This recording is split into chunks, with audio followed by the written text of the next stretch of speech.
pig intro, so you don't know what fucking time it is. Do the intro then. Okay. Just play the intro.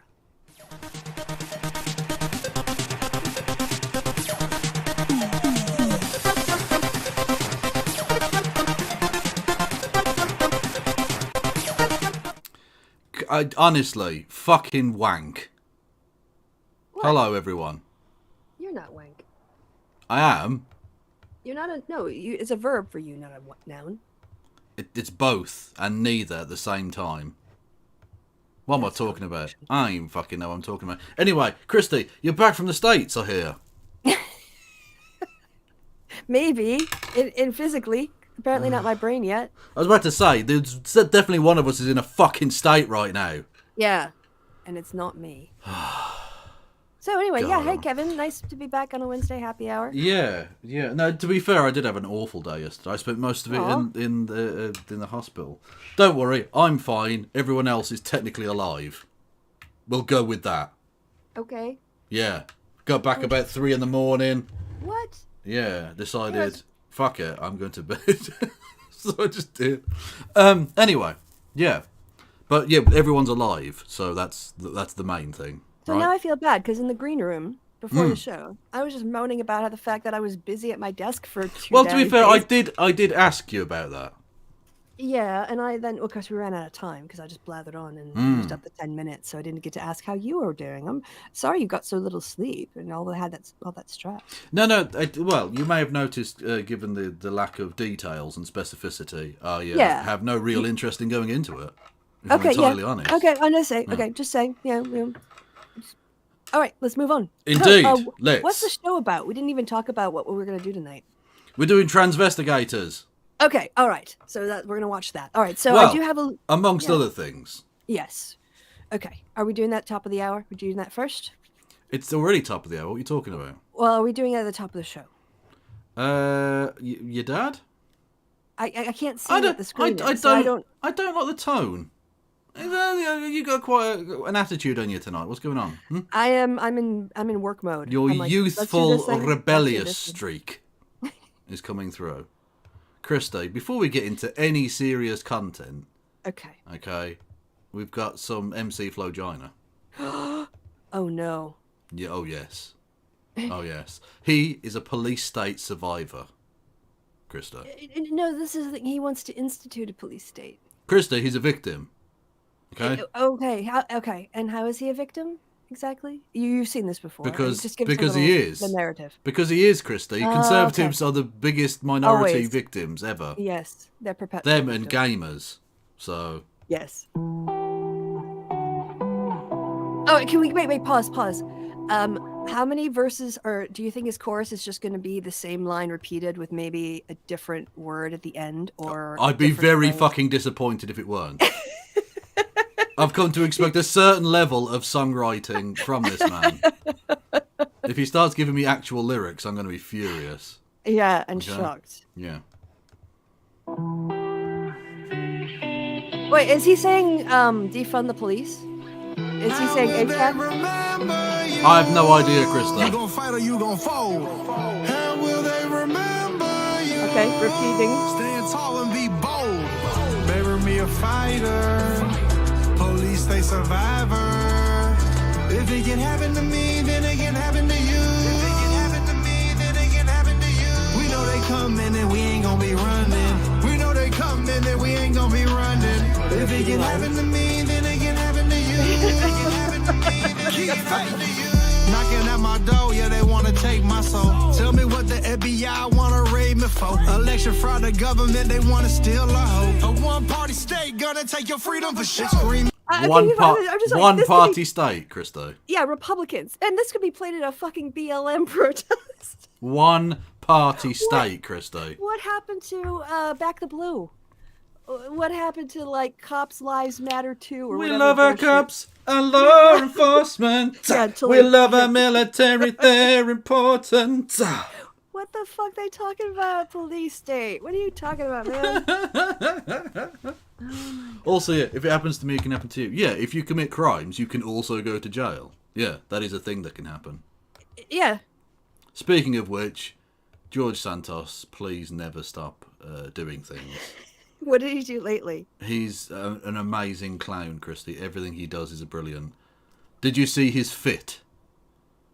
And I can do this. I can point this out as a fat lad.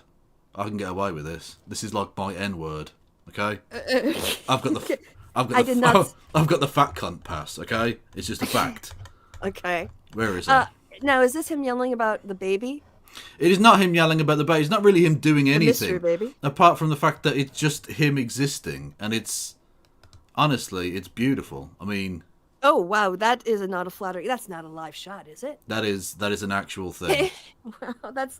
Yeah. That was a mistake fashion-wise. I feel like Tan from Queer Eye would not like that on him in terms of it not accentuating his body shape in the most aesthetically... But then also, I realised he looks a little bit like this cat.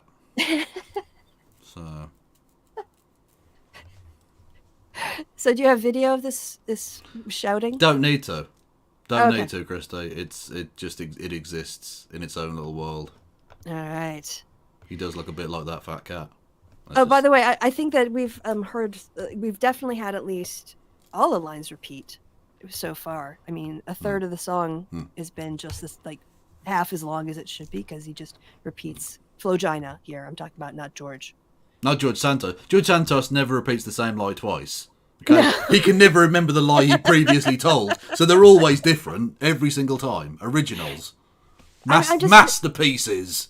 I'm just very confused. I mean, is he going to show up at a Back the Blue protest in a pig costume because he supports the police now? Or is he opposing the police state? I'm very confused. Well, they go back and forth between fuck the police, defund the FBI to the police are awesome because they're killing black people. Yeah, which was why I'm kind of confused. It's a dichotomy. Christy, they are in shambles over the matter of whether the police are good because they're annoying black people or bad because they're annoying white people. Yes, by holding them accountable for crimes on January 6th. They don't really give a fuck about anyone else. They just want to make sure that their terrorist friends don't have any consequences. Yeah, sure. In our face, we political prisoners. How they charge you for a crime, but they ain't got a witness. If you speaking the truth, you gon' get shadow banned. There's some thugs with badges. If you speaking the truth, it's the home of the free and the land of the brave. Pause it. You get shadow banned, motherfucker. Please don't shadow ban shit. You're mixing your metaphors here. Shadow banning is a social media thing. There's no police on social media. Yeah, there is. The woke police enforcing pronoun laws. You see that End Wokeness has an account on Blue Sky and has like more people blocking the account than following it. I didn't see that, but that doesn't surprise me, in all honesty. Yeah. Oh. Well, if you're getting advertisements non-binary, there's one surefire way of ending that advert-based purgatory. Oh, yeah? How's that, Kevin? You can subscribe to the channel. Yeah, there you go. Yeah, it's like Twitter Blue. But your money isn't going to a fascist. You don't see the ads. Yeah, exactly. You don't get just fewer ads. You don't get ads. So, yeah.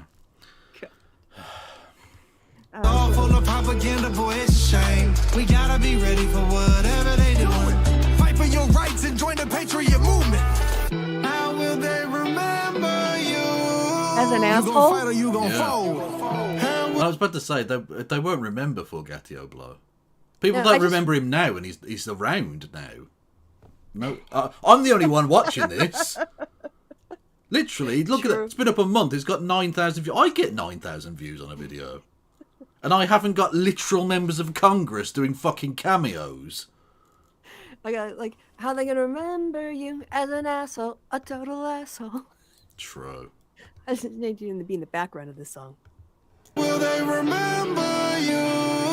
Stand tall and be bold. Bury me a fighter. Police, they survivor.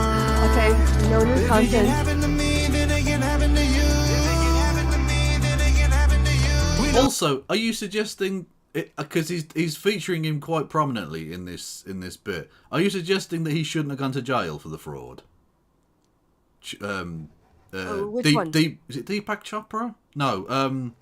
No, he's just like a woo-woo guy. I don't think Deepak Chopra went to prison. No. But, I just seem racist now because it's the two Indian guys who live in America. Are they associated with the Trump thing? Dinesh D'Souza, fuck's sake. Oh yeah, Dinesh D'Souza. Yeah, he's a piece of shit. Yeah, he's in this video. Look, 20,000 mules or whatever. look, it was. A billion and a half mules. That's him there, right? So they're saying like, Oh, is that it? yeah, look, but he did fraud. Yeah, he literally is a convict. Yeah. Like he's a felon. Yeah, he went to And jail. he was pardoned, but that doesn't like it expunges his record, but he was still convicted. He was just pardoned later. Still a fucking felon. True. You know what? You're quite right. You tune in and this is the first thing you see. I hate you now, Kev. Correct.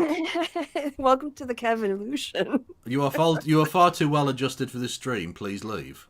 Yeah, you need That's a all I was saying. slight streak of masochism. True. And be here. Or hardcore drugs. Those help. That numbs the pain. Yeah. Well, was it the Frankie Boyle line about I think gays should be stoned. Like, I'm not saying they have to be. I'm just saying it helps them, you know? When they're high, stoned. Yeah.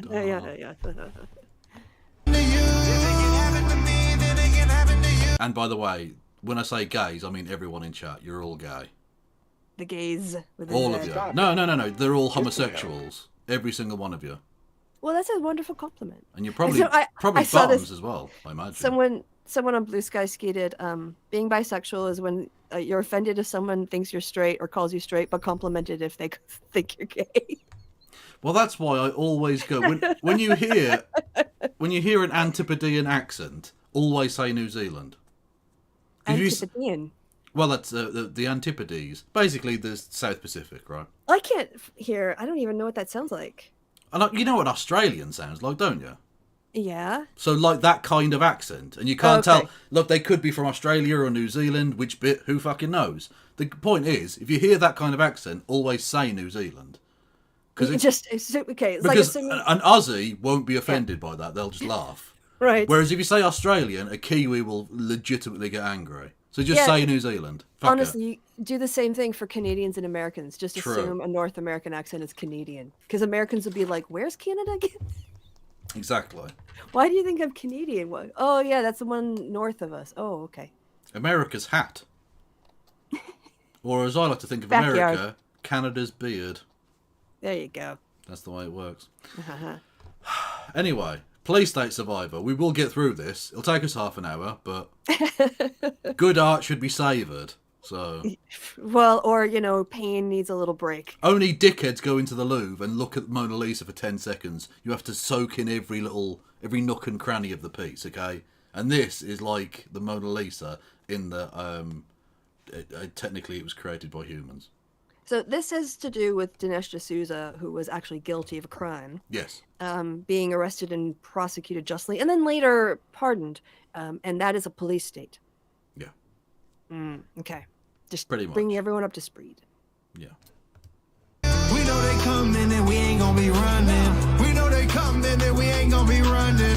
If it can happen to me, then it can happen to you. If it can happen to me, then it can happen to you. The mandate is wear a mask or you. Hang on, hang on. I'll see if I can Is he still bitching about masks? look at that Rambo Trump. Look at that shit. Oh, on the truck. Okay. yeah. Oh yeah, that's total. That's fan art. That's That's wank material for. Yeah, that's Magnus. honestly, that's dick riding on a next level, mate. Well done there. Holy moly! Keep faith. The mandate is wear a mask or you go to jail. In a weaponized. What? No one. Trump Nowhere. is the only person who did lockdowns at all. Yep. This point from the right is just mind blowing. They're like, oh, mandate Biden, lockdown Biden. No, Biden never did that shit. He probably should have done actually, but regardless, Trump was the only president who did that. And DeSantis did that as governor. Yeah. He tried to loosen it up, but yeah. And here's the thing too, like no one got arrested for not wearing a mask. If you're probably asked politely to leave and asked politely to put your mask on, and if not, you had to leave, and then you probably caused a scene and disturbed public order and were arrested for disturbing the peace. That's what happened. Yeah. Like you went into Target and knocked over a mask display in protest. Yeah, this is so dumb. It is very dumb. I just want to check to see if my is my YouTube going? It is. It is going. Hey, Hello, YouTube. people in YouTube chat. How are you? Also, Come over to Twitch. It's better. When are you going to put the YouTube chat? Are you going to put it above the Twitch chat? Or it's Christy, gonna run out of screen space. Christy, I think you'll find I have done the technologically brilliant thing of mingling the two. Really? Yeah. So they're all being blended into one. They are indeed. There's a little logo next to the thing. There's a little red thing with the white cross, or white play button, and that's the YouTube chat. And then the Twitch one's a little purple square. So. Wow, technology has really moved on since pre-COVID and when YouTube went, no, you can't stream and Twitch at the same time. Yeah, but also, shut up Twitch and YouTube. I am a technological genius. Yeah, I'm like Steve Jobs. Queen. I'm like Steve Jobs, but I'm also alive. So I'm better than Steve Jobs in so many ways. Where's your black turtleneck? Exactly. Censorship gon' always prevail. Ministry and truth, send about a family to hell. Just keep your faith in God, he always gon' treat you well. If they come for you, I pray that you're ready. Real proud Americans, you know we born ready. I'm praying for you, back in town. Brainwashing the country, got indictments all around. Got your future in your hands, just stay focused. GOD's got your back, I know you're chosen. Go ahead and kick every door down, we never gon' back up. Police state or not, yeah, they always gon' fear us. That doesn't rhyme. That didn't rhyme at all. You're asking him to be talented, Kevin. It's really not. Well, no, just have a basic grasp of the language. Again, not in his wheelhouse. You don't have to be Eminem. Just have some basic understanding of how to make the sound at the end of sentences sound vaguely similar. Use similar vowel sounds. I'll take a half rhyme at this point. It's just it's you can even do an accent to kind of squeeze that rhyme into place, you know. Yeah. You gon' fight or you gon' fold? How will they remember you? Stand tall and be bold. Bury me a fighter. Police, they survivor. Oh yeah, the amount of time police go into churches and randomly arrest people. That's forever happening. It's a scourge on America, isn't it, really? I mean, I honestly, I wish they fucking would have gone in after those pedo pastors and priests and deacons and church leaders. Why would they? Them. Christy, why would they? They're all nonsense. Did you see the chap? There was the head of the Mums for Liberty group. Yeah. Nonce. What? Yeah, I found this in. I think I've got this bookmarked somewhere. Where are we? Like pedocon theory isn't a theory; it's a law. Like gravity. Every accusation is confession. Yeah, where is it? Hang on. Moms for Liberty. Which, by the way, Moms for Liberty is just like a right-wing anti-trans group. Where are we? Here we go. Moms for Liberty leader turns out to be sex offender. What a surprise. Consent. Turn off ad blocker. Fucking ad blocker's more fucking annoying than it's worth. Anyway. Boom. Moms for Liberty learner turns out to be a convicted sex offender. A Republican pastor who coordinates the faith-based outreach for Philadelphia chapter of Moms of Liberty was convicted a decade ago of sexually harassing a teenage boy. Philip J. Fisher, who leads the Center of Universal Divinity in Olney, helps connect the right-wing group with faith leaders and boost membership, etc., etc., etc. Nonce. It's pedocon law. Also, okay, I thought Moms for Liberty would be, I don't know, a bunch of moms. Well, I think they mostly are, but they're also just gobshite people. Oh, yeah, absolutely. But I'm just saying, like, you know, you would think that a group, again, called moms would have, and I'm not saying, you know, you have to be a particular gender to be a mom, but just someone who identifies as a mom even. But having some pedo dude run, like, work in the, you know, some leader of your organization, I don't know, it just seems like your whole point is to be representative of a particular demographic, not the pedo demographic. Oh, no, that's exactly their demographic. Again, not a theory, a law. Yep. Piece of shit. True. When I said we was going to take us half an hour to get through Police State Survivor, I was not joking. If it can happen to me, then it can happen to you. If it can happen to me, then it can happen to you. We know they coming and we ain't gonna be running. We know they coming and we ain't gonna be running. If it can happen to me, then it can happen to you. Is this stochastic terrorism? A little bit. Because I'm kind of getting that stochastic. That's just the terror GOP. It is the stochastic terrorism party. Yeah. Yeah, along with Tim Pool and James Lindsay. No, Tim Pool's a disaffected liberal. Don't know what you're talking about. How many mass shooters or political attacks has he inspired? More than I can remember. Mm-hmm. Lots. Yeah. I think there were about 10 lines of actually different sentences. Also, did he stretched out? Did he have Ashley Babbitt on his car? I think he did. I don't know. And maybe he did. Don't be running. Who cares? Oh, please. We already did it once. We don't need to hear it again. We really don't need to hear it again.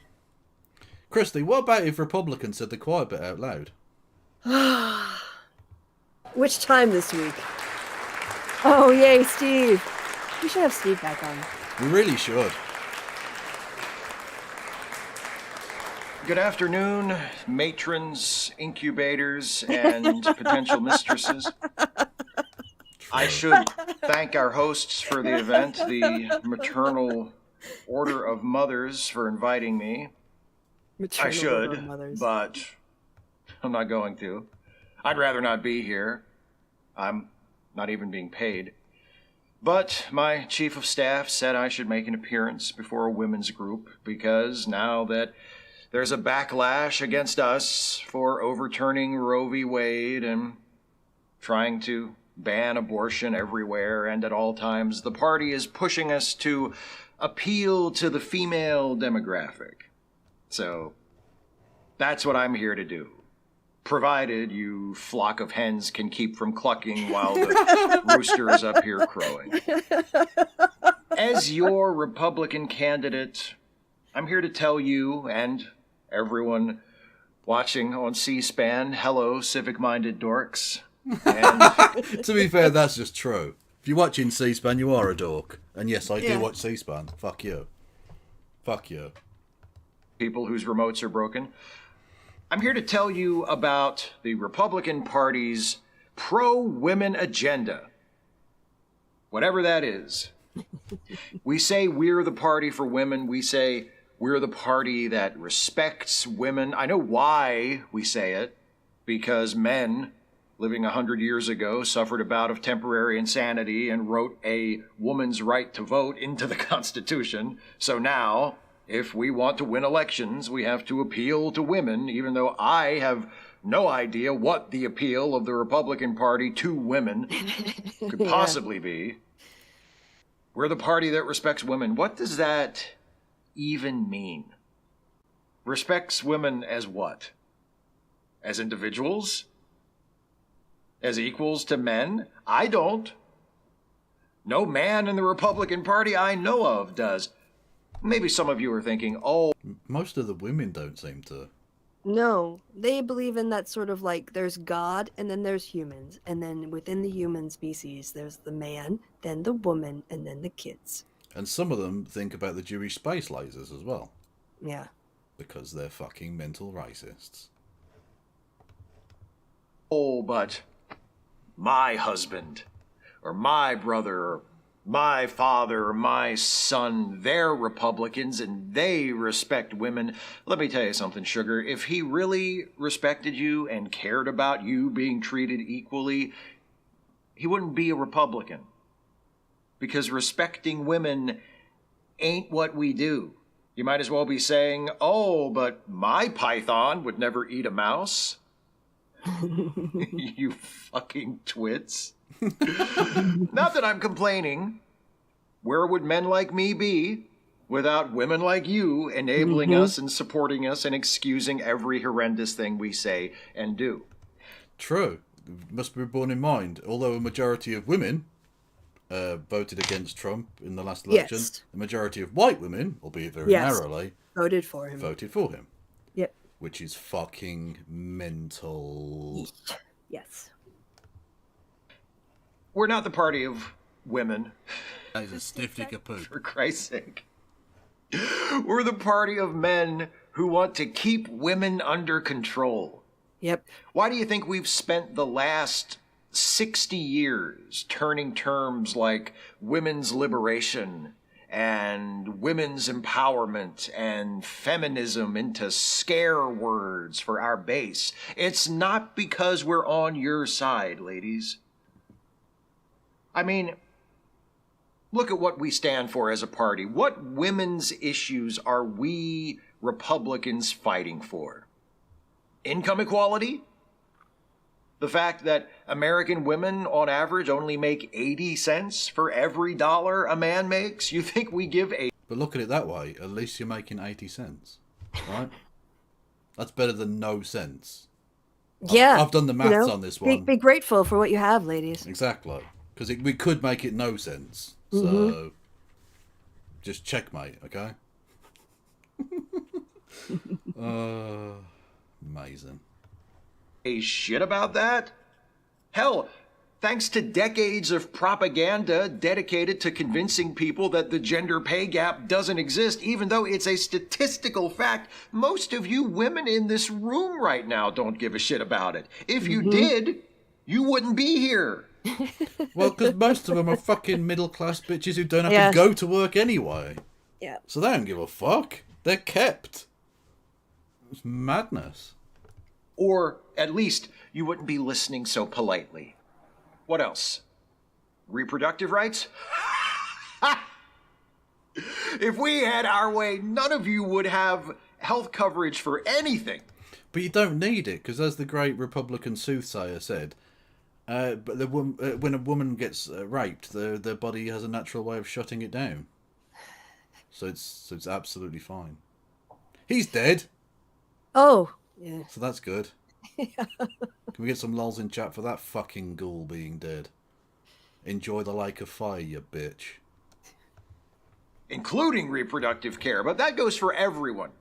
Not just women. We're committed to the equal opportunity principle when it comes to depriving people of opportunities. No, we're not going to fight for your reproductive rights. We've made fighting against them one of the cornerstones of our agenda. Mm-hmm. We fought birth control. Yep. We're still fighting it. We'll outlaw it the first chance we get because fuck you. That really is their attitude. Just like, yeah, fuck you. Yeah. You don't fucking deserve shit. Barefoot and pregnant. Exactly, Otherwise I have to compete with you in the workforce, and I don't want to have to do that. Yeah. It really is just so blatantly obvious a fuck you to the... Well, I mean, they say fuck you to most men as well, unfortunately, but... Can I, before you hit play again?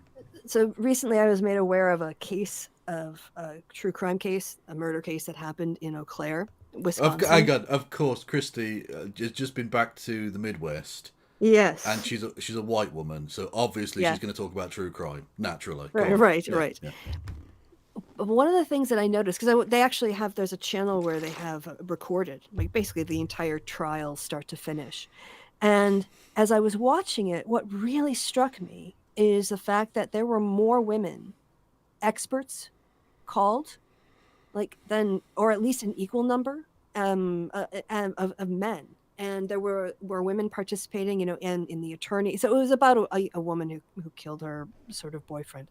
But I was just thinking, if you eliminated think of the expertise in this room. Think of all the talent that the state has to draw on, when we have crimes like this or whatever, any situation. And for how much of human history were these talents, this potential, denied simply because of institutional sexism that was reproduced over and over and over again? Yeah. I'm just looking for the Stephen Jay Gould quote. And we will not be having a lull for him being dead, by the way. But anyway, here's a fantastic quote about... hang on a minute. Something like that.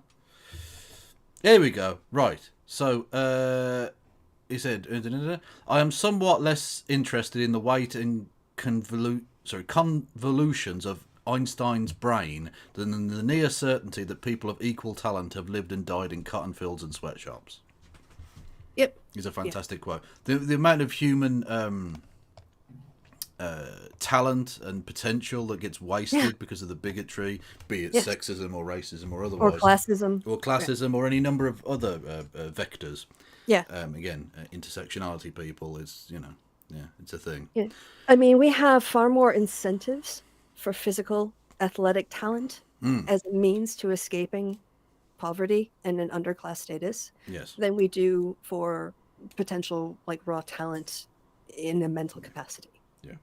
This is the problem I have with like Britain. When you talked about classism a second ago, I've had this for a long time about Britain, that the British class system is so well entrenched that they'd rather have a well-ordered defeat than ever have someone rise from the bottom and lead us to a victory. It's too much of a threat. Yeah. Yeah. Ridiculous. Anyway. There was a reason why the nobles resented kings who went and had new men as their advisors. Yeah. Because they, couldn't compete. Well, it took fucking centuries and centuries before they started promoting in armed ranks based on, like, ability merit to actually lead men and stuff. To, actual ability and experience. No, it's just Lord blah blah blah is going to just lead you to absolute slaughter. See ya. Yeah, what the fuck? I also think like Genghis Khan was a person who sort of worked on a meritocracy basis more so than tradition and tribal kinship. Caesar did the same thing. You see, like a lot of good, successful generals understand that principle. Well, I was about to say about Genghis Khan, but it works for Caesar as well. He liked to fuck. Oh yeah, and Caesar fucked so many people, not just women. Yeah, people. Caesar fucked. Genghis Khan fucked. Einstein fucked. Yeah, look, there was that story of Caesar. Was it Cato was giving a speech or whatever in the Senate, and Caesar was there, and he got a note passed to him, and Cato was like, "Do you want to read it out?" And he passed it over to Cato, and it was a letter from Cato's sister because he was fucking her, and she would written him.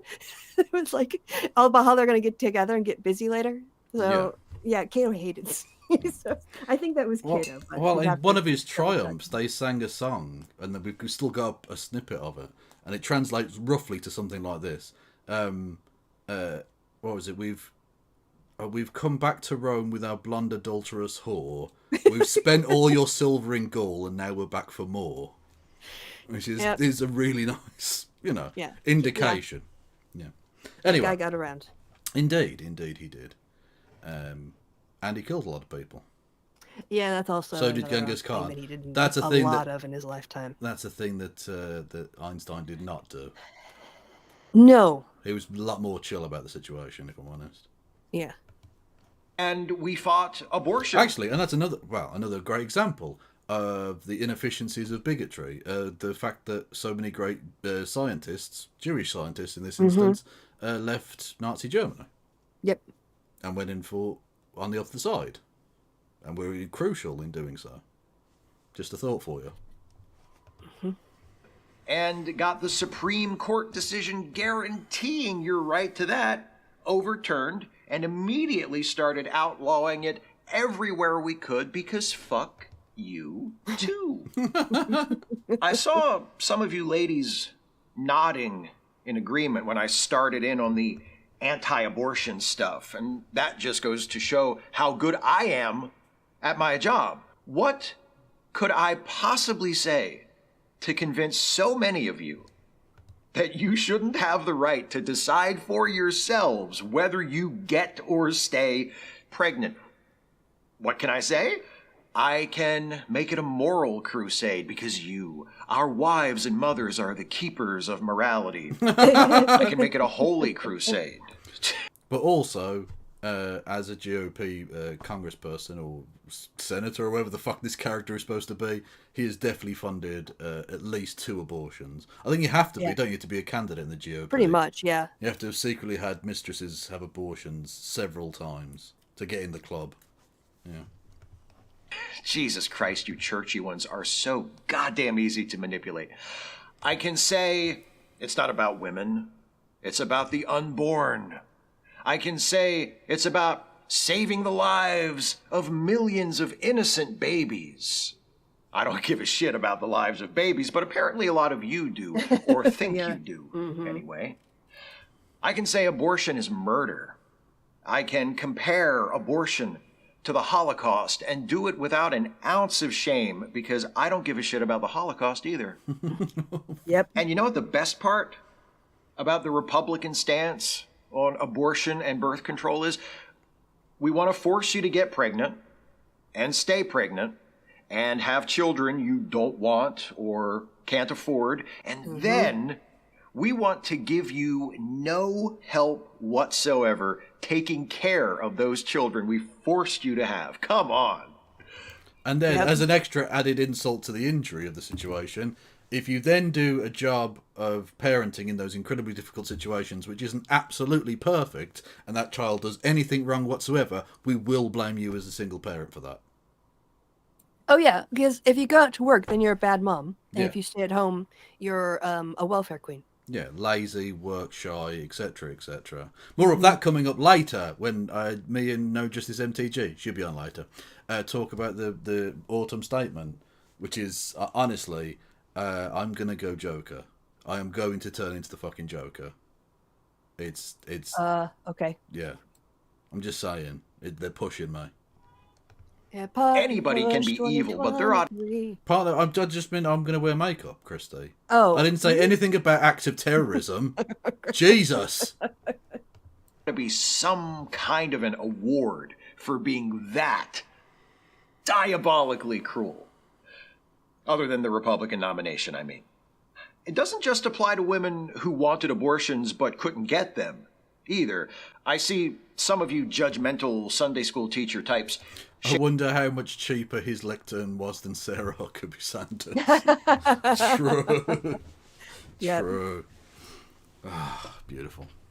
Shaking your heads in disapproval. I bet you think those women have a hard life coming to them because they wanted to abort their babies. Well, I mean, I think they have a hard life coming to them just for being born women, so we agree on the what, if not the why. But don't forget, it's not just women who wanted abortions we want to punish. It's all women. Because, in case I haven't mentioned this yet, fuck you. We won't just force you to get pregnant and have children. That really is. If they had if they were going to tell the truth and say the quiet bit out loud regularly, their election slogan would be "Women, fuck you." Fuck you. Yeah. Absolutely. But you know what? They haven't even got the fucking balls to just come out and say that shit. Or the comedy chops to try it. Because it would be fucking hilarious as well. Shouldn't do it. Would be very funny. Children will push you to get married to a man. And once you're married, we'll make it as difficult as possible. Okay, I do have to dissect Marcus's entreaty here. Yeah, I saw that. I saw a tweet that just said Henry Pissinger, and it reminded me you were streaming. You do have a place in your heart for Henry Kissinger's death. I do, but I don't know the Henry Pissinger bit. Have I ever done jokes about him having like kidney stones or something? I don't know. What's the Pissinger bit about? I do feel a bit weirded out by that, because now I'm just thinking about his old, nasty, wrinkly cock. And I didn't need that. I've got to eat at some point in the future. What are you doing to me, Marcus? You monster. Thank you, Big Zebra, Lord Fritus, and Western 9 for gifting subscriptions / subscribing with Prime dependent. Don't forget you can also give me money. Also hit the follow button. If you're on YouTube, come over to the Twitch. If you're on Twitch, go over to the YouTube. I want cross-pollination is what I'm after. Really. Oh, what you should do is, it's just like the hokey pokey. Everyone goes to put their YouTube The channel hokey on. pokey? Yeah, like, because you put your left foot in and you put your left foot out. And Do you mean the hokey cokey? Yeah, it's the hokey pokey. Americans need to fucking stop. I'm pretty sure. Americans need to stop. Americans, is it hokey pokey? If so, I'm fucking invading again. It's 1812 Part 2 Electric Boogaloo, you bitches. If you open up a new YouTube window and put hokey pokey, you could easily solve this mystery. Well, I don't know. What's the point of having Americans around if they're not going to instantly tell you shit? Hokey pokey. I mean, I didn't do the hokey pokey. I only did the chicken dance at the wedding, so I haven't heard the song. Hokey pokey. Yeah. It is fucking Americans, man. Aluminum. Hokey pokey. a fucking shooting range instead of classroom. You know, I mean, sort yourselves out. Yeah, so it's like you put your Twitch channel on, you put your Twitch channel off, I guess. You are what the but fuck you could is... go to YouTube. Just have everyone migrate suddenly over to YouTube and skyrocket the views. I can't and help then but feel go all the way over to Twitch. I have such have everybody simulcast. I have such a bad influence on you because I know Christy to be a very intelligent person, and yet when she gets on with me, she sounds like a fool, just gibbering to herself. Hokey pokey, and then you put the left foot, and then you do the hokey jerky. This is my brain on, like, what was it now? 24 hours of intense work in 3 days. True. Hello, 3 geese in a trench coat. You should hit the follow button. Quack, quack. You should. And what the fuck is this? Alex Jones joins desperate Russell Brand for some god grifting. Okay. Oh, no. Why not? Why would Russell Brand have on a guy who... Because he's a far-right conspiracy theorist. Why wouldn't he have him on? And so the magnetics. Their bodies are a third-dimensional manifestation. You don't think it's of that ancestral? spirit energy, and so that energy is even in them. That's how the ducks, the geese know how to do it. That's how hummingbirds can fly from Georgia all the way to Guatemala. Little bitty birds over the ocean, thousands of miles. Little bitty birds. The little bitty birds. Fucking what? The little bitty birds. I did not learn this in any biology class. Also, is he actually just becoming like an egg? What is wrong with this person? Look at him. I think he's turning into a bowling ball. He is. He's a salmon-colored bowling He's just ball. inflating. Yes. And land in the same tree that they were born in, or the same tree that their parents were born in. Okay? What? So that's the power. What do you mean I have to start from the start? You gave me it with a timestamp. You can't, Kieran, you can't give it to me with the timestamp, but then saying you have to watch it from the start. You fucking shit gibbon. Yeah, I said it. I didn't mean it, but I did fucking say it. Jesus. Okay. I mean, open your third eye, everybody. It's about to get real metaphysical around When here. I think of somebody who's, connected to the spiritual realm and grounds themselves regularly, I think of Alex Jones right off the What's really useful for getting in touch with the spiritual realm is when your career sort of flatlines because of sort of reputational damage and financial you have to damage. become an asset because he did rapes, allegedly. Mm-hmm. To like sort of, let's say, Cantor Fitzgerald Acquisition Corporation number 6, also known as a Rumble. Oh, I thought you were talking about Jones there, but but let's be clear. There is it is a measure of like just where you've come when you become like when you basically are using Alex Jones as a sort of glide path to enhance your audience. It's hard to know who's doing who a favor here. Well, that's true. But I do think I remember when Greenwald was doing a so-called interview, which was basically a publicity junket. I'm sorry. I've been to film festivals. I know exactly what goes on when you interview a subject of a documentary afterwards, and also say compliment him on his appearance. Well, just you can be complimentary, but to say specifically, like, my big controversy here is I'm not going to ask you the obvious questions that a journalist would ask you here because as some form of defiance. I'm not going to ask you about the fact that you just that you are a pending judgment about you about lying about $1.4 billion, which is almost a sarcastically massive number because there's no way he could ever pay it. Look, it's like when America loves doing sarcastic bullshit like that, right? Like absurd. Like, was it Bernie Madoff got like 15 life sentences? Like, even if he was a newborn baby, he wouldn't get out. Let alone the fact that he's in his fucking 70s already. What are you doing? Quite literally overkill. You think about it. About some of the most horrible things, anyways. But anyways, it is interesting thing to mark because Alex Jones is a freak, and there's always, I guess, some titillating aspect to having freaks on. But to pretend it's anything other than there was a kind of semi-viral thing going around about who would you rather watch if you could only watch one for the rest of time, and it was Alex Jones or Matt Walsh. Oh God! And Jones.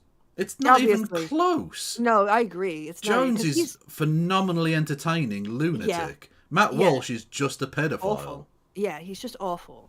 Yeah. I mean, it's a difference between sort of like, I don't know. I mean, Alex Jones is ridiculous and basically unhinged. True. and Matt so Walsh doesn't have the acting chops to walk in dressed as a fucking frog. or the intensity to just like scream and try to flex in front of the camera. or get purposefully choked out live on stream. Like, it's... What the actual hell, man? He's a freak. It's definitely a sex thing, no doubt about it. Yeah, he was pretty calm. He looked very seasoned. That is a man who has come round from taking the asphyxie wank right to the edge. You know what I mean? Look, he has come round from that situation so many times now, he was fine with that. That was just like second nature to him. And to sort of like try and garner this guy's sort of ailing empire of audience, it's pretty embarrassing. And with that said, I give you Russell Brand and Alex Jones. I feel like you have suffered a lot, and I feel that you have a lot of power in you. And sentences like God. "I give you Russell Brand and Alex Jones" is the perfect reason why I'm glad that Western civilization has failed. And that it will soon disappear beneath the waves or something. I don't know. Also, this fucking woo-woo open. Right. Yeah. Brand just said, I feel like you're very sad or something, and I feel there's a lot of power within you. So in other words, you've read headlines about him being broke as fuck, and you've watched him scream down a camera.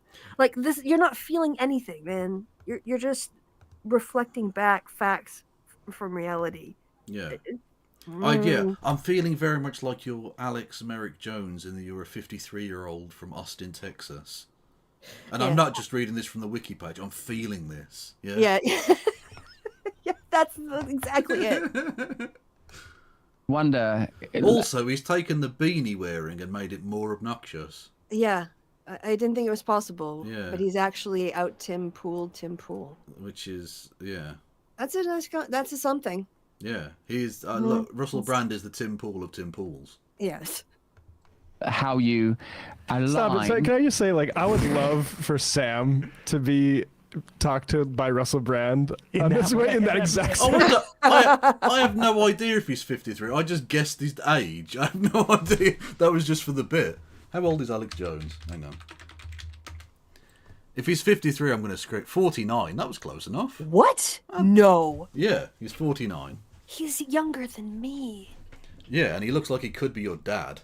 Yes, he does. Fuck me. He looks... Yeah. Wow. Oof. That is grim, isn't it? Mm. Well, being a screaming idiot, fucking lunatic who, let's be honest, has not taken care of himself to the point where he's not getting fat normally. Get some help. Right? He's literally just inflating. It looks like he can barely open his fucking eyes. It looks like he just has carbs 24/7. Yeah, it just looks like he's got wind retention all over. Yeah. You've suffered a lot. You have You have a lot of power in you. Yeah.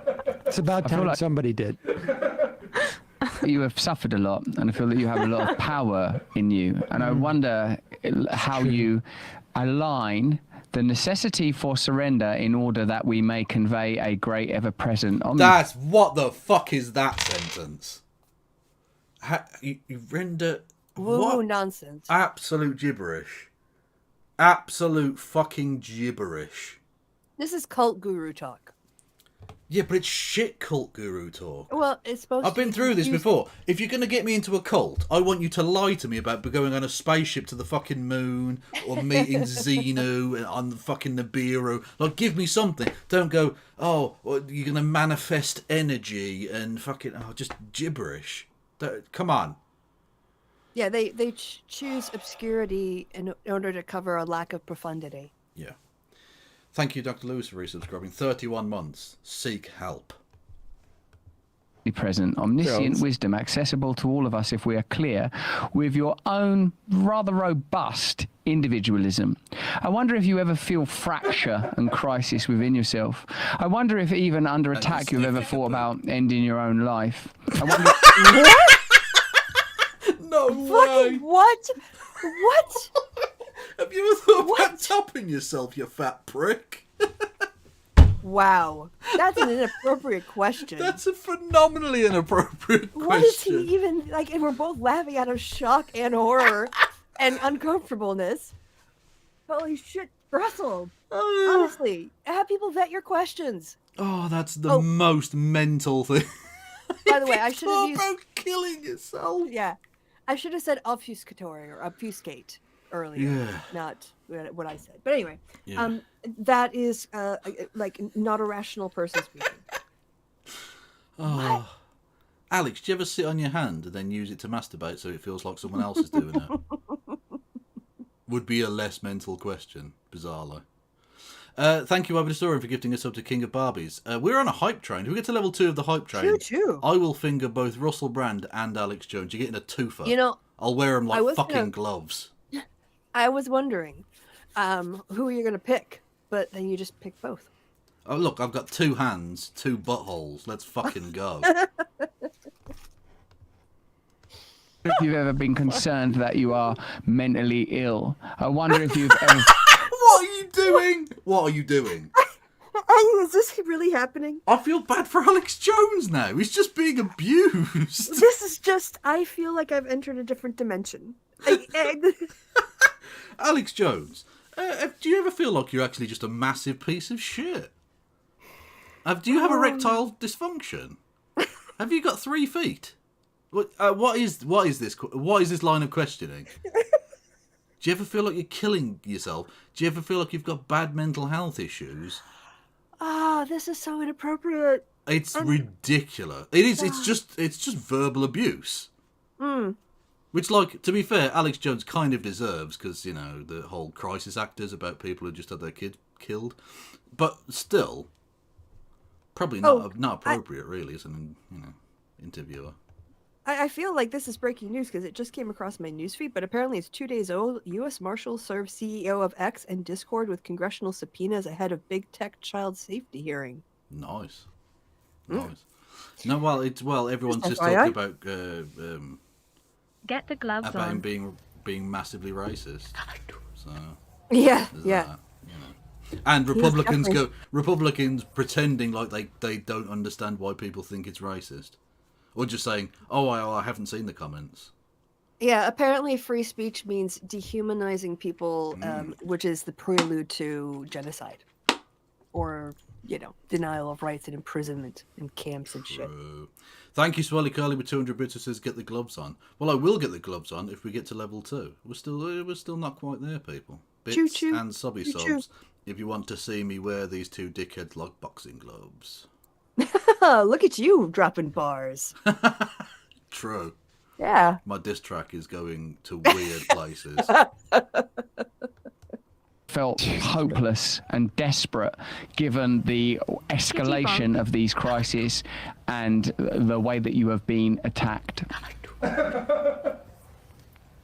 You know, God does things to me. I'll just say this. I'm not trying to brag. It's just you asked the question. I'll wake up at 3:35 in the morning or whenever it is. And God will say, the Spirit will say to me. Pause. Can I just say one thing? Like, we've had guests on this show, well, at least one I can think of, who I felt like after the interview, I'm like, that person is mentally and emotionally unstable. And had I had that idea beforehand, I wouldn't have invited them on, because I just don't. It's obviously not healthy for them, and it's not like what's the point of that? Mm-hmm. And I don't know if Russell Brand, in asking that question, is acknowledging I think you're a little bit off, mentally off, as some way of like sort of like, but you know what? Why are you having him on? I'm gonna say yeah. Like, if you need where's guidance in this, you don't want to be hearing from Alex Jones and what's Russell Brand. what's the value though? Like, what is the value? Like, I mean, Clicks. Clicks. 6? 6? Okay. It's a value of 6. Okay. No, clicks. Oh, okay. I just thought you were being sort of like randomly surreal. and- Value of 6. What the fuck are you talking Well, I don't know. It's about? kind of like an Eddie Izzard answer or a Bill Bailey nonsensical reply. Oh, no. It clicks, as in he wants numbers. Clicks. Yes. I heard 6. Don't know why. Fair enough. you know, honestly, like particularly if you are out there trying to sort of espouse political ideology and being a truth teller, if you think this guy is emotionally unstable and is potentially suicidal, like what are we to learn from this? Like, what is it that you're doing here? Well, he's trying to Exploiting him. Because Yes, that's exactly. what these people do. They're fucking sick. Mm-hmm. essentially, I mean, I take it in a way that's almost congratulatory towards Jones. Like, the weight of the things that you have uncovered must be so heavy, and the response that you've gotten from the public is just so much to bear. Have you ever thought about taking your own life? Because, by the way, you have a $1 billion judgment against you, and that's not going away anytime soon. It's also, to perceive that as an attack. Right. It'll be really like, when you're found liable for lying about something like that and ruining the lives of people, it's a little bit weird to perceive that as an attack. But they're loose colleagues at this point, right? Because That's Alex it. Jones is doing regular appearances on Crowder's program on Rumble. They're part of the same stable. They're stablemates now. But yeah, it's like, I mean, that's how I would talk. Like, I wouldn't ask Ilan Pappy if he would have considered suicide, but I'm like, you've been through a lot. Would you like to reflect on that a little bit? Yeah, well, let's talk to Alex Jones about that. Right. I mean, Ilan Pappy has there's a reason why you bring on somebody like that, because they have there's some knowledge to impart. Wisdom, yeah. Does anybody really think that Alex Jones has some type of insight into something? Well, I mean, Besides he's now audience? he's now found his third eye. I found my third eye. I know a lot about trying to hide assets from a judgment. That is one of the things I could actually give some advice on. I haven't fully perfected it. What is his answer again? I forget. Go ahead, let's go. Actually, he didn't That's the fully perfect question. it. Actually, you can pause I'll it wake because up the at judge 3:30. the judge rejected his attempts to declare bankruptcy as a way to avoid paying his bills. So yeah, that shit. He went through all the legal paperwork and the lawyer's fees and the time to declare bankruptcy and trying to protect his assets, and the judge is like, "Fuck no." True, but what are you going to do? Swim to the Cayman Islands, bitch? He's gonna have to because he's not gonna have a boat. True. 5 in the morning or whenever Although, to be fair, he does look like he floats. So, just saying. it is. And God will say, the Spirit will say to me, I'm completely real. Whoopsie. I want you to get up and walk into You know I'm completely real. Why would a god say that? What? To prove he's God, Kevin. Clearly. But like, you 'cause- either already believe that shit, or you don't. Why would a god be like, trust me, bro? You can definitely trust me, right? Okay. Like that's some huckster shit. Which, I mean, to be fair, God does seem a bit that way. But Yeah. like an actual deity that created everything wouldn't feel the need to be like so insecure about it. I think they'd be like, actually, no, I can do magic. I can blow these tiny little peons' minds. No, but trust me, bro. Go into the kitchen and do a sandwich at 3 a.m. Yeah, or because an whatever. all-knowing, omnipotent, omnipresent being is gonna really take interest in Alex Jones. To be fair, he is pretty interesting.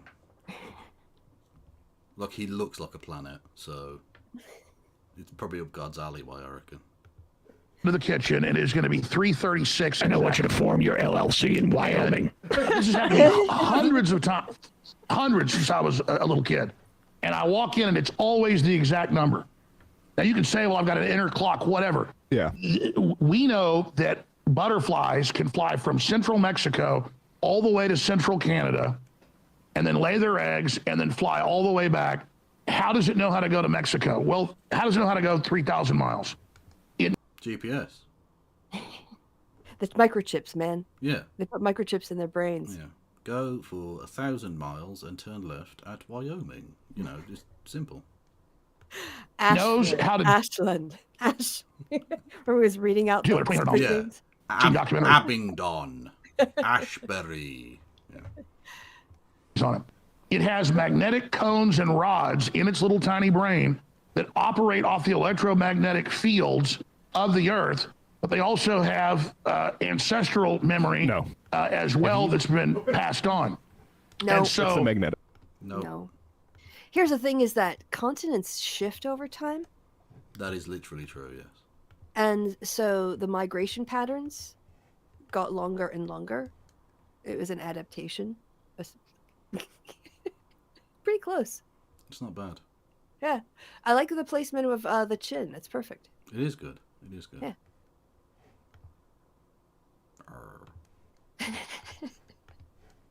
Anyway, so yeah, continent shift. Yeah, and so like when you have a species that a river, and then the river becomes wider, and it becomes wider, and and then it becomes a very long distance. But the change happened gradually over time. It was an evolutionary pressure, Yeah. Long distance migration. I'm kind of interested. How does it work? Because I don't fucking know. I know Alex Jones is wrong. The guy from Majority Report was saying that it is due to like magnetic fields. Oh well, that would make sense. Yeah. Yeah. their bodies are a third-dimensional manifestation. You don't think it's of that ancestral? spirit energy, and so that energy is even in them. That's how the ducks, the geese know how to do it. That's how hummingbirds can fly from Georgia all the way to Guatemala. Little bitty birds. Itty bitty birds. That's your favorite part of this, isn't Itty it? bitty birds. There's a flow. I presume he means Georgia as in like Atlanta and The not state, not yes, not Tbilisi. the nation. No. Yeah. That would Over make the it ocean, real thousands of uncomfortable. miles, and land in the same tree that they. What the fuck are you talking about? The same tree? What about if the tree gets cut down? They just never fucking land. He's talking shit. The same tree, you dopey cunt. When they say they go back to the same like spawning grounds, they don't mean literally the exact same Yeah. spot. Alex. It's not like they go visit their old house, Yeah. their old neighborhood. Exactly. Oh, and the mummy bird and the daddy bird. And then there's the grandpa birds. And they're like, oh, welcome back from Georgia. How was your winter? You know, it's ridiculous. They were born in, or the same tree that their parents were born in. Okay, so that's the power of. This is the problem with Disney. Disney has warped people's understanding of how animals act. The anthropomorphization of animals. So literally in his head, he's thinking like, oh, the baby birds, and they go to the thing, and all of the family meet up during the summer in wherever the fuck he said it was, Canada or whatever. Like, he genuinely does, and he thinks that fucking the Flintstones were real, and used to have cars. used to have with cars that were dinosaurs. brontosauruses. They used to mix Like the rock cement in wheel. the mouths of a pelican. Like, this is how he genuinely sees the world. He thinks Madagascar's a fucking documentary. So what did you find out about long distance migration? Oh, stop looking. I couldn't be bothered. Oh, okay. The remaining We'll just say electric fields. That's good enough. magnetic even. No, electric. Just electric. Sharp. Electromagnetism is a thing. Anyway, yeah, that's a more fitting answer than what did he say? A 3-dimensional manifestation. That's just a being. No, that's just an animal. No, he said a third dimensional manifestation. Oh, brilliant, Alex! You are a twat. You're a hammy little gammon boy. You're an itty bitty bird cock. Itty bitty. That's it. All Sir, this is spiritualism tuning into the fact that I lie about the same killing of a bunch of kids that my parents did. Like, what is this? What are we talking about? Well, how is this? I have a third eye. Yeah. How does this map onto his experience? Well, you got to let him finish. humans have massive amounts of cones and rods. The only other thing that has more of the That's true. Why isn't he complaining about this influx of butterflies from the southern border invading? You need to build a massively high wall to stop Or these nets. fucking butterflies. Who are Nets. probably bringing in fucking not MSK. What's that called? MS-13. Oh yeah, yeah. And whatever it ISIS is. and fentanyl. The fentanyl butterflies. Build those nets. Build those nets. True. You just need a group of people in pith helmets and big long nets. Yep. Like an 80s cartoon. Them is whales. I mean, you know, the dolphin's brain's way bigger than a human's, and they're incredible. And so you have to understand. What is he talking about? You were asked whether you would have considered suicide, Yes. and your answer is dolphins have amazing brains. They're bigger than humans. Also, size doesn't matter when it comes to brains. Like, it's about complexity. Yeah, all women say that. It's not about the size, it's about the complexity. Yeah, we've all heard that. Stop lying. When it comes to brains, they're all size queens. Okay. I'm sure there are beings on this planet that have bigger brains just because, like, they're physically bigger, but that doesn't make them smarter. But anyway. Not true. Wonder how big is a whale's brain? Is it very tiny or is it very big? I don't know. But did you know whales have arms inside? Oh, well, what about their fins? Aren't those arms? No, they have like arm bones because they used to be land mammals. They were animals that were in the sea that got onto land and became kind of like bears and then went back into the sea. Because I like fuck this noise. Yeah, basically. I like fish too much. And so they've evolved to be like what they are now, but they've got vestigial arm bones inside their bodies. Little fact for you. And then, of course, this was described by Darwin. And anti-Darwin people for fucking decades were like, where is this whale bear creature that he talks of? And then in the 1990s, in Pakistan, they found a whale bear creature. You don't hear that one from them anymore. Nope. God of the gaps, God of the gaps. Oh. Dara says that whale brains are huge. So yeah, size isn't the only thing that matters. Yeah, vestigial hip bones and forearm digits. Oh, there you go. Digits. Oh, forearm digits. Well, yeah, they really wouldn't need those when you have fins, flippers. But also, they should have kept the arms for punching sharks. Didn't think it through, did they? Losers. We have all this. We're a transceiver, and the priest class has tried to get in front of this relationship with the universe and God, and then they create these dogmas to control people instead of going directly to God.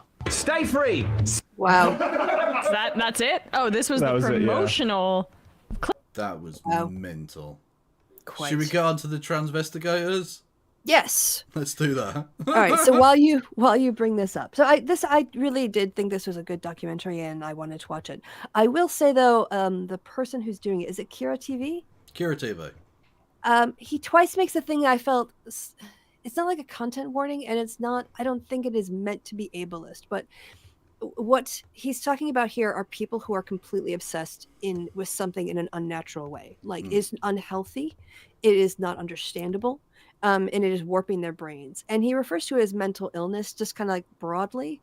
And I realized that listening to it, it just when he did it, I don't think he was doing it to be mean. I don't think there was like ill intention. I think he was searching for a word that, 20 years ago, you just refer to anyone like we didn't have as much understanding and I think nuanced understandings of the ways that different things can be mental illnesses, and also the normalization of it, just knowing people with depression or whatever else.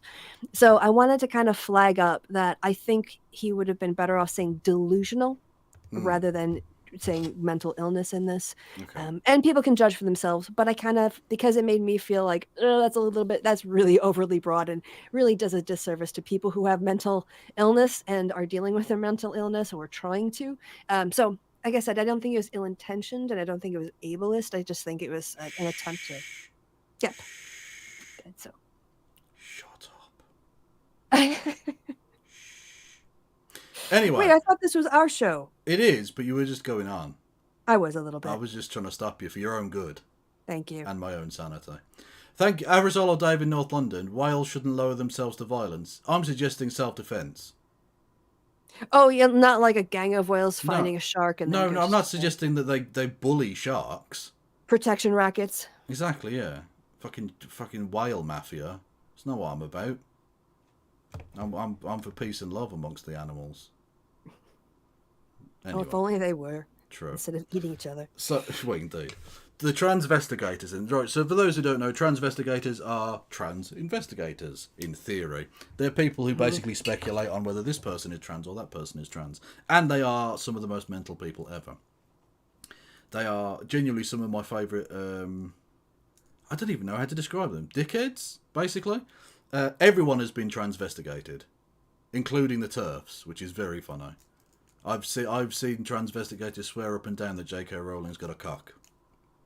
Oh yeah. This definitely does a good job of showing the depths of their delusions. Yeah, and my favourite point is that no matter what the physical particular is, so whether it's height or weight or hip angles and all the rest of it, no matter which way it goes, it can be used as evidence for or against a person being male or female. Femoid, if you will. Kevin, you're kind of going on a bit, so let's just get to the video.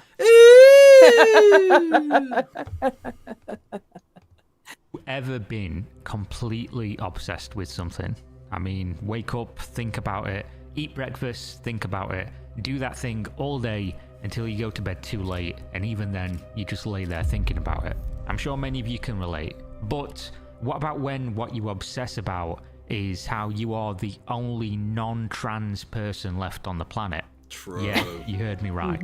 What about if you really believe that the aliens, the reptiles, or the Hollywood elite have replaced all the people on the planet with trans people? Yes. What do you do then? Well, obviously, you join Facebook and you become a transvestigator. Honestly, it's gonna be like the end of Planet of the Apes, right?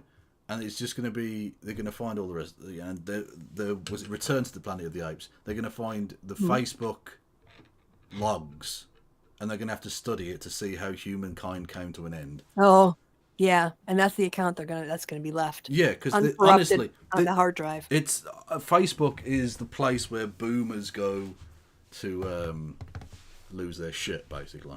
Having told us not to believe stuff because it was on TV. They've decided that actually no, Joe Biden does eat baby brains because it was on Facebook. Yeah. Genius.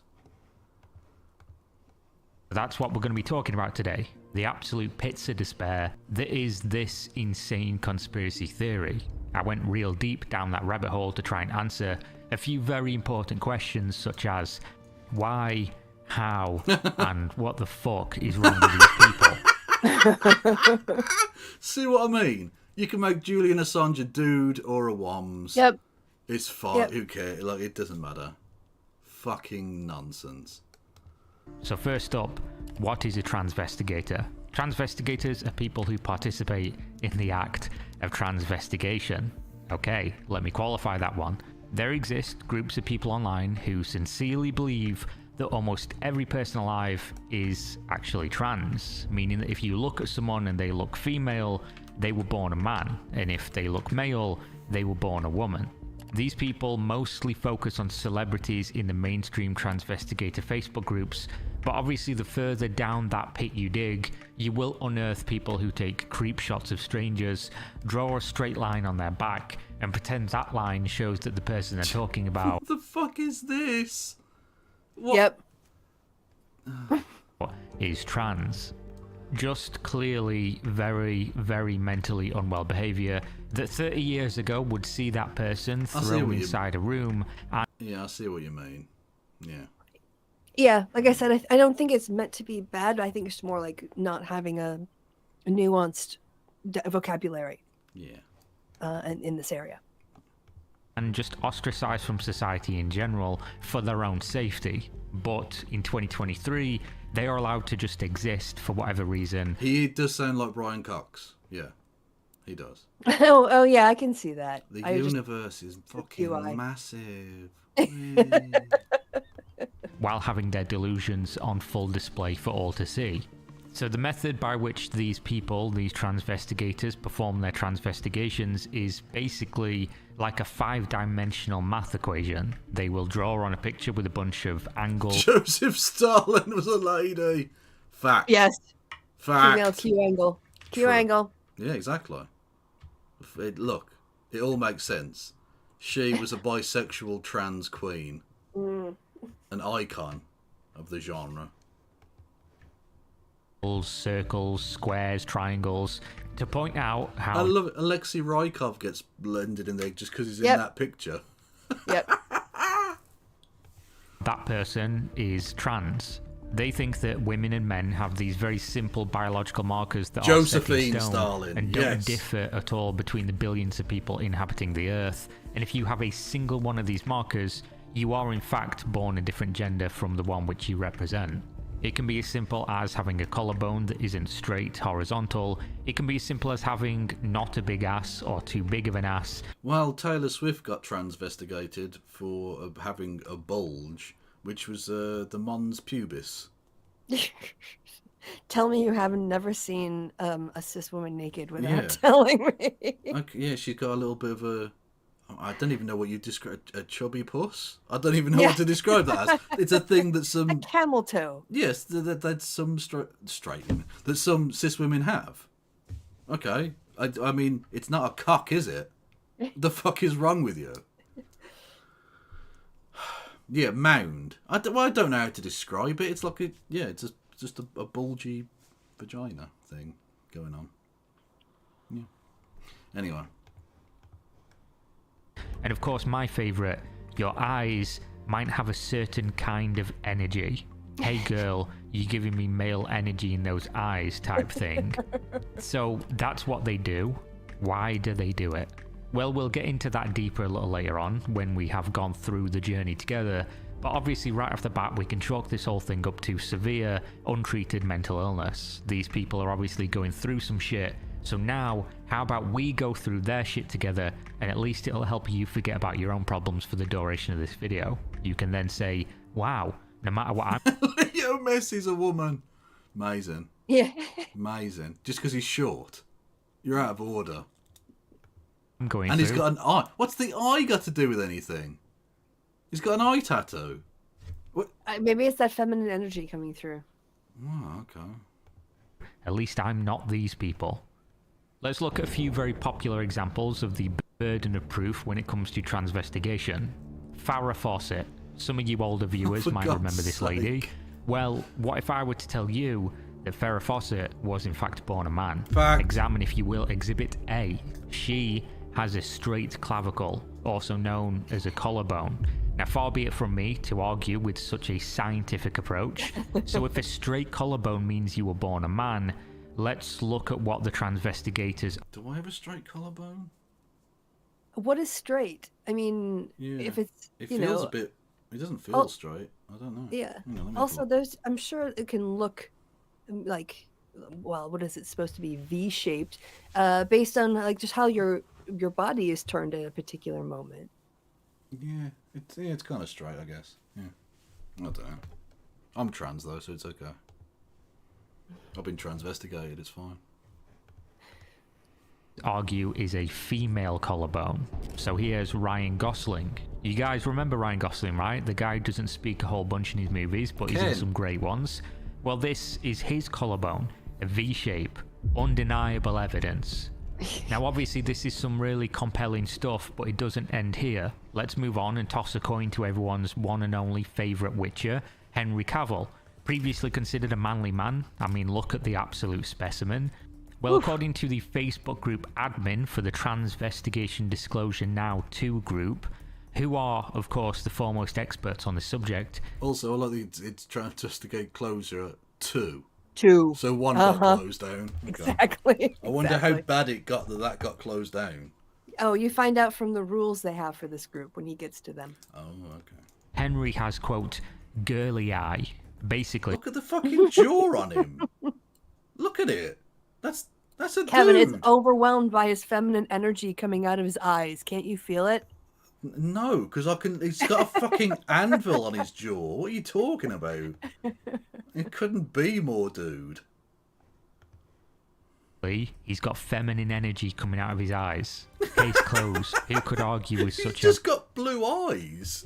That's the thing. feminine. No, Kevin, it's clearly feminine That's the energy. thing that people have. It's radiating, I don't know, dresses and lipstick and pink. Honestly, he's shooting out estrogen light bulbs, Basically. lightning bolts from his eyes. Yeah, instead of like the red glow, he's just got estrogen spray. True. Evidence. How could anyone remain thoroughly unconvinced by such evidence? Here's one from my boy Jordan, who found himself posting some of the women who would likely rank highly on most attractive actresses on the planet, claiming all of them were in fact born men. Now, I'm not sure what Jordan is trying to tell us here, but I'm going to hazard a guess that he is very confused about his sexuality, and also that he's never been within 10 feet of an adult woman in the real world. Well, I do have to wonder with all of this, do straight men actually like women at all? Is that a thing they're even into? I don't know. I think that there are undoubtedly men who want to be physically intimate with women and resent the fact that they actually want that intimacy and can't kind of have it without, doing anything for it. Just having it fall in their laps. Yeah. Straight dudes are not. They're not doing well. It's bad times. Yeah. They're the real oppressed minority. Yeah, that I am the vulnerable minority. True. Well, fuck Carl. World. Now, you might say these are You mean rape tweet guy? Exactly. Yeah. the low-hanging fruit examples, and surely there's more substance to the equations. Oh yeah, Nigel Farage has gone into the jungle. Is he on a Survivor? Yeah. Has he had to eat any bugs yet? Cow tit. What? He had to eat a cow tit. Oh, cow tit. Yeah. Oh, he probably enjoyed that. Literal cow tit. I don't think he did. I've only seen still images, but it did not look like he was enjoying it. Oh, he just really will debase himself for money, won't he? Yes. Christy, Rather than do actual work. we've literally seen him say, "Bossy's so talented, it's doing backflips for money on Cameo." So, yeah. Big Chungus is watching. Big Chungus Yeah. Immer. I'm sorry, he's always saying, yeah, Big Chungus. Oh, we're gonna have to watch some of that later. That's fun. That they're drawing out. But let me tell you that there is no more fruit hanging at any greater heights. There is only fruit touching the ground here. If you look through the multiple Facebook groups and YouTube channels, you'll see the same nonsense. It's basically just Andrew Tate is trans. Yes. Yeah. Didn't you know? Fact. Couldn't you see the feminine? Or like, what does he have? Like a angled clavicle? It's so obvious. And a mons pubis. Yeah. So Novak Djokovic, the #1 tennis player in the world and certifiable wanker, right?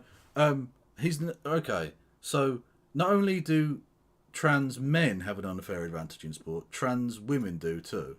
No, trans women, but trans men as well. Because he's a trans man, and he's the #1 male tennis player. So clearly the transes are just physically superior. The transvestigators are the only cis people left in the world, Kevin. I mean, and not even the other transvestigators are cis in their minds. They're also trans. Exactly. There's one cis left. And they are them. Yeah. Fair enough. I drew a triangle on this man wearing. I like the idea that in this image it's the dog that's trans. That's why. Yeah. I can't see who the people are. A suit, and that means that man was born a woman and is in fact trans. So the more important question is, where do these people come from and what the fuck is going on? True. Well, all of this utter nonsense has been dragged up from the depths of a Facebook group, which unfortunately is where you're going to find most of the worst things on the planet. This particular Facebook group I found also has some of the most hilarious rules you'll ever see for such a stupid group of people participating in such a pathetically obsessive and crazy thing, such as rule number 3, do not transvestigate anyone who isn't famous. What? Oh, there's a reason for it. We'll get to it. What? Because they were transvestigating each other? Yeah. Is that it? The founder, one of the founders. Yeah. Of course they did. Oh god, it's a circle firing squad of twattery.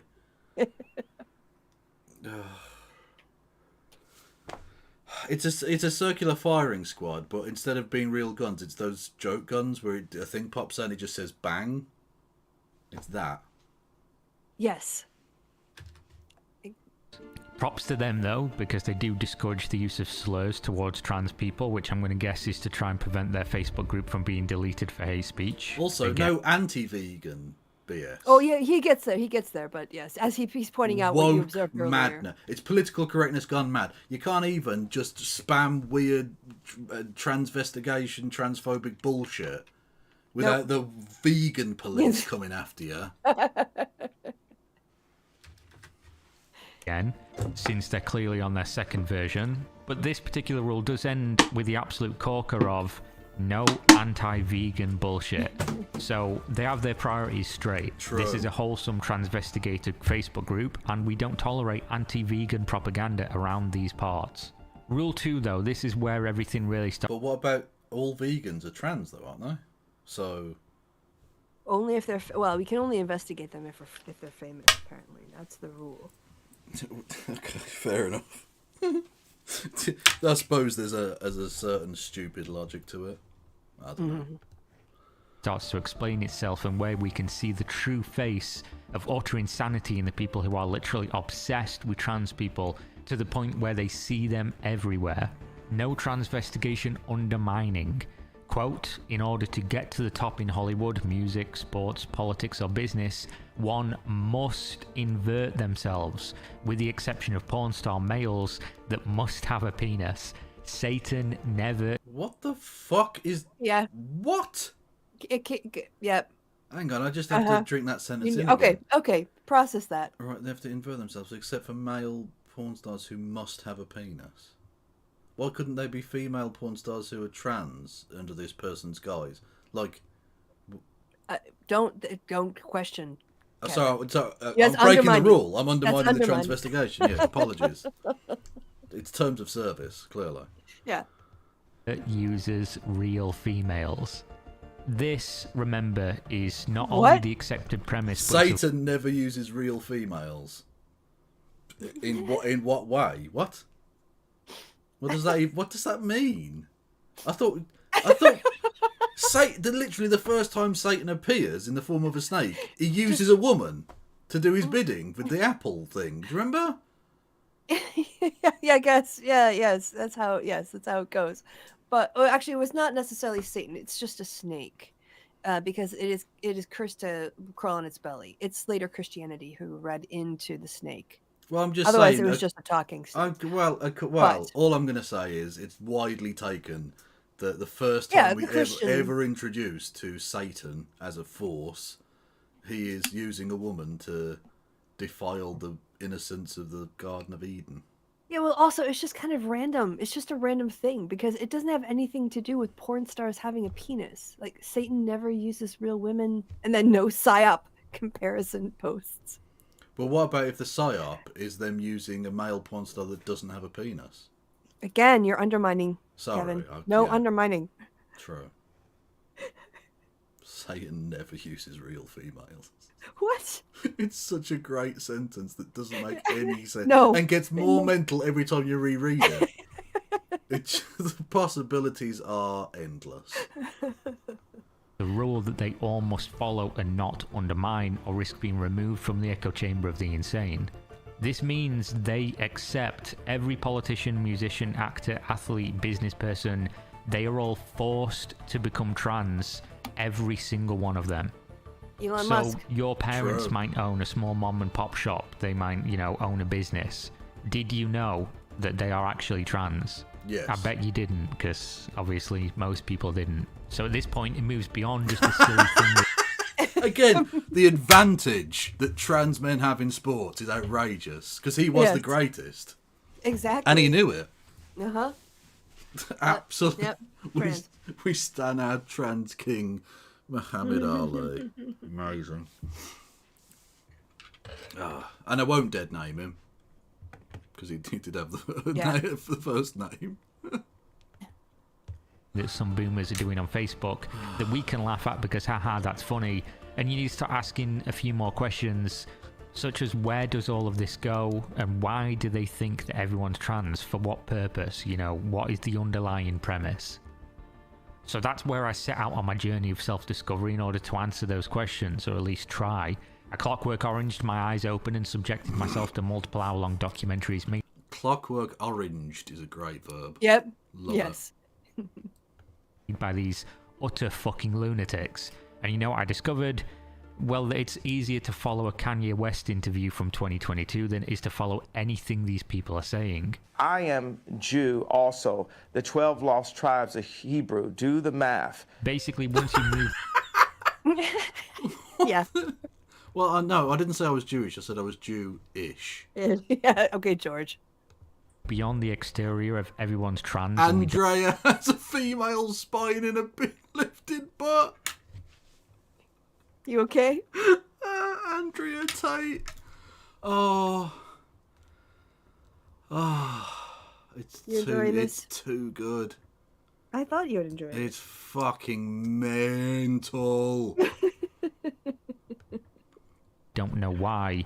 You see that this conspiracy group delves deep into the same pits as every other fringe conspiracy. George Clooney. What the fuck does that triangle? What is that about? That's a feminine skeleton walking.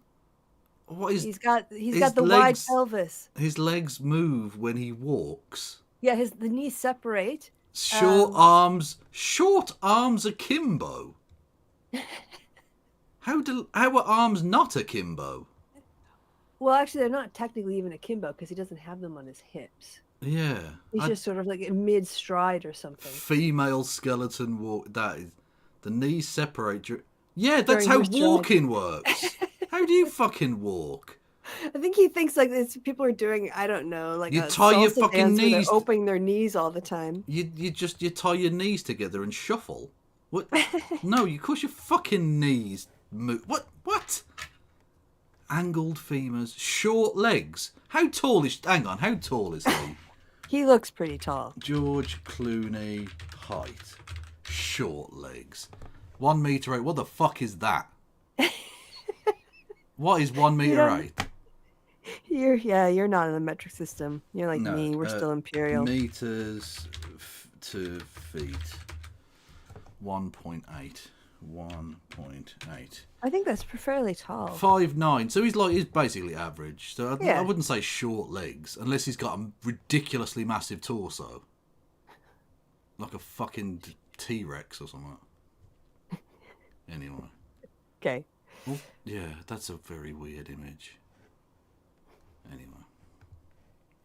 Group that you're going to run into on the internet. If you're a connoisseur of these types of groups like me, you could print out a bingo card right now and write down the conspiracy words you most often expect, and you would get them all right. Aliens, reptiles, Nazis, MK Ultra, Jewish people, Joe Biden, Pizzagate, Donald Trump, John F. Kennedy Jr., Satanism. I could continue, but you get the idea. They're all there. Basically, wish you once would. you I go feel down the weird with those two empty Transvestigation rabbit spots. hole, you find that the underground tunnel network branches off in hundreds of directions, but they all lead to the same exact place. And that place is mental illness. And that doesn't answer the questions that I needed answered. After hours of this, I truly needed Again, I see what you mean. Yeah. Bit unnecessary. to know why they thought the elites that control us are making every famous person trans.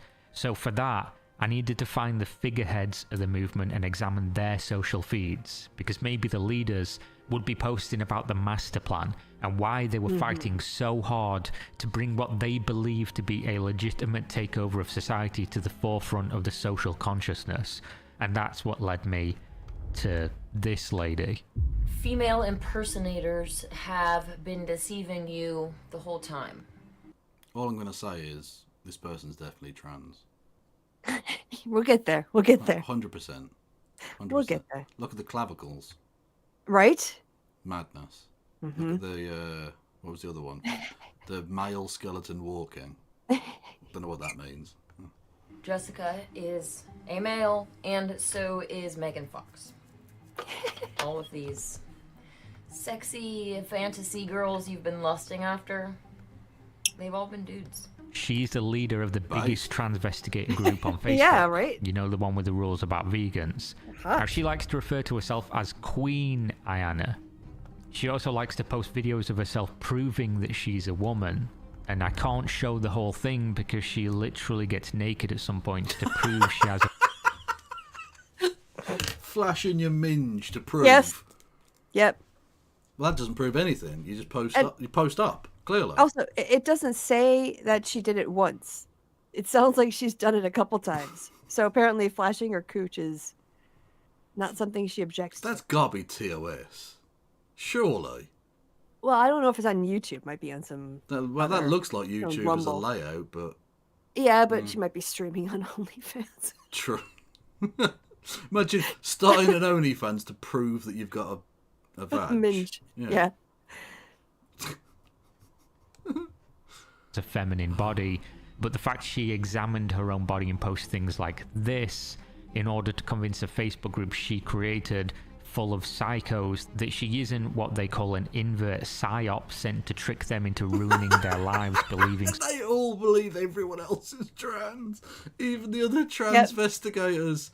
Yep. An inverse psyop. Inverted. Love it. That's their replacement word for a slur. Yeah. Okay. something silly like everybody's trans, well, that explained that I was in the right place for answers. I mean, if this person wasn't posting about the real shit, what hope could I have of finding out exactly why they think this is happening? Unfortunately, again, after subjecting myself to reading the Queen's posts and watching her completely unhinged and disjointed videos that constantly trail off into tirades about the Bible, Satan and Hollywood, I still couldn't get any answers beyond the obvious one that they're doing it because of Satan. And a bunch of stuff about black goo, like it was some episode of... What is wrong with these fucking people? Oh. I don't know if anyone else in the chat has seen it or if you've seen it, Kevin, but I watched the documentary on Netflix, Leaving Twin Flame. No. And it's about a guy who like started a I can help you find true love self-help thing that turned into a cult. Naturally. That turned into people. So the whole thing is that it was going to help you find your twin flame. He had found his twin flame, and he and his wife were running the scam together. That he seemed to be the leader of it. She seemed to be supporting him. But anyway, and they attracted, I don't know, 60, 80 people, whatever, to their group. But they had this massively disproportionate balance of like men to women. And they were actually like pretty initially cool about welcoming LGBTQ people. So they had trans members, they had lesbian members, but then they had a revelation from God that everyone's twin flame was in the group. And also they had this belief that there was only two energies, masculine energy and feminine energy.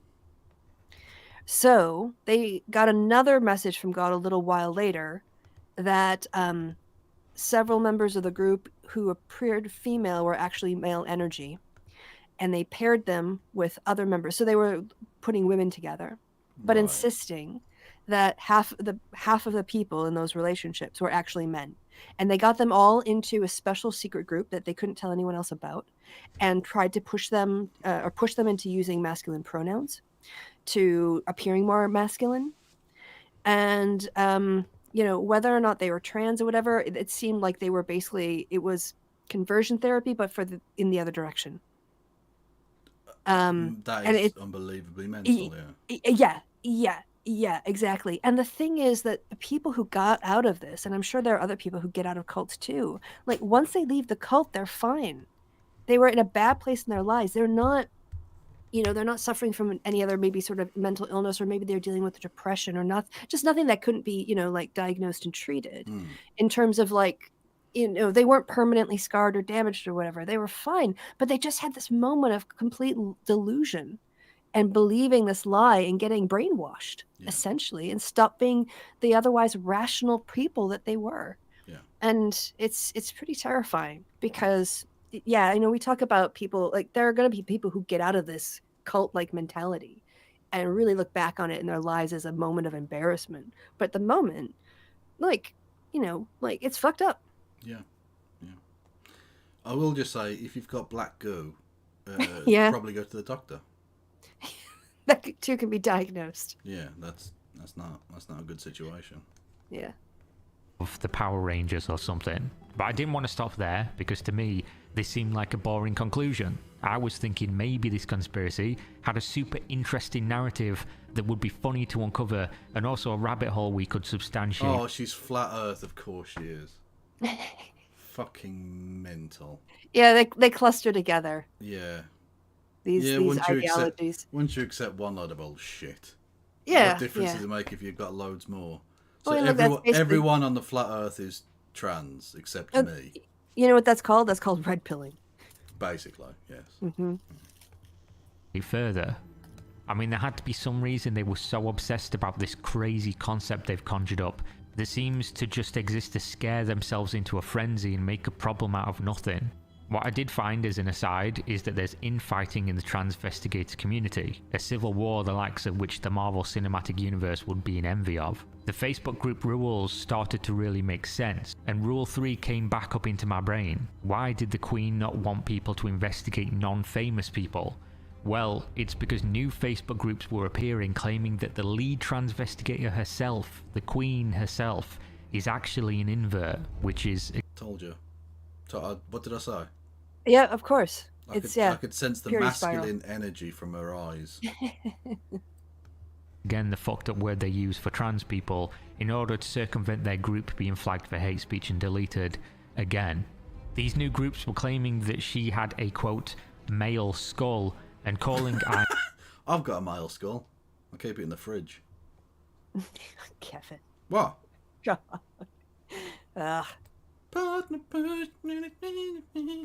And a he.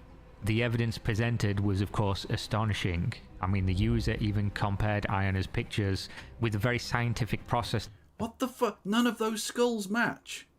No. You can literally see the jawline outside of the jawline on the all of them. On all of them. Those are not the right skull shapes for any of those humans. Look at the one there with the top right. None of it gets even close to the actual skull line. No, the one on the bottom left is just like floating above the hairline. Yeah. I mean, I don't know. Is that the skull of a child superimposed on the skull of an adult? No idea. Mad. They call female biomarkers. The final name. Oh, that was Blair White as well. Hang on. Scientific. Yeah, Blair White on the left. Oh, I couldn't see on the thing. Yeah. Oh man. Oh, is that what? Yeah, yeah. Really? That's Blair White. Oh, Look, Blair God, White and yeah. JC Mondieu. I don't know who that is. Okay. I hadn't noticed that before. Yeah, no, neither did I. Hang on. So they're saying Blair isn't trans? Well, this is very confusing, isn't it? Oh, that's like a.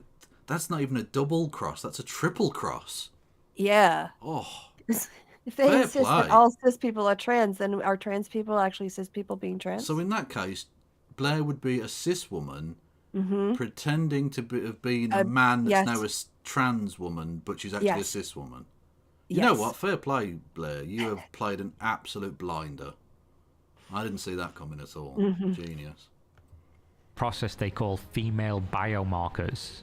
The final nail in the coffin, though, was where they said, quote, and take a look at this gaze. That's a female staring at you with that energy in the eyes. No. It's the eyes. It's always the fucking eyes. Do they think gender just happens in the eyes? Apparently.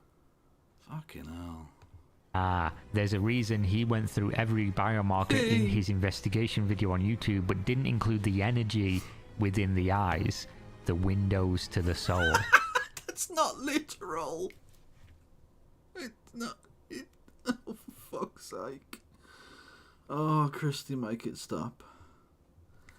You don't want it to stop this. You live for this shit. True, but it's like rubbernecking. I feel guilty. I can't look away, though. Like a moth to a really shit flame. Like some people found that convincing. That's what blows my mind. Yeah. She'd look. What the fuck is that? That's just a goat on the body of a duck or something. What? Use a nameless entity. You're mental. I love it. Thank you. I mean, I'll put it on screen for everyone. Yeah, let's see it. It's there. I'm not going to bother sharing, changing it over. Oh, okay. I'll look on Twitch then. Yeah. Lagged a bit. The red pills are LSD. I don't think so. LSD. I think they'd be a lot more fun if they were. Yeah. Anyway. Yeah, thank you for your fan art. I appreciate. That's terrifying. It's grotesque. I love it. Is that a trans goat? I don't know. Anyway. How the turntables. Imagine that. You create an unhinged conspiracy theory where you take a narrow rule set you created of what features. You know what? I'll let you decide, chat. What kind of energy am I giving off through my eyes?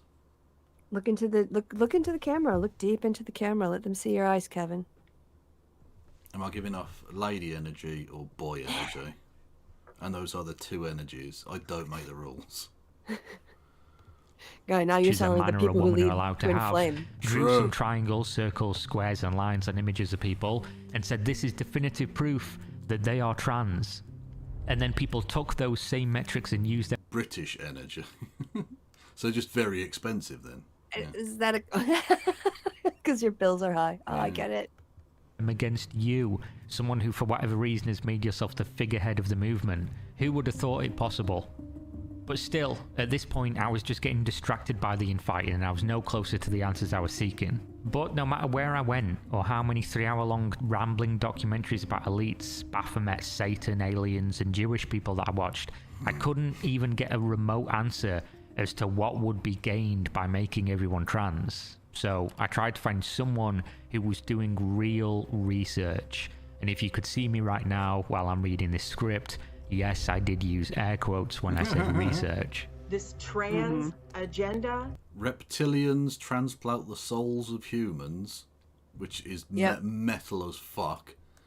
The Philadelphia Experiment and the Montauk Project. It's like the Hungarian vector. It is. What's that?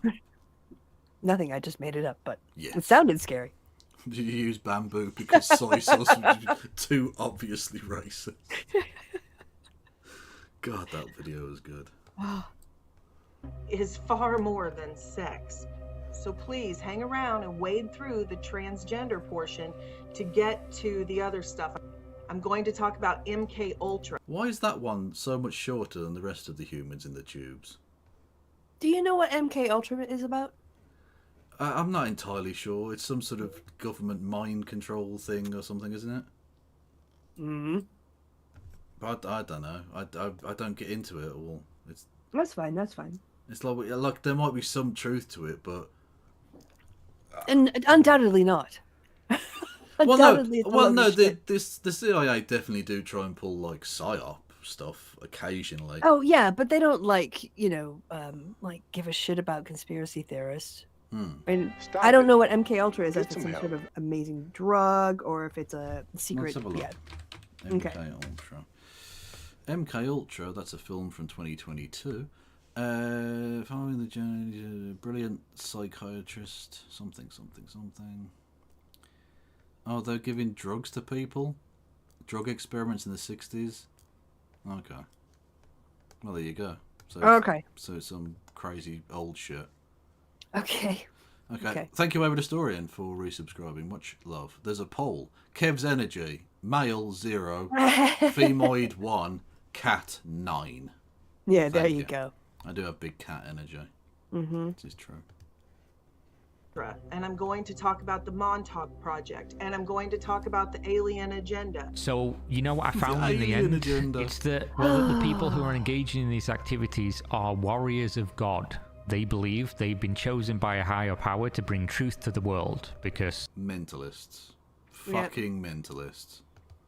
That's what I'm talking about, like These people, delusional. They do not call themselves transvestigators usually, but instead refer to themselves as truthers, which is fucking hilarious given the context of what they believe and how they spend their time.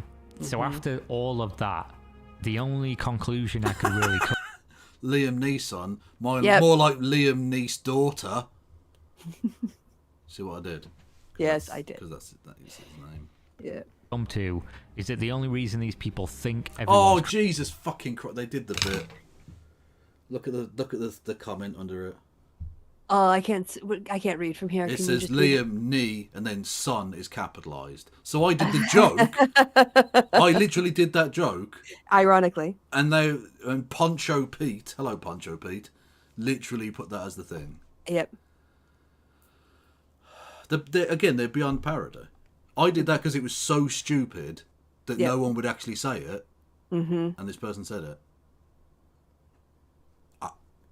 it. You're still stunned? I don't know what to say to that. Complete bollocks. Ironically, I guess. Yes. Trans is because they don't like the idea of trans people, and therefore it's the literally. Look, Jess Miller. This is crazy. Seems like everyone is trans. Yeah, and just think about that. You're right. It is. It's not believable, is it? Oh, and this is Dallas Goodman. All the first ladies of the United States have been men. All of them. Yeah, that's metal as fuck, right? That's awesome, yeah. That's incredible. You believe the elites are using... And that's really odd, because I've seen Melania Trump's bush and tits. What? She had a really great fucking... Who? Have you not seen her soft porn stuff? Who? Not Melania. What's her name? No, Trump's wife. Yeah, Melania. Melania, okay, yeah. right. No, she's or done her porn. lesbian pics. Yeah, like her lesbian bondage pics. I've seen her vagina and breasts. For some reason, yes. I in my brain went, Obama's daughter? He can't see that. No, what the fuck? I'm tired. I'm tired, man. That's why I asked. Okay. Explained. Okay. Yeah. Honestly, I forget Melania exists. Yeah. I'm just sort of like she's like Tiffany Trump. I was just gonna say, whoever did her surgery, very good. Her facelift. Sorry, his surgery. Apologies. Yeah, because she's got very accurate looking bits. Indistinguishable from a cis woman. Yes, yeah. You're thinking of Malia. Yes. As I said, my brain is tired, so that's why I didn't accuse you or anything. I was just very confused. Also, I think they're both adults now. So even if I had said something weird, it would have been technically still legal. Just inaccurate, incredibly inaccurate. Because as far as I'm aware. And I don't want to see any of these fucking pictures anyway. It's just those Melania pics were everywhere. When Trump first was running in the first election. Yeah. Get some help. But honestly, I just blanked her. Like she's like Tiffany Trump. She's so unimportant and really like she's not the power behind the throne. No. She is just looking out for her own payback or her own pocketbook. That's it. Yeah, indeed. Thank you for resubscribing, Rohack. Much love to you. Yeah. You delightful bastard. Using to control us. I know that's an anticlimactic answer and you might feel a little bit robbed by watching this video, but it's all I could figure out because the other things were pieces of yarn you pull and it just unravel a whole load of other conspiracy theories. Realistically, what's going on is it's just a bunch of people who have really shit lives. Beyonce 101. Beyonce boy wants. See, I can't read it because the font is so small from where I'm sat, but thank you for translating it. Boy wants. Yeah. He's not even trying to hide it, is he? No. Old boy wants. It's just amazing how, it's just the famous people who are trans, I guess. I don't know when they do their transitioning. But, yeah, anyone who wants a job in business or politics or... I don't know how you walk around in that head. In that headspace. I don't get it. Yeah. The talk is amazing. True. Thank you very much. To seek out the grandest conspiracies in order to distract them from the reality that they've wasted a lot of their time on this planet and things aren't as cool as they envisioned that they would be. Basically, time's running out, life's really boring, and these conspiracies are entertaining and grander than they are, so why not believe in those instead? Well, that's literally the point. There are two main reasons why people believe in this kind of bullshit. A, it makes them feel clever, because they've got a truth that no one else has got. And B, it gives them a semblance of control over a situation they have no control over. Yeah, or they know a secret truth of why things are the way they are that no one else does. Yeah. But which is also, as you come back to, is ultimately it's a form of control. Of at least, I know the truth of what's happening, therefore I see it all, and they don't fool me. All these trans people who look suspiciously cis. Exactly, all of the obviously trans women like Jackie Kennedy. Yes. Yeah. Like one of the icons of femininity in the 20th century. Well, I mean, Actually look, Henry trans. Cavill being born as a woman is clearly, evidence that A woman you doubt it. A woman with the biggest jaw He's got the feminine eyes. you've ever seen. A jaw like fucking Johnny Bravo. Hey, he was also. They've got to believe in True. something huge that they could never impact to make themselves the hero of the story, fighting back against this overwhelming and all-consuming evil, to give themselves purpose beyond, I just go to work every day, I pay my bills, and then eventually everything's going to come to an end and nobody's going to really care. People make this decision subconsciously all the time, and for whatever reason, these particular people have convinced themselves that whatever sexual organ is in a stranger's pants, or what a stranger represents themselves as, is the thing that should consume every waking moment of their life. And that's the real answer. But the other answers that unfortunately I couldn't really... Aliens. They're definitely aliens. Yeah. And reptiles. Why do those humans Reptile only... aliens. Those humans only have one leg. Yeah. They seem to have one leg, I think. And why is the weird little child doing with the alien? I don't understand any of this. Why You is have to this? go watch the video, Kevin. Well, clearly, yeah. Exactly, I'm taking her out of context. Clearly, in Don't context, this would make a lot of undermine sense. transvestigations. True. No undermining. So did JFK suck Marilyn Monroe's dick? Yes. Yeah. Obviously, under that dress, there was a tuck. Exactly. Yeah. That's why when she was singing "Happy Birthday, Mr. President," he was down there, wasn't I? Fair play. really follow all too closely that kept coming back were just rabbit holes we'll have to further explore later, such as the entire population of the planet is being replaced by trans people by aliens, True. reptile people, or ancient cults who worship mythological beasts. There is also one really interesting meta storyline that kept getting thrown around in the documentaries they were making, talking about Nazis that do something called channeling from other dimensions. The Gotterdammerung! Yep, there we go. Where they have super technology and cloning facilities, and that's really compelling. Maybe we could follow that one. But I couldn't tell if they were saying that these were the good guys of the story or the bad guys, because mostly they just bring it up as a thing, as if it was accepted fact, and not about where they're positioned within the story. Honestly, it's difficult. I kind of got lost in the narrative a bit listening to these documentaries. Ancient aliens. Nazis versus aliens. Why isn't that a film already? I need the Nazis versus aliens film. Nazi UFO. What is this? See, Hang on. So, Yeah. are some of the aliens on the Nazi side? Or maybe the Nazis are on the alien side, Kevin. Who are they fighting? Who are the Nazis and the aliens joining up against? Each other. And us. And the aliens. Yes. Other aliens. Bigger aliens. Jewish aliens, probably. Let's be honest. Yeah. We're gonna get to that in the end. No, I don't know. Well, I mean, ultimately, all conspiracy theories do cycle back to Anti-Semitism "'twas and- the Jews what done it" or something. Yeah. Always. Maybe this one is surprising and it's only about aliens and reptiles. Yes. Documentaries is not like anything I've really experienced before. It's all just disjointed ideas and thoughts slammed into you with quotes from the Bible and random philosophical questions and Shakespeare quotes. Yeah, just don't ask me to explain. It's not something. Coincidence? Just read out the people who are there. One is that's Charlie Rose. That's Charlie Rose. Is that Lady Gaga, I think? I think so. That's Pope, your man, Iron Man. Robert Downey Jr. Yeah, oh fuck's John sake. Kerry. John Kerry, George Bush, Pharrell. I can't see who that is. Oh, I can't. Is that Ben Affleck? Maybe. Yeah, gaunt Ben Affleck.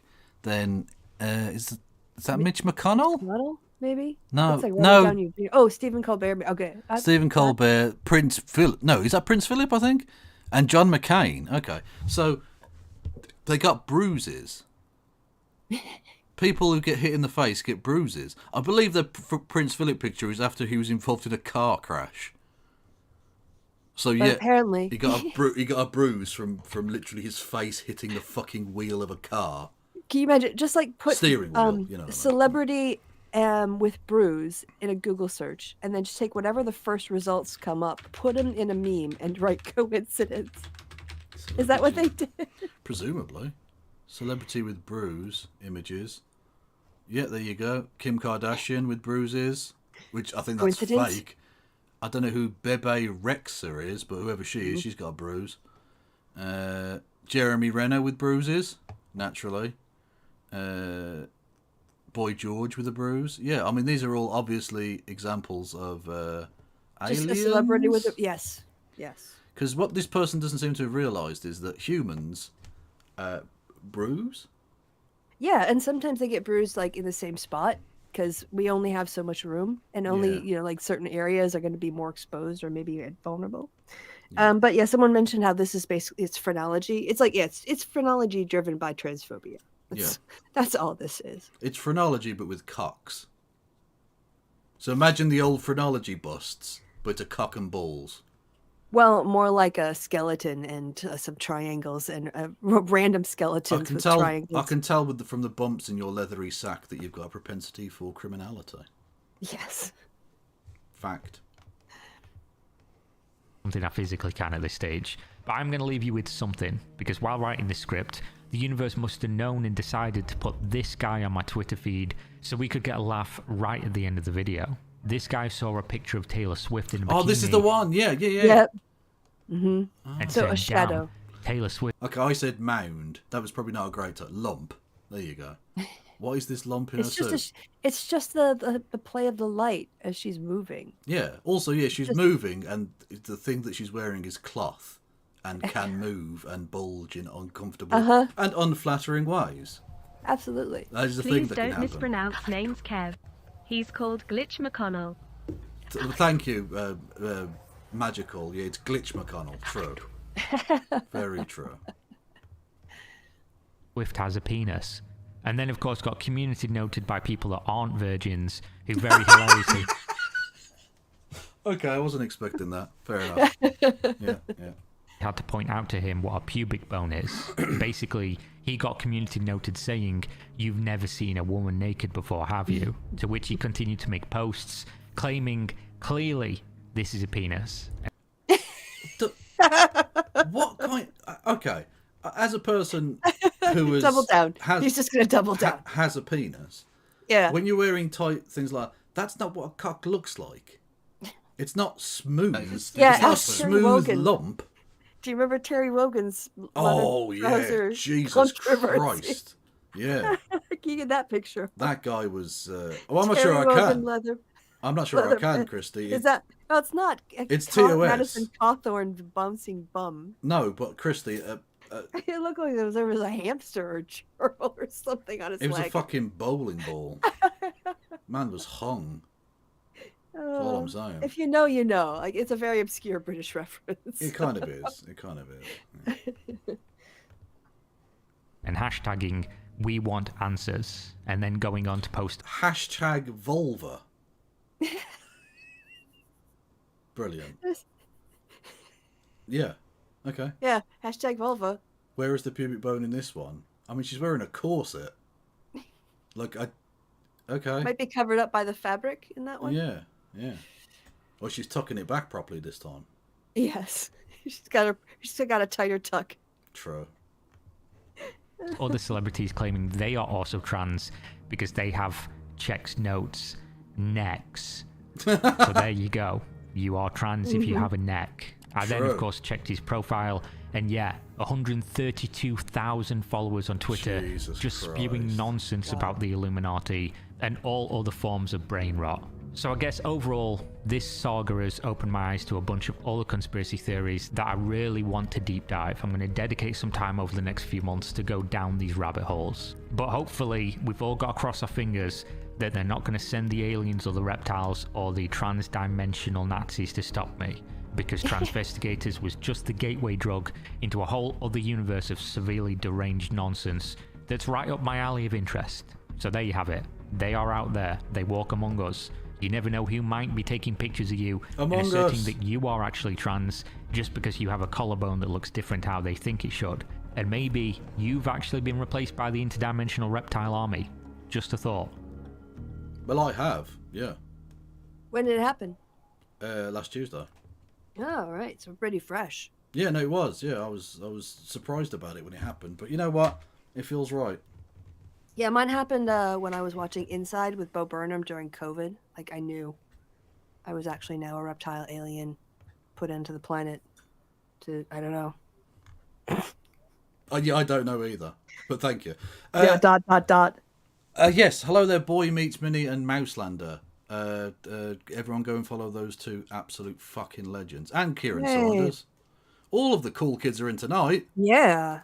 Nice to see everyone. Thank you, Wayward Historian, for gifting a sub to the Thinking Sabercat, who, by the way, does the most mental edits. I love them dearly. So I figured you would enjoy that, despite my, like I said, I wanted to do some things, but yeah. Well, hello. As well. Welcome. How is everyone doing?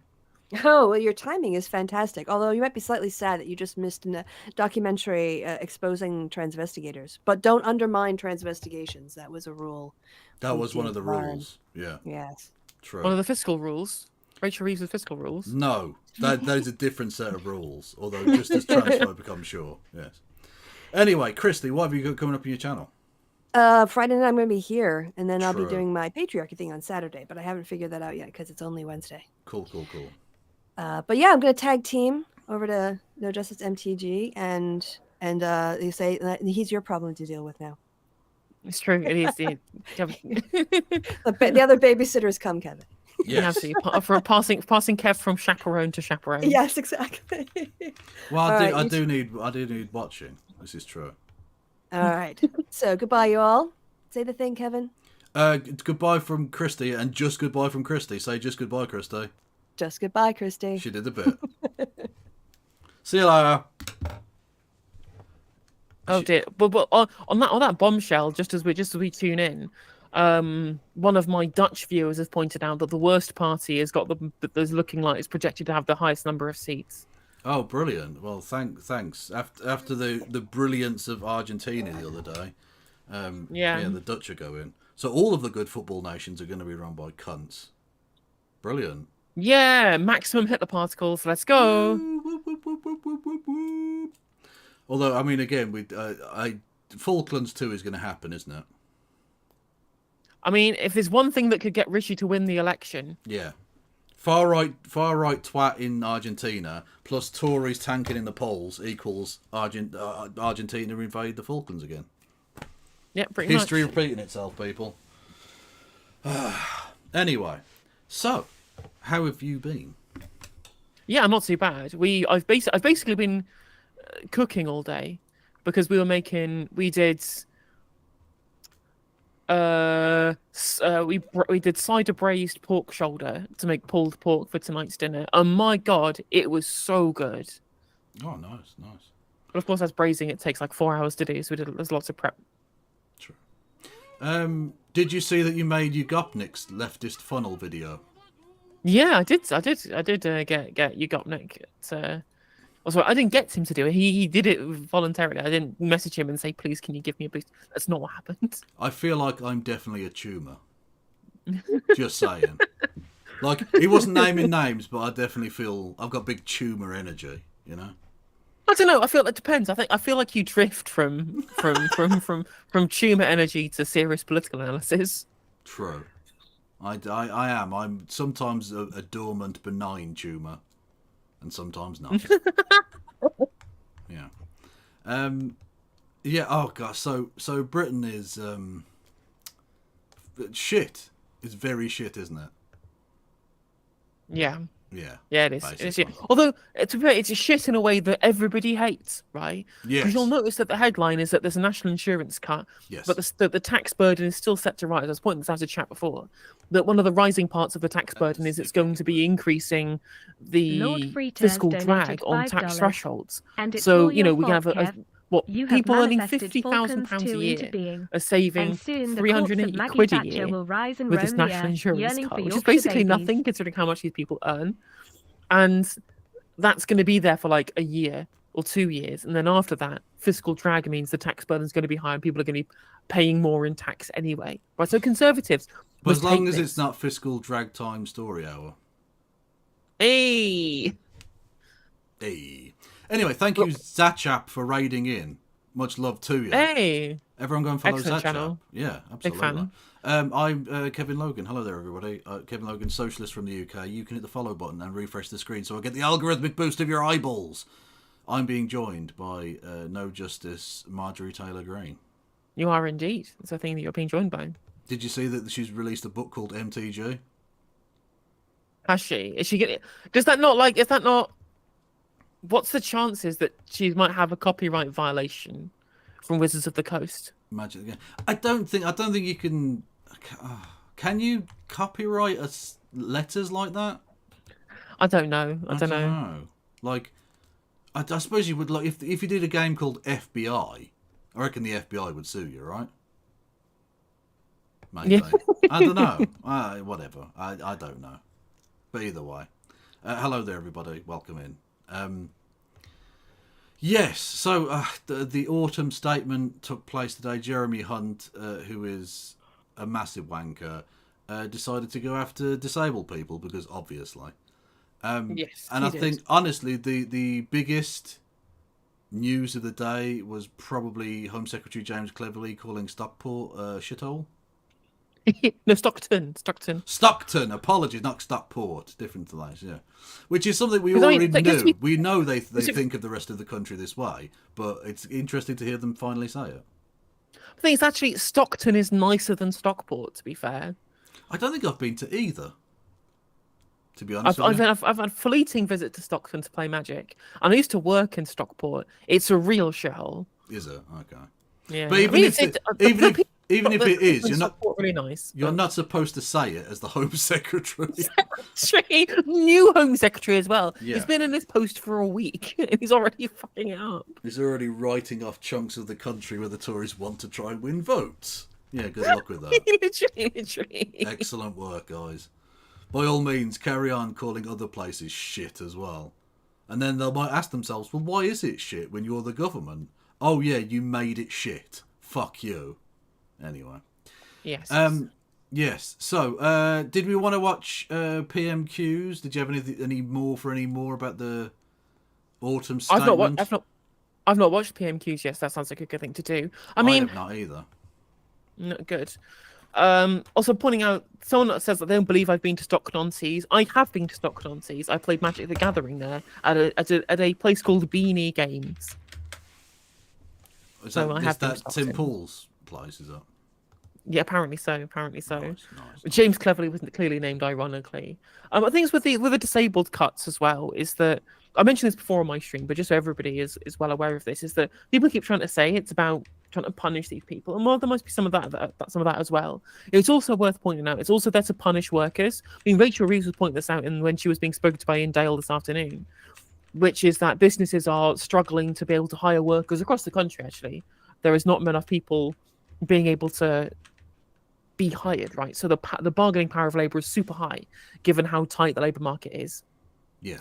That's allowing workers to bargain for higher wages. Is why we see strikes. It's why there's all these fears of a wage price spiral that hasn't fucking materialised, despite everybody mewling that we are all going to be destroyed by the wage price spiral. So what that's led to is them desiring to try and increase the number of people looking for work out of the disabled population to cool the labour market, to kneecap the bargaining power of labour, to get there be more people to be able to be hired by these people who are looking for staff and can't find them. But of course, we don't want that. We want to have higher wages. We want to be able to bargain for higher wages. We want a tight labour market. That's what working class people want. It's why Kalecki always talked about the capitalist class never wanting there to be full employment because it would make labour too powerful. Yep. And that's what this is really about, right? People try and create this Skivers versus Shirkers dichotomy, when really and truly, like, every single Shirker makes the Strivers richer because the labour market becomes tighter. Yeah. Well, exactly, yeah, that you need a reserve pool of labour in order to keep things tight. You can never have full employment because in a full employment situation, like you say, it hands a lot of power to the workers. And actually, to bring a historical example to this, one of the ways in which they kind of learnt this law of economics was through the Black Death.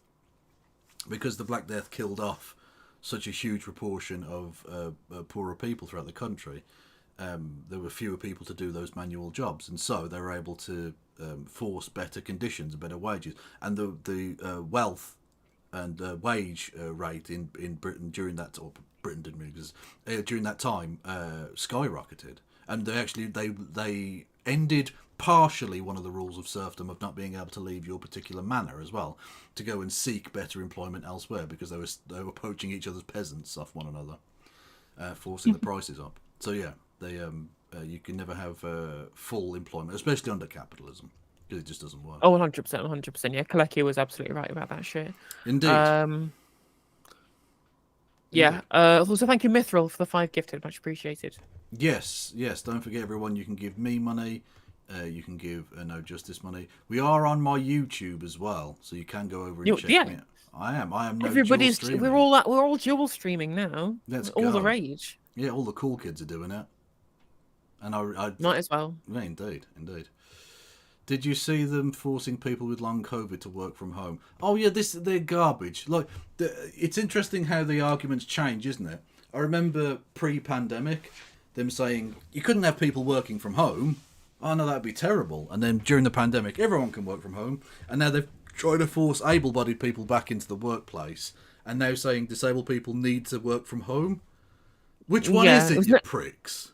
Well, it was never going to end up being emancipatory, was it? No. They were never going to free us from the shackles, right? They were going to make sure that the only people who work from home are the people who weren't working previously because they weren't able to. And to be fair, probably aren't even able to work from home either. Yeah. Like, lots of people who have long-term sickness have on days and off days.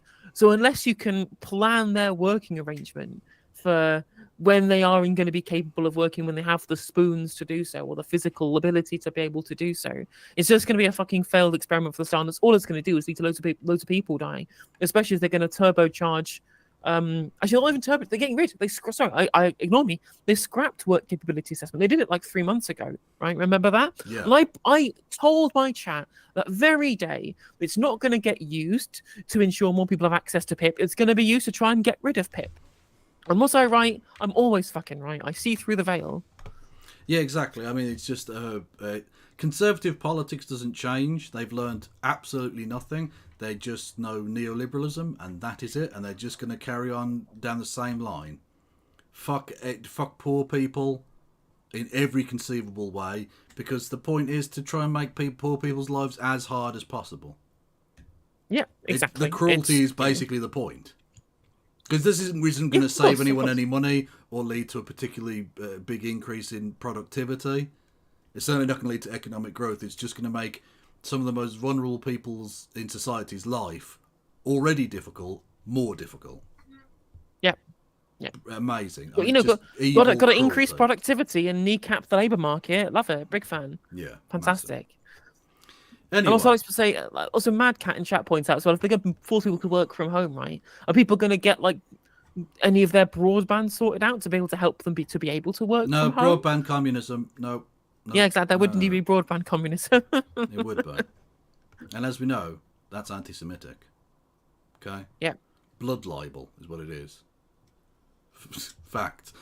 Honestly, I suppose one of the big bits of news of the day was the deal that's been struck for a 4-day ceasefire, which I think goes into effect at some point tomorrow morning.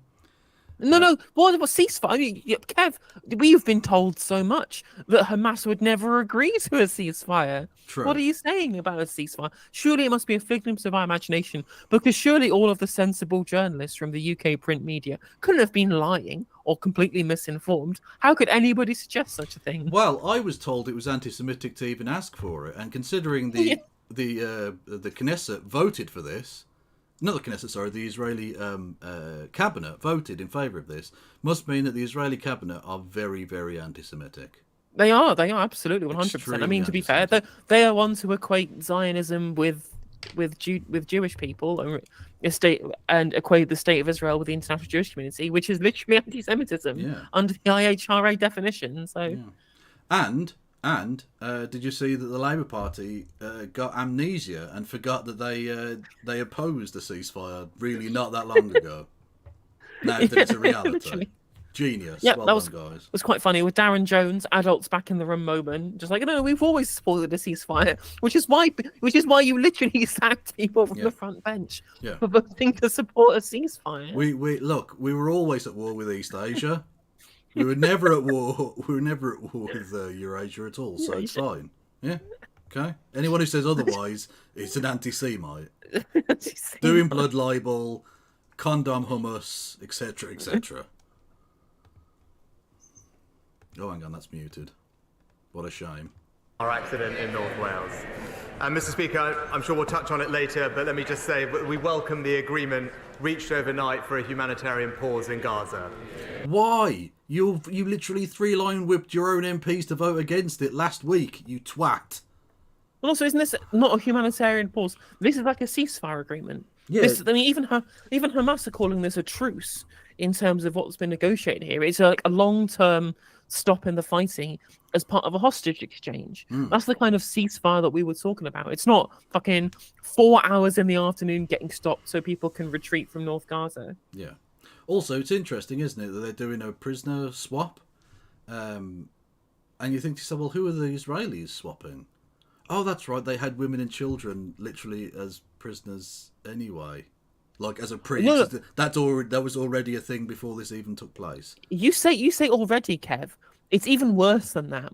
What they've been doing is arresting random Palestinians for no reason in the West Bank so that they can release people who shouldn't have been in prison in the first place anyway. Obviously, no one should have been. Loads of them just haven't committed any crimes regardless. But they're deliberately arresting people so they keep all of their Palestinian prison population the same. You can basically call them, I don't know, what would you call them? Hostages? Would you say that Israel is literally taking hostages, actually? Hostages. What's incredible as well is that there was a bill in the Knesset in support of the ability to execute Palestinians in jail. And the people who are most against this were the people who had the families of hostages held in Gaza, because they thought, well, if we start executing Palestinians, it will be justification for Hamas to start executing the hostages, right? Which, that makes sense, that is a reasonable concern that they have there. And also on the ceasefire point, remember when two weeks ago, Biden was asked point blank, will there be a ceasefire? And he said, no ceasefire. And now we literally have a ceasefire that was mediated and negotiated by the US fucking State Department. Although they were apparently very, very concerned at the idea of allowing foreign journalists in to chronicle what was taking place. Because they might give people sympathy with the Palestinians. Exactly. Well, I mean, are Israel doing something wrong then? Is that what you're tacitly admitting, State Department, that they're definitely doing very bad things? And if journalists report on those bad things, people will say, maybe we shouldn't be supporting the bad people side. Maybe. It's honestly, it's a real conundrum. A real conundrum, isn't it, Kev? It is. It's a conundrum wrapped in a mystery. This is something that we have consistently pushed for and is a crucial step. No, you haven't! You literally three-line whipped your own MPs against this last week! Oh, the lies are so infuriating. They're all like, no, we always wanted a ceasefire, actually. No, you fucking didn't. And you shamed anyone who asked for it last week. We were all anti-Semitic, blood libel pieces of shit for daring to suggest, what you want Hamas to win? So does this mean that because Israel's agreed to this, Israel wants fucking Hamas to win? Is that how it works? Wankers. Apparently so. Apparently they've also said that they will extend the ceasefire period by a day, an extra day for every 10 hostages that Hamas give back. Okay. I think it's an interesting caveat to the ceasefire. Well, it's very anti-Semitic. That's all I'm saying. Also, did you see the anti-Semitic octopus on University Challenge? I did see the anti-Semitic octopus on University Challenge. It was so anti-Semitic, it could see into the future. When this was filmed in March of 2023, right? They knew. They were so anti-Semitic, they had already gone into the future to tell Hamas to do Operation Al-Aqsa Flood so that they could have their octopus have maximum gravitas when they had it broadcast on TV 6 months later. And they've come up with a new acronym, okay? You've got SWERFs, which is sex worker exclusionary radical feminist. You've got TERFs, which is obviously trans exclusionary radical feminists. And now you've got JERFs. Jewish exclusionary radical feminist. A person who supports equal rights for women and believe all women when it comes to sexual assault, except when Jewish women are murdered, raped and mutilated in Israel. Then it's all about the thing is that we're not saying, no one's saying that it's good, right? Or saying that it didn't happen, right? We're not disbelieving the people who were raped by what actually turns out was most likely going to be actually just random Palestinian citizens who'd escaped the war, right? Well, there's been some reporting on this, but apparently a lot of the hostages that were taken, a lot of like the deaths that were caused in the Supernova Festival were done actually just by civilians rather than people from the Al-Qassam brigades, because they just didn't realize what was going on. Saw that the fence had broken up, thought, oh well, these people are fighting, so we'll just kill people. And there was a lot of hostages taken completely at no authorization from the Hamas militants, which is a weird thing that's happened there, because apparently the Hamas didn't even know or give any orders to attack the Supernova Festival. Yeah. JERF. I just wanted JERF out there. It was in my mind, and everyone else had to see it too. Fucking. But yeah, like no one's. Mental. Yeah, but no one's saying. But no one's saying there's any context, right? There's no one is saying there's any context where raping people is okay. Like no one's saying that that's a thing that's like. I don't know why they think that. Because it's their emotional abuse tactic of, if you disagree with Israel in any way, you must be pro-rape. Well, there you go. Yeah, they're pretty gross. Towards ending the nightmare for families of those taken hostage in Hamas's terror attack, and also addressing the humanitarian crisis in Gaza. Mr. Speaker, this morning I had meetings with ministerial colleagues and others. In addition to my duties in this House, I shall have further such meetings later today. Justin Oswald. Thank you, Mr. Speaker. Today, his government will say that disabled people have a duty to work from home or lose their benefits, as if a suitable job of this kind is something that can be conjured up at will. It should be obvious to anyone that this kind of punitive policy isn't incentivising work, it's simply punishing disabled people who are already among the most marginalised in our community. So can the Prime Minister do his duty and tell us now, how many of the 137,000 jobs on the DWP Find a Job website are roles which specify that you can work from home? Prime Minister. Well, Mr. Speaker, it wouldn't be right to preempt the Chancellor's autumn statement later, but let me just say this. What? You literally leaked it hours before. Yeah. It was. We knew everything he was going to say before he said it. You fucking arsehole. I'm proud of this government's record in supporting those with disabilities. Mr. Speaker, not only have we closed the disability employment gap, not only have we increased the number of employers that are now disability confident, we're also... Oh, sorry, yeah, this was a beauty as well. Apologies, but going back to the Israel thing. This is... disability competent is a really great phrase. It really is. That they can use. Yeah. The US has sent Israel data on aid group locations to try and prevent strikes. No, what you've done is provide a kill list of aid workers. You fucking lunatics. Have you heard the latest story in IDF penis news? Oh my god! If there's more Jisrael Defense Force news, let's have it. So apparently, this is less funny than the first set of Jisrael Defense Force. And this is the one that there was an Israeli cabinet minister who said that they should cut off the foreskins of anybody that they capture from Palestine in the Gaza Strip. Apparently it's like a religious, like a scripture reference. But don't Muslims tend to do that anyway? I thought that as well. Yeah, I'm under the impression that most devout Muslim families have their boys circumcised anyway. So, like, yeah. So are you going to reattach a fake foreskin and cut that off? That's a real gruesome punishment. Yeah, really. The weird fucking foreskin theatre situation.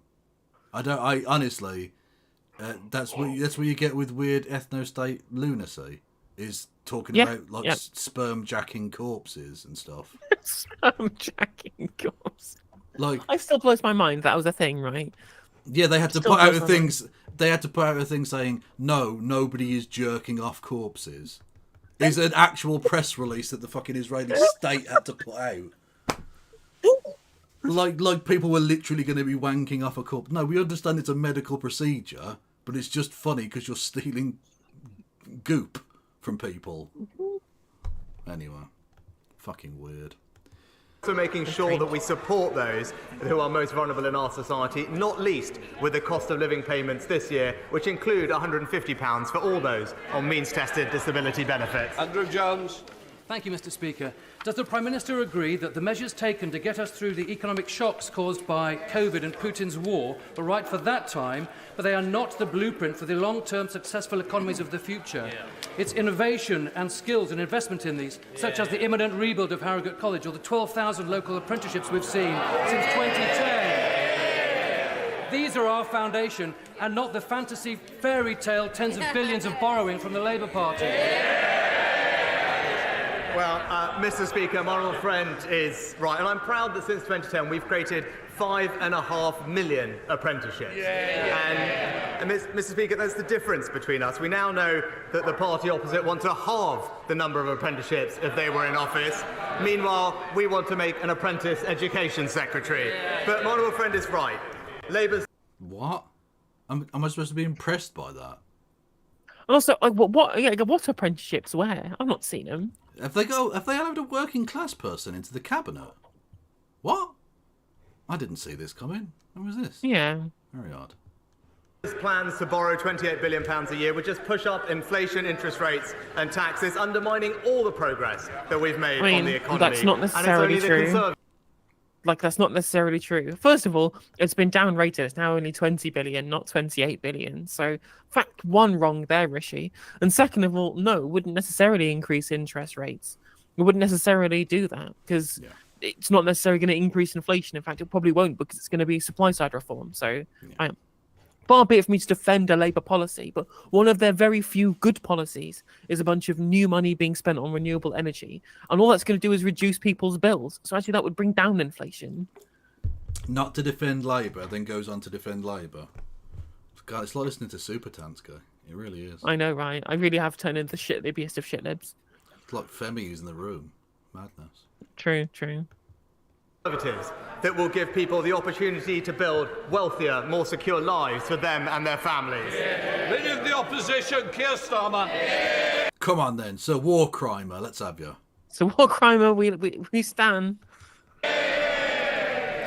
Thank you, Mr. Speaker. Like the Prime Minister, I know the whole House will welcome the agreement reached overnight. We repeat our calls for Hamas to release all hostages immediately. Especially the ones in South Wales, lest we forget. Lest we forget, indeed. This humanitarian pause must be used to get the hostages out safely, to tackle the urgent and unacceptable humanitarian catastrophe in Gaza, and to make progress. God, he's using humanitarian pause because that was his language, wasn't it? That was the phrasing he used. So now he can be like, see, they followed my path. I'm such a soothsayer. I'm basically single-handedly saving the Middle East with my fucking nonsense. Yeah. All cessation of hostilities. Mr. Speaker, in recent years, the international community has treated the two-state solution as a slogan rather than a serious strategy, and that must now change. Like that's because it's not a solution. I'm sure I speak. Like, it's not going to happen. Like, the two-state solution is fucking dead. Well, this is the problem. I think a two-state solution is dead, and a one-state solution is dead. I mean, the one-state solution isn't like a dead; it's just impossible, right? Because the two-state solution. Yeah, the problem is the one-state solution, like the framework for it to exist, still exists. Yeah. It's just politically impossible, right? Yeah. Whereas physically, the two-state solution just cannot work anymore.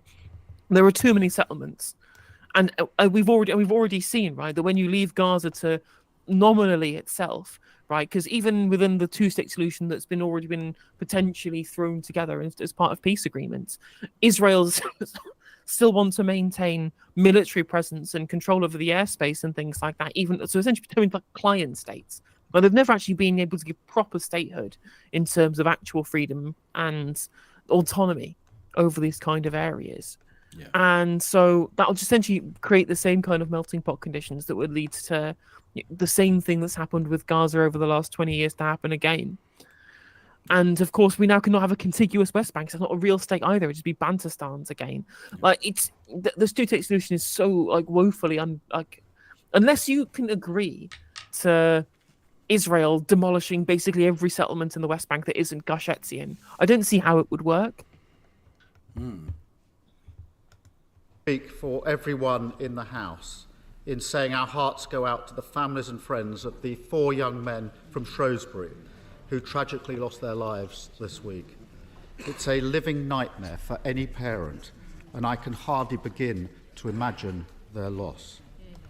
If only you've had any of that sympathy for the thousands of Palestinian parents. Quite. At all. Any of you. Well, it's difficult to have sympathy for all those Palestinian parents because they're also dead as well. Well, that is true. That is true. Mr. Speaker, this week the Prime Minister unveiled the latest version of his 5 pledges for the country. Let's hope he has more success with these than the last ones. Did he forget the NHS? Prime Minister.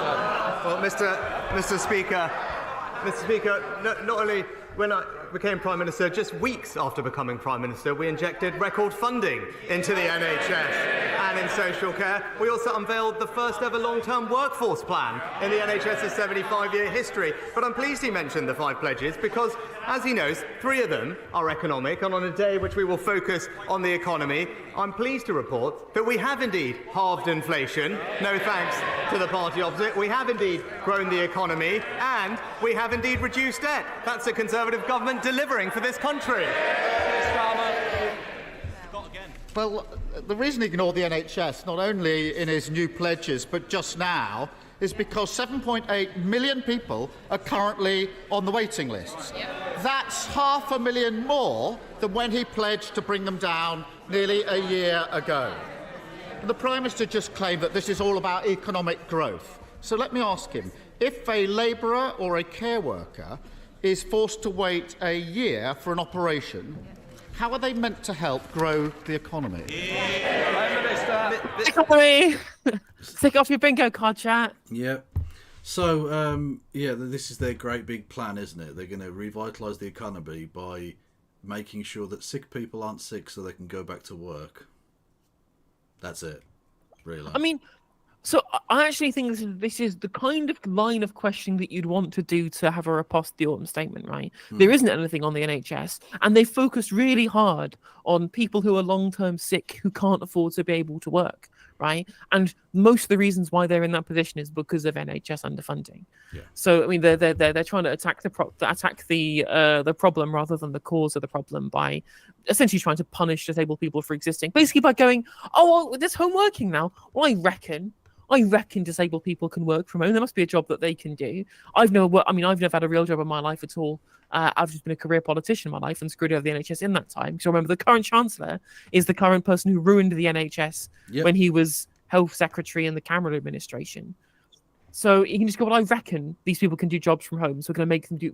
We're going to what has been described as reforming the work capability assessment to reflect availability of home working after the pandemic, as if that is a panacea, rather than something they've just said. Oh, I reckon that'll work. I reckon they can do it. Oh yeah, no, this is the entire government policy is just written on the back of a fag packet. Well, I should explain for American cigarette packet that it's not as a different they're just writing things down on a napkin and going, should we say that? Yeah, go on then. It's nonsense. Yeah, they've been negotiating with Ehud Olmert. That's why they had to write things on napkins. I don't get that reference. So in the 2008 peace talks between Israel and Palestine, when Ehud Olmert had the land swaps, a map of the land swaps he was going to be discussing with Mohammed Abbas. Mohammed Abbas wanted to take the map away to study it with his aides to decide whether they wanted to agree to those land swaps. But Ehud Olmert said, no, you can't have the map unless you agree to the deal without studying the map. And so Mohammed Abbas had to draw a sketch of the map on the back of a napkin so that his and his aides could take it away. That is a true story about the Israel-Palestine talks. Yeah. You don't get to see what the thing is, but you get to go, do you want to take the deal for the magic box? Who knows what's in it? It could have a Gaza Strip, it could have a West Bank, it could have East Jerusalem. It could have none of those things. Take your pick. Fucking mad. Mr. Speaker, we're doing an enormous amount to bring waiting lists down. Enormous amount. Expanding patient choice, rolling out new community diagnostic centres, new surgical hubs, as well as putting more doctors and nurses in our ward. But I guess the question, Mr. Speaker, is when he talks about targets and waiting lists, I really just hope that the Welsh Labour government aren't listening. Because after 25 years in power, they're missing every single one of his targets. Weren't they meant to be his blueprint? Mr. Speaker, more than double the entire population of Wales are currently on a waiting list in England. He really needs to take some responsibility. And on Isn't it something like... Is it something, some crazy number, like 10% of the population are on an NHS waiting list? Yeah, I think I remember seeing like a stat like that somewhere. Like, it is absolutely fucking miserable, right? Yeah. But then again, Labour's plan for the NHS is just abolish the non-tax status, and that's it. That's the only plan for the NHS. Well, so whilst they're correct to use the line of criticism, because it's the biggest failing, apart from the cost of living, it's like the biggest thing that people have problems with the current government. They're right to use this line, but when their own riposte to this is, well, we'll do exactly what they're doing, but also we'll abolish the non-tax status for our workforce plan, it doesn't really fill me with confidence. Yeah. Also, sorry, as well, I'd like to point out too, someone in YouTube chat with the account, which is just the name Nobody, says, I love your channel. Well, thank you, Nobody. But what that comment makes it look like is that nobody loves my channel. Okay. Which is technically true. Nobody does love my channel. Well, look at it this way. At least you don't have what's going on in my YouTube chat, which is I made a video on a guy called Reese Baden something or other from about 4 fucking years ago. He's a conspiracy theorist twat. And some of his fans are in there now going on about, if you take the vaccine, you're an idiot. And they literally said, if you take the vaccine, your opinion is mute.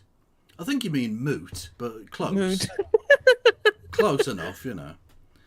So that's what I got. I don't just have nobody that loves me. I have lots of people who fucking hate me. So I don't know about you, Kev, but I was enlightened with my view on the vaccine by listening to "Don't Take the Vaccine" by Piers Corbyn and a rapper that I forgot the name of. I was. Well, look, his flow changed my opinion on many things. He's got, honestly, he's the blackest white man I've ever met. It's amazing. But according to Ben Sharp in YouTube chat as well, some analysis came out that showed that disability sanctions will end up costing the government money, not saving it. Cruelty for cruelty's sake. That's what we read when this plan, right? This plan to kick people off benefits was floated months ago. I did a segment on this. No one reported on this, but I reported on it months ago of a policy of taking away people's prescriptions if they miss too many job centre meetings, and of sanctions for disability payments, and changing the way these things are delivered. The analysis that we read was that the means test was going to cost so much that they're essentially going to save no money by doing any of this. And on top of that, they're going to kneecap growth by there being less money in people's pockets to spend. And also the fact that people are going to be less able long-term to be able to work properly because they're going to be not going through a proper recovery process, or also not recovering anyway because the NHS is fucked. Yeah, absolutely. And again, it's just typical Conservatives. Like, being cruel to the poor hasn't grown the economy. Let's just do that again then. Let's dig up, stupid. Exactly, yeah. Let's just do more and worse shit to poor people. Brilliant. 5 million people are too sick to work, with the majority also suffering from mental health issues. On top of his failures on waiting lists, can he tell us how many people are waiting for mental health treatment? Well, actually, all of them. They all are. Next.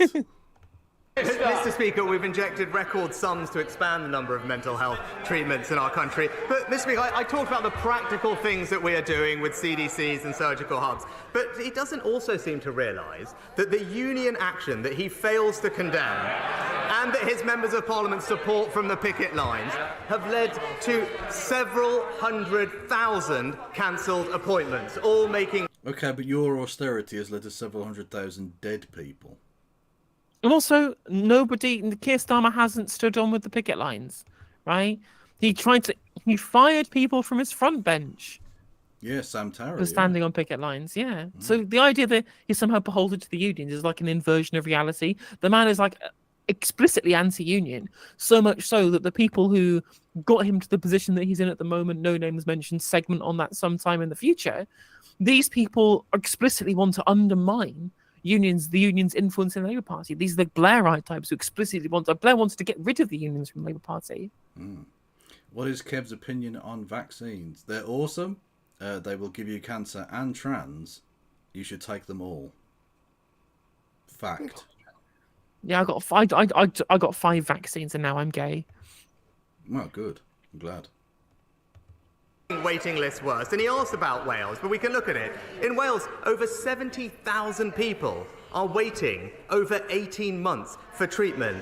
Compared to in England, where thanks to our efforts, we have virtually eliminated 18 months wait. And that's the difference between us, Mr. Speaker. He wants to play politics, we get things done. Which is politics. Yeah,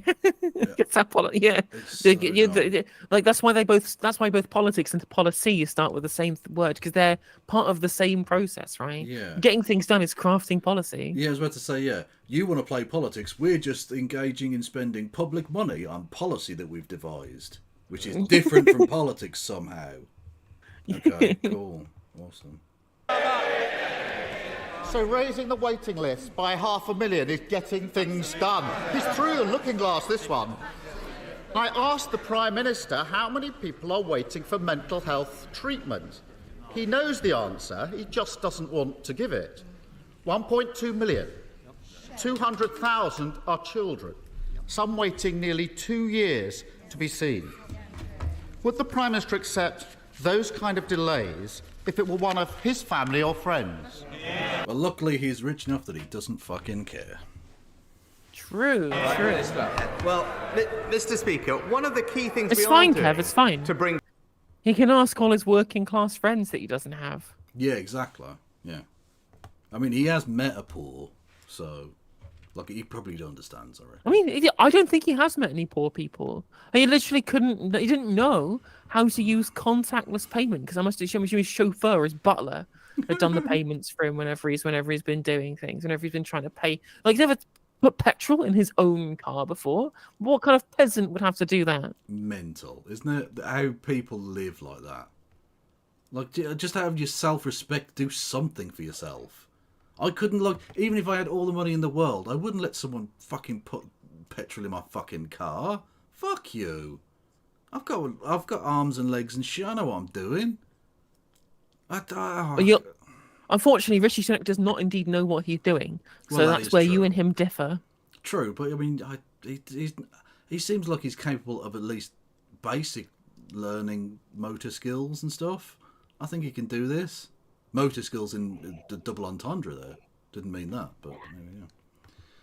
Down waiting list is to expand the access of patient choice. It's a very straightforward idea to make sure that patients can choose where they get treated, and that way we will bring down waiting lists for mental health and other treatments far faster. Now, the Labour Party's policy on this is a total and utter mess. First, he promised, in his words, to ban NHS use of the independent sector. Then he said he wants more use of the independent sector. Oh yeah, did you see the latest scandal nonsense, the latest lobbying bullshit? One of Rishi's mates was lobbying on behalf of the American firm run by a far-right lunatic who ran the... Palantir. Yeah, Palantir, who ran the ICE detention fucking centres in America, who have now got control of the NHS, basically. £330 million contract to develop a data communication system where they definitely won't steal a load of our data and sell it on to third parties. Yeah, woo, big fan. Also, Peter Thiel, who runs Palantir, he has been on record as saying that people who like the NHS have Stockholm syndrome and it should be scrapped and replaced with a private system. So, big fan. Sorry, I say private. What I mean, apparently independent. Because that's what Rishi Sunak will say. Well, he'll probably be. Well, Teal will probably be the fucking next leader of the Conservative Party, then, won't he? The party, if Nigel Farage doesn't get there first. Yeah. But like, what Rishi says there is, independent sector, because he knows that he can't say private sector because everyone literally will hate that. So you literally have everybody hates his own policies so much that he has to mask what it is. Although ironically, he should be saying private sector because that's Keith's policy. Yep. That's Sir Keith's policy is to use more private sector, which doesn't exist, of course, as I've gone over on stream many times. But both the private and public sector use the same staff and use mostly the same facilities. So you can't expand capacity with the private sector. All you can do is skip the queue by paying for private. And Wes Streeting is still going with it. He's still saying that he will welcome in far more private sector involvement in the NHS. So that's your choice, chat. That's your choice, YouTube viewers and Twitch viewers. And I'm assuming future TikTok viewers as well. Your only choice at the next election from the top two parties is more NHS privatisation. I will point out there is a third option. If you vote for the Green Party, they've promised to get rid of the privatisation. So I think you know where my recommendation of choice of vote will go. Yeah, vote Green because these two are the same party. Yes. It's literally identical. The same fucking thing. Yeah. Anyway. They both have NHS workforce plans, but one is coming from somewhere and the other's coming from the non-dom taxpayers, which is going to raise nothing. Also, I love that Keith is so boring. He's made himself fall asleep. True. That you know what? Best thing for In fact, I'm going to have to screen cap that. That's a very rare Keith. That is. That is exactly that is a shiny Keith right there. Absolutely beautiful.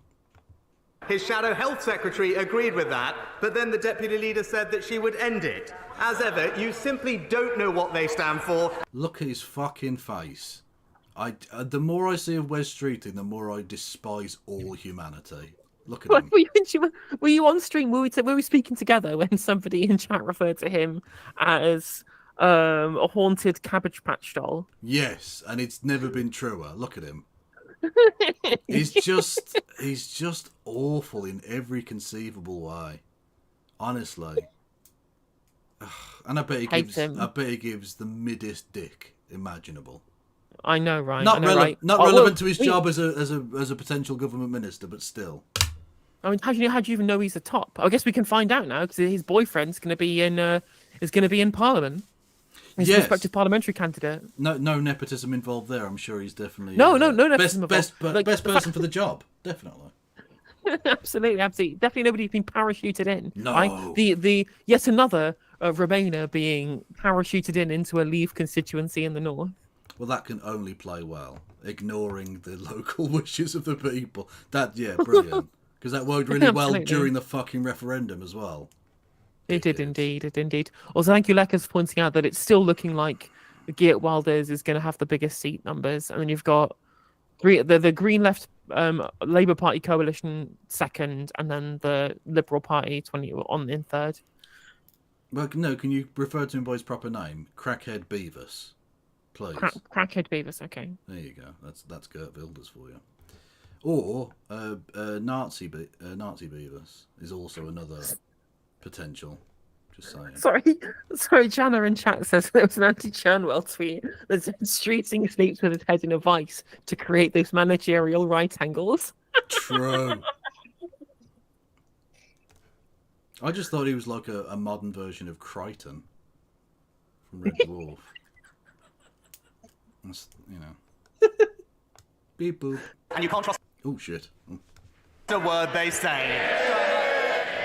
I mean, again, Sunak is kind of correct to criticise Keir Starmer for this, because he's right. Like, they did literally get elected as the leader of the Labour Party on a platform of removing all privatisation in the NHS. Yeah. And they're now running on a platform of increasing privatisation in the NHS because you literally cannot trust a word that Keir Starmer says. And Rishi Sunak isn't wrong to say that. And the thing is, you probably can trust a lot of the words that Rishi Sunak says. You can just trust him to be a massive fucking cunt. True, but they're both saying, you broke a promise. No, you broke a promise. No, and I just want to take them, just sit them both down and say, look, you're both dishonourable wankers. Okay? Both awful. Exactly. You're both correct in that the other one is a prick. Yeah. Love it. Big fan. You get searing political analysis on these streams, by the way, chat. Well, just to be both of honest, us. But well, no, I mean, I know the point you're making there, Augie. We're just calling them dickheads or whatever. But actually, compared to the drivel you get on TV, where they'll talk in highfalutin ways, in just sucking dick, just riding the prospective dick of either Starmer or Sunak, basically. Or these fucking Tufton Street wankers drivelling on about libertarianism. This is much more worthwhile, actually. It's much more substantive to say, you're lying, you're a wanker, than whatever it is Andrew Neil does. Yeah, exactly. What do you think is a better nickname? Is it less heating or one-way streeting? Oh, less heating works. That's quite good. Less heating is a good one, yeah, right? That is pretty solid. For the shocking state of the NHS. The truth is, the Prime Minister would not accept those weights for his family, and neither should anyone else. Yeah. This morning, I spoke to an NHS nurse. For many months, Cam struggled to find time to see her 14-year-old son, Mikey, until he became seriously unwell. And now he hasn't been able to be in mainstream education for over a year. Mikey's mum is having to balance nursing with caring and being a parent. And this isn't a one-off. There are families up and down the country in exactly the same situation, working hard, trying to get through the cost of living crisis whilst desperately worried about relatives who can't get the treatment they need. How does he think they feel when they see the Prime Minister refusing to take responsibility and boasting that everything is fine? Mr. Speaker. It's just so limp. Like, he's not wrong. Those are genuine concerns that people have and stuff. But it's just, oh God. I mean, again, for someone who wants to be a new Blair, he has just none of the charisma, right? No, he's just awful. He's just. I mean, no, he's in politics bad, but he's got no. There's no life. There's no verve to him at all. No, because I think there are a lot of lines that you could use that would really hammer the point home, right? I forget who it was when I watched a video of it. They brought up, right? Do you remember? I don't even remember. It was one of John Smith's last PMQs as opposition leader. And his line about it's no wonder that the Grand National doesn't start and hotels fall into the sea.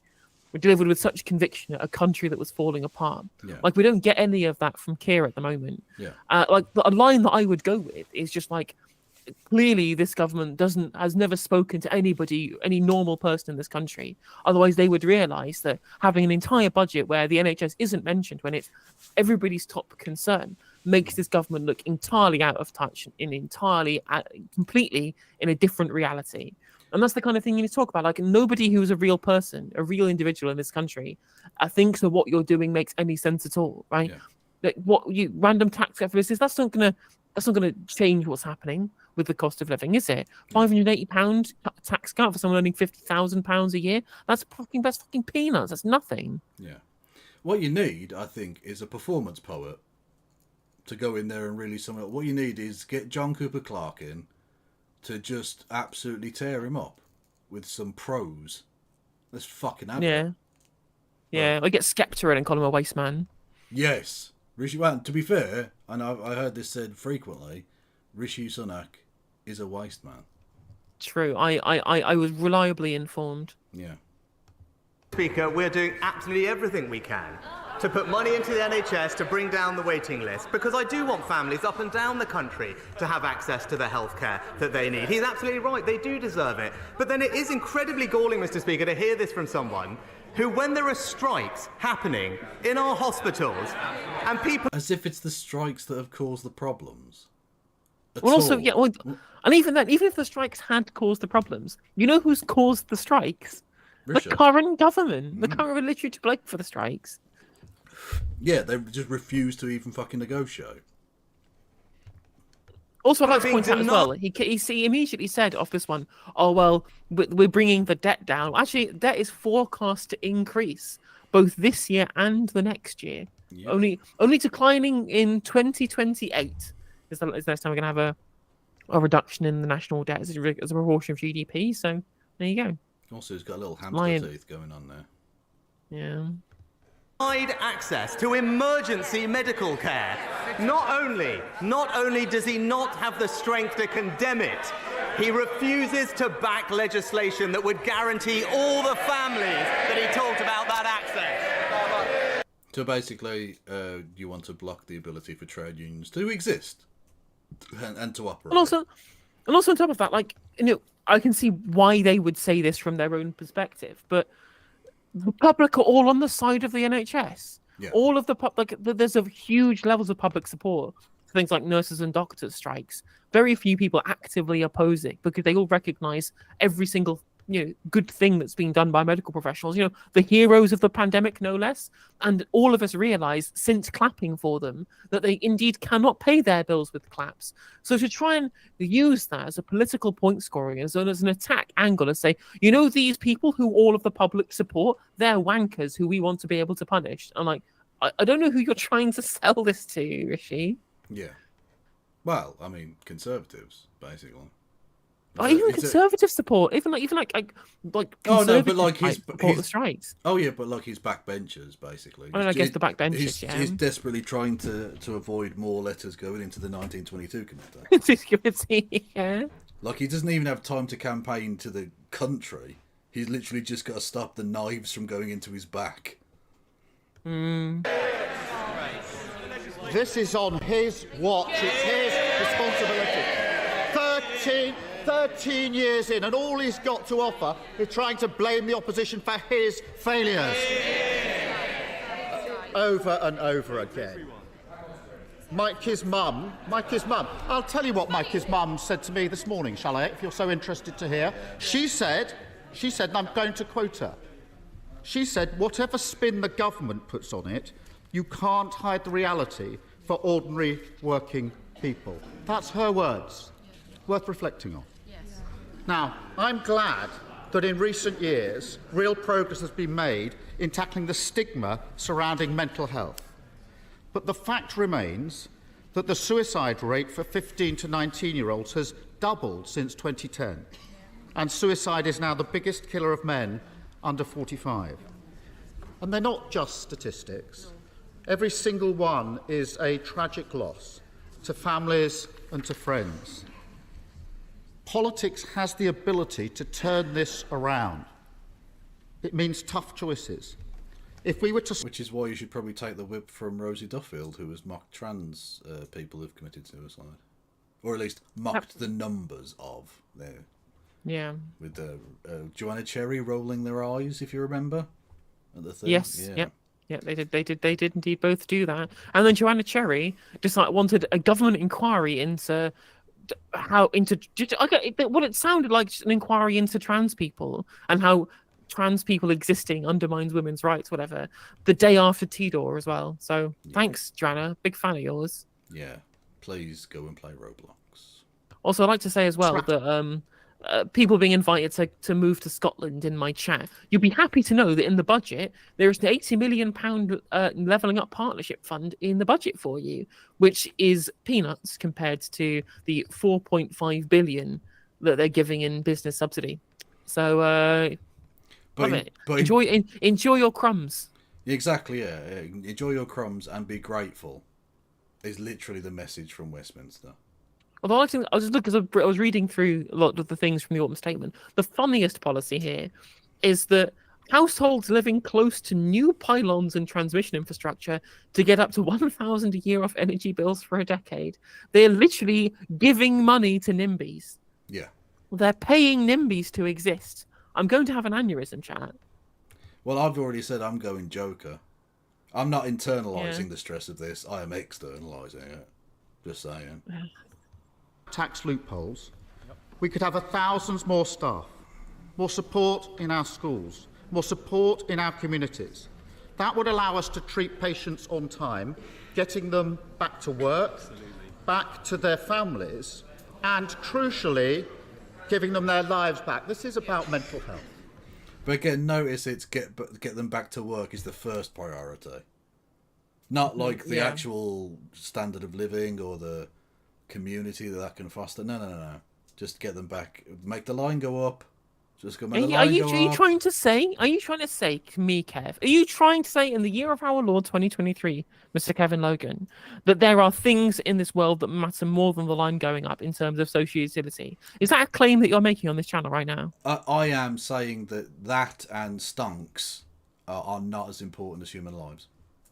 Wow, I can't believe you'd say such a thing. Right? It's very anti-Semitic. In my good neoliberal country, you anti-Semite. Exactly. I've done a blood libel. Bad times. That's Labour's plan. Will he back it? Prime Minister. Well, honestly, he's such a limp dick motherfucker. There's so much you can go at him with, and he's not making bad points. He's just making them in a way that makes me think, I need to sleep. I'm feeling very tired right now. My eyelids are heavy listening to this wanker. Mr.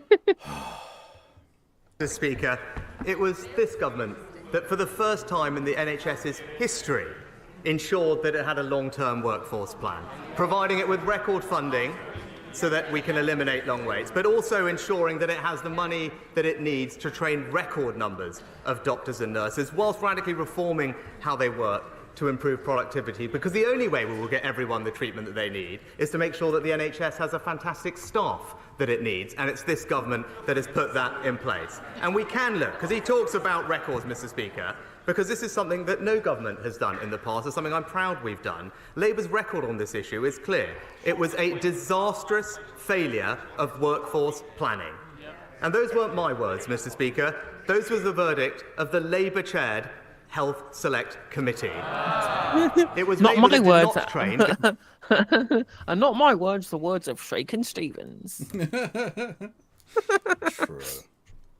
The consultants that we would need now that take 13, 14, 15 or years to train. And it's this government that is for the first time making sure that every family will finally have the doctors and nurses that they need. Thank you very much, Mr. Speaker. And the same thing is as well, is that actually both Rishi and the Health and Select Committee, neither of them are wrong. There has been long-term failures on the NHS. 44 long-term years of failure on the NHS. Weird. I wonder what that coincides with. Any guesses, chat? Someone gift a sub, please, so that I can do the meme. Yeah, fucking neoliberalism. Fucking neoliberalism. Indeed. Speaking of which, did you see my excellent cold shot? No. What happened? Oh well, I was talking whilst there was a bunch of gift subs rolling, and I said that it was Alice Denby from CapX said oh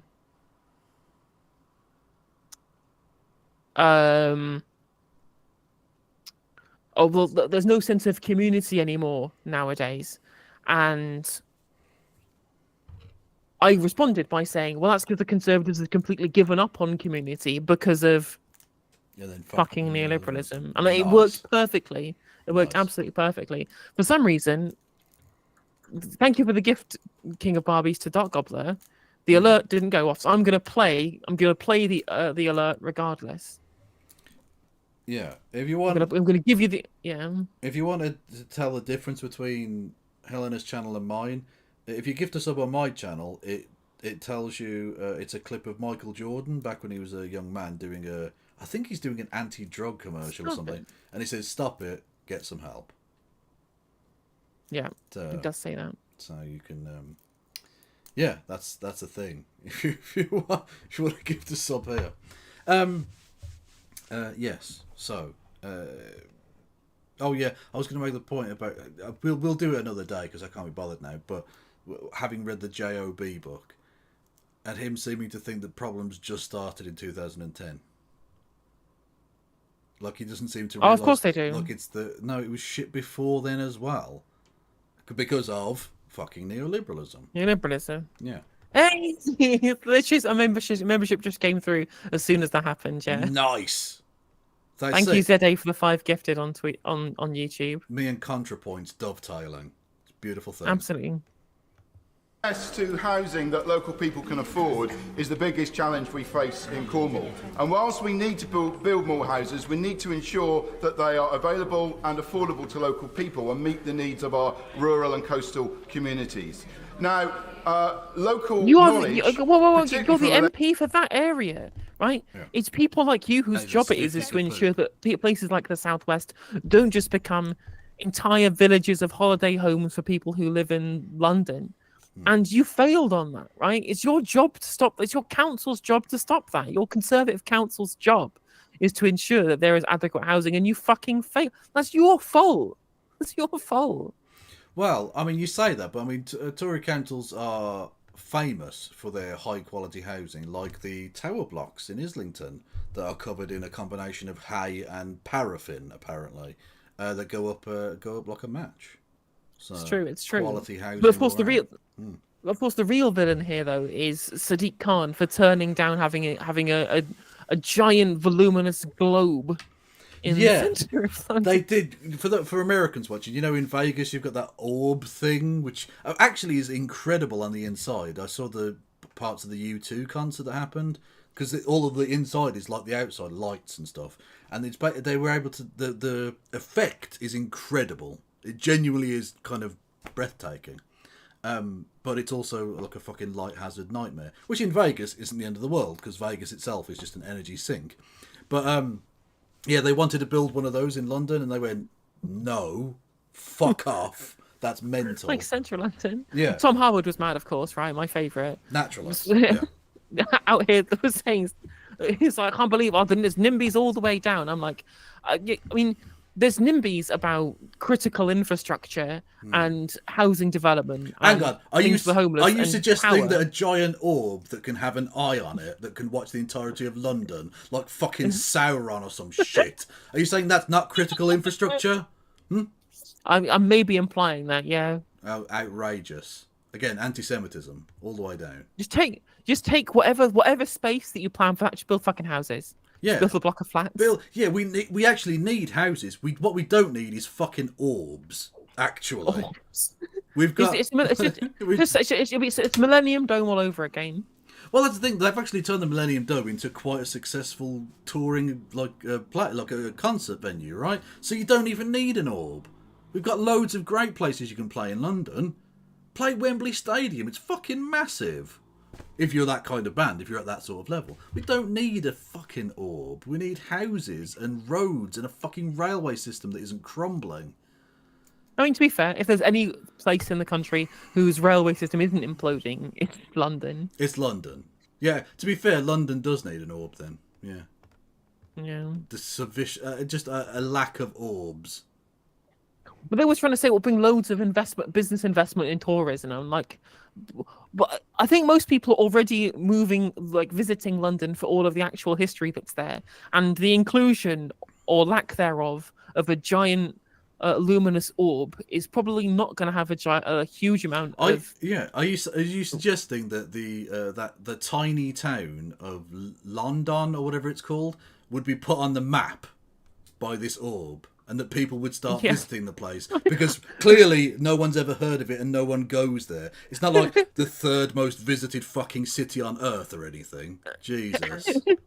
Speaking of being put on the map, well, as soon as I saw this, I tweeted out the Lyle Lanley bit from The Simpsons. I've sold orbs to Brockway, Ogdenville, and North Haverbrook, and by gum, it put them on the map. Exactly. We're getting big monorail vibes from the Sphere. It is. Although, to be fair, again, it's a perfectly good venue, it seems, in Vegas. It's just stupidly impractical and a bad piece of architecture, I guess. But again, in Vegas, it kind of works because Vegas is literally trash. It's tack. Trash. It's tack. It's tack. The city, and you know what? Good. That's vibes, right? Like I'm not saying turn it down. I quite like Tacky. I just don't think Tacky is a really great place to actually live. No, I think they should put the orb right next to Westminster Abbey just to see how humans have declined. So that Culture Critic and like all of the Roman statue abbeys on Twitter can tweet out about the decline of the West. You've convinced me. We do need the orb. We need the orb, and we need to put it right between Westminster Abbey and the Westminster and Parliament. Because it would annoy parliamentarians to have a big eye watching them. And secondly, the Roman Twitter fucking the white statue marble Abbey people would lose their fucking minds, and that for me is worth every penny. And if we have the sphere next to the Houses of Parliament, I will pay money for it to all year round have the eye, and underneath the eye, pointed at the Houses of Parliament, it says, "We pay your bills." That's what I want. Yeah, true. 100%. Also, Jim points out correctly in chat, if we want tourism, we should rent out Buckingham Palace. I mean, I've always said from this, right? You privatise the monarchy, you can turn Buckingham Palace into a massive pub. Yeah. That'll bring in tourism. B&B. Let's go. Absolutely. Look how many rooms Buckingham, there are. Yeah. Look how many rooms Buckingham and breakfast. Buckingham and breakfast. Air Buckingham Palace. True.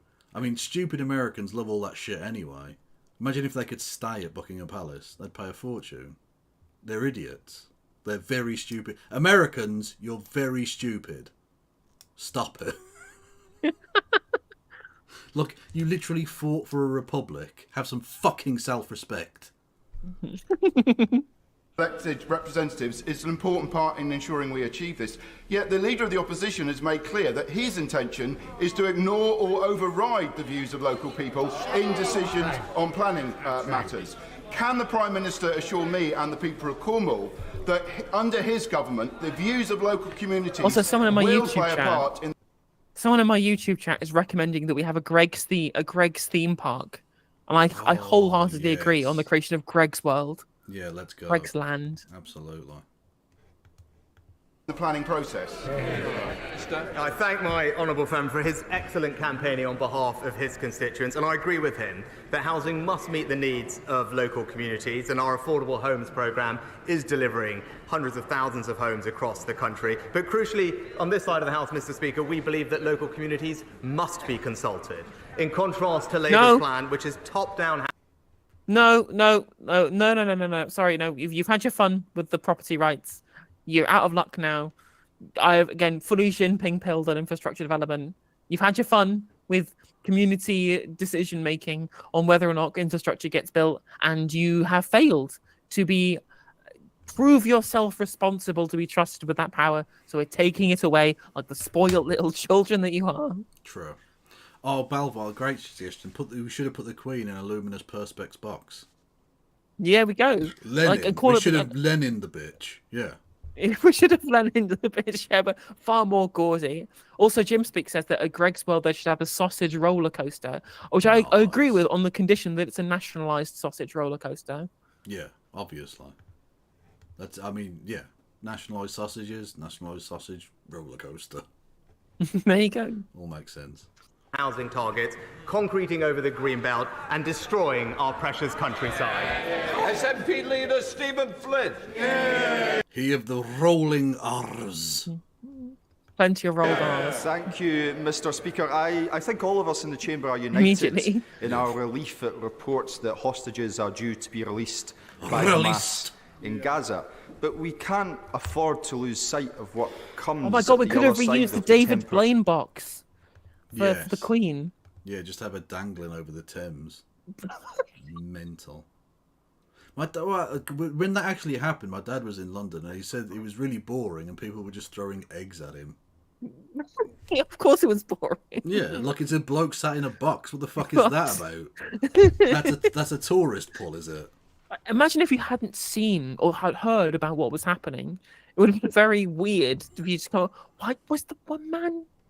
What? Man in the box? Yeah, exactly. What's the point of when he froze himself, which obviously he didn't actually freeze himself because he'd die, but at least that's like a kind of a trick, like escaping a box. Whereas he was just in a box and then he got out of the box. So he just spent some time in a restricted space. It's not that impressive, actually, to be honest with you. It's like your average Mr. Beast video nowadays. Basically, yes. Yeah. I trapped 54 David Blaines in a box. Thank you, Kikiro, for the Prime sub. Much appreciated. Yes, and thank you, Thingy Cybercat for bits and Lord Fritos for a subscripzione. Much love. For a pause in hostilities that we are about to see.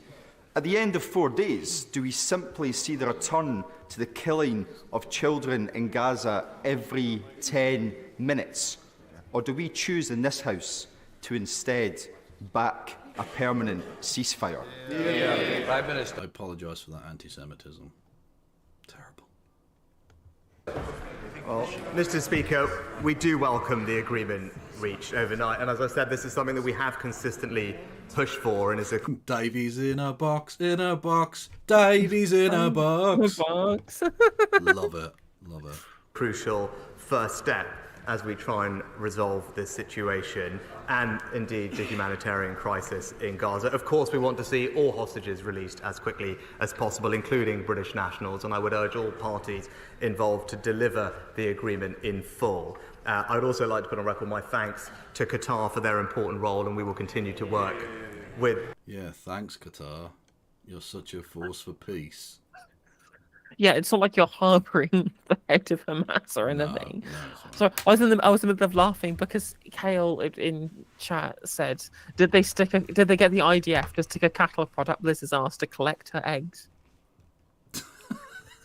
It's a delightful image, yes. Yeah, they wanked off the Queen.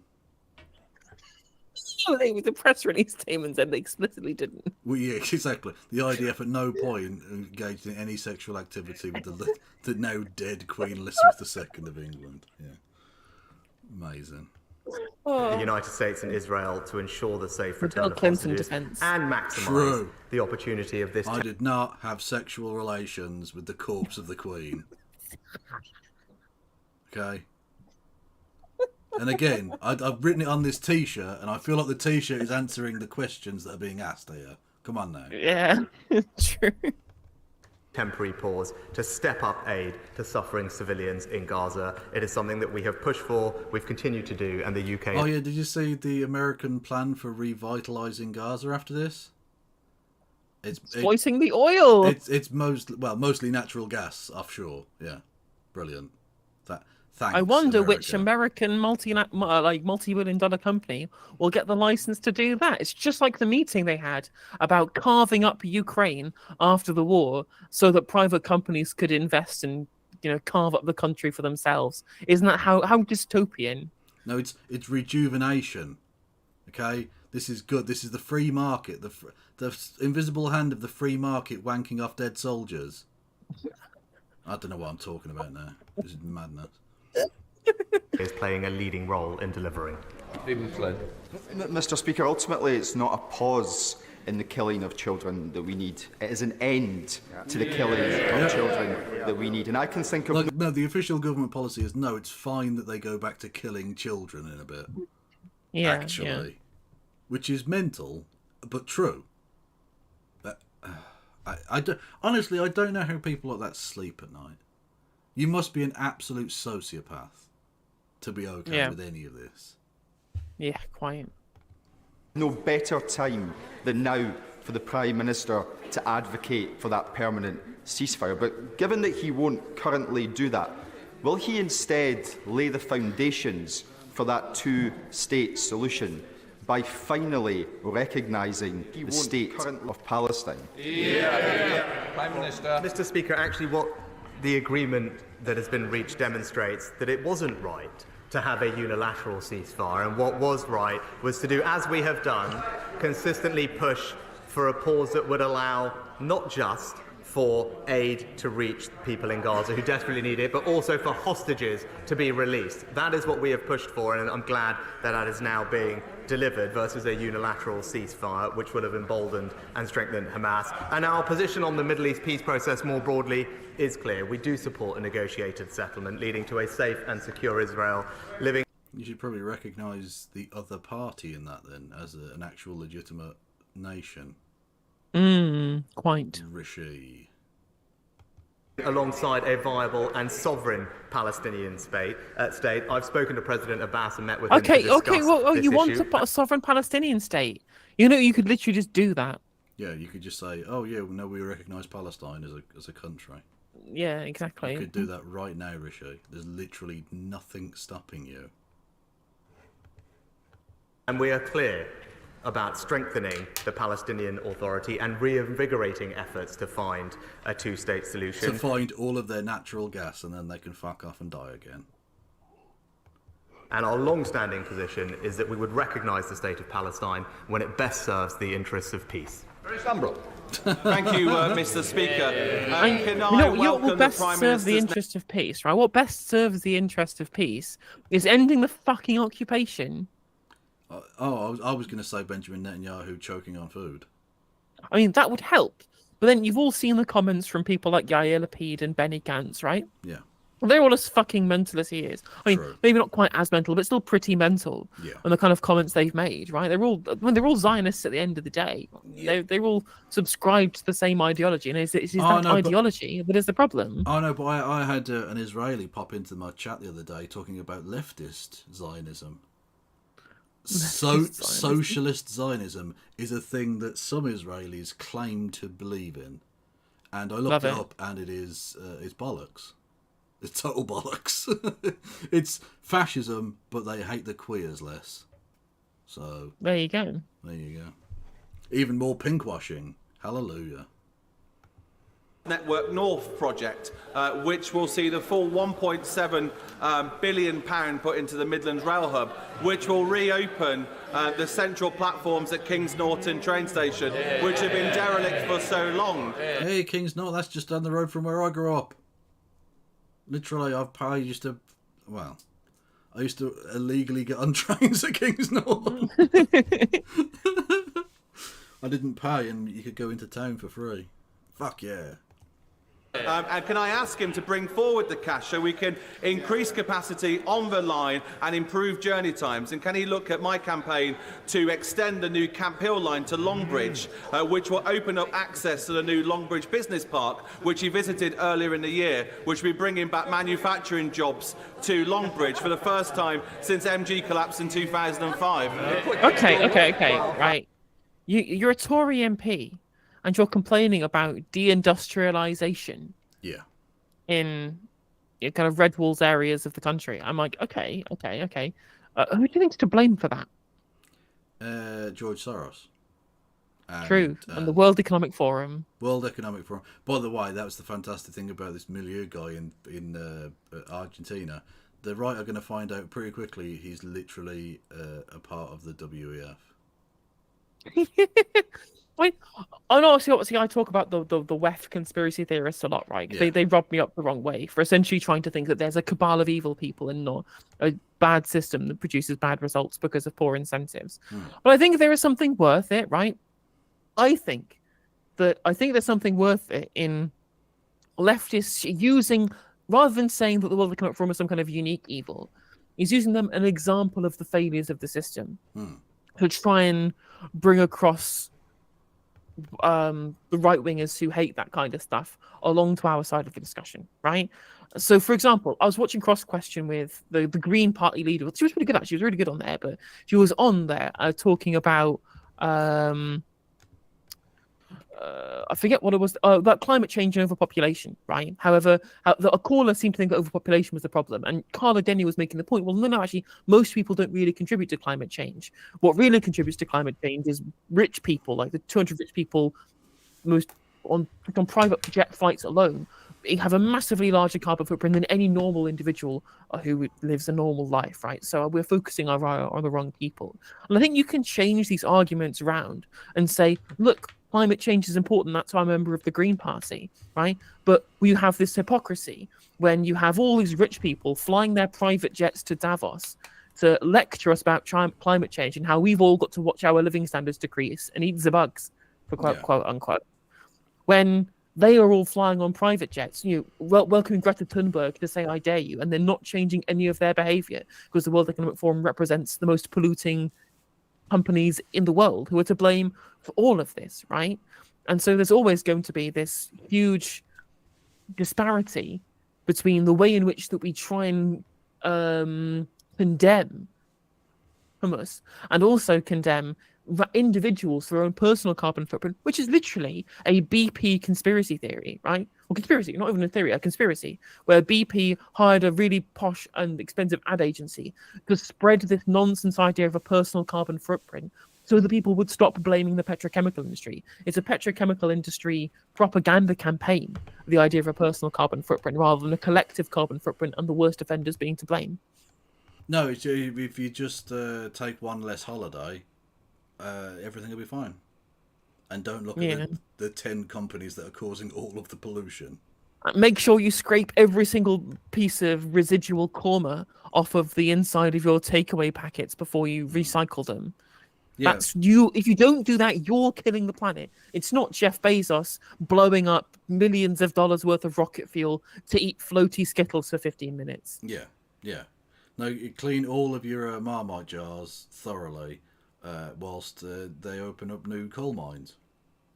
Exactly, or open the Rosebank oil field, etc., etc. And on top of that, I think you can, when I was talking about things like, for example, BlackRock, and because we on the left, we've been calling out the idea of company towns for a long time, calling out this idea of these private equity firms buying up huge amounts of housing because it's a finite resource because of the elasticity of the supply of the commodity.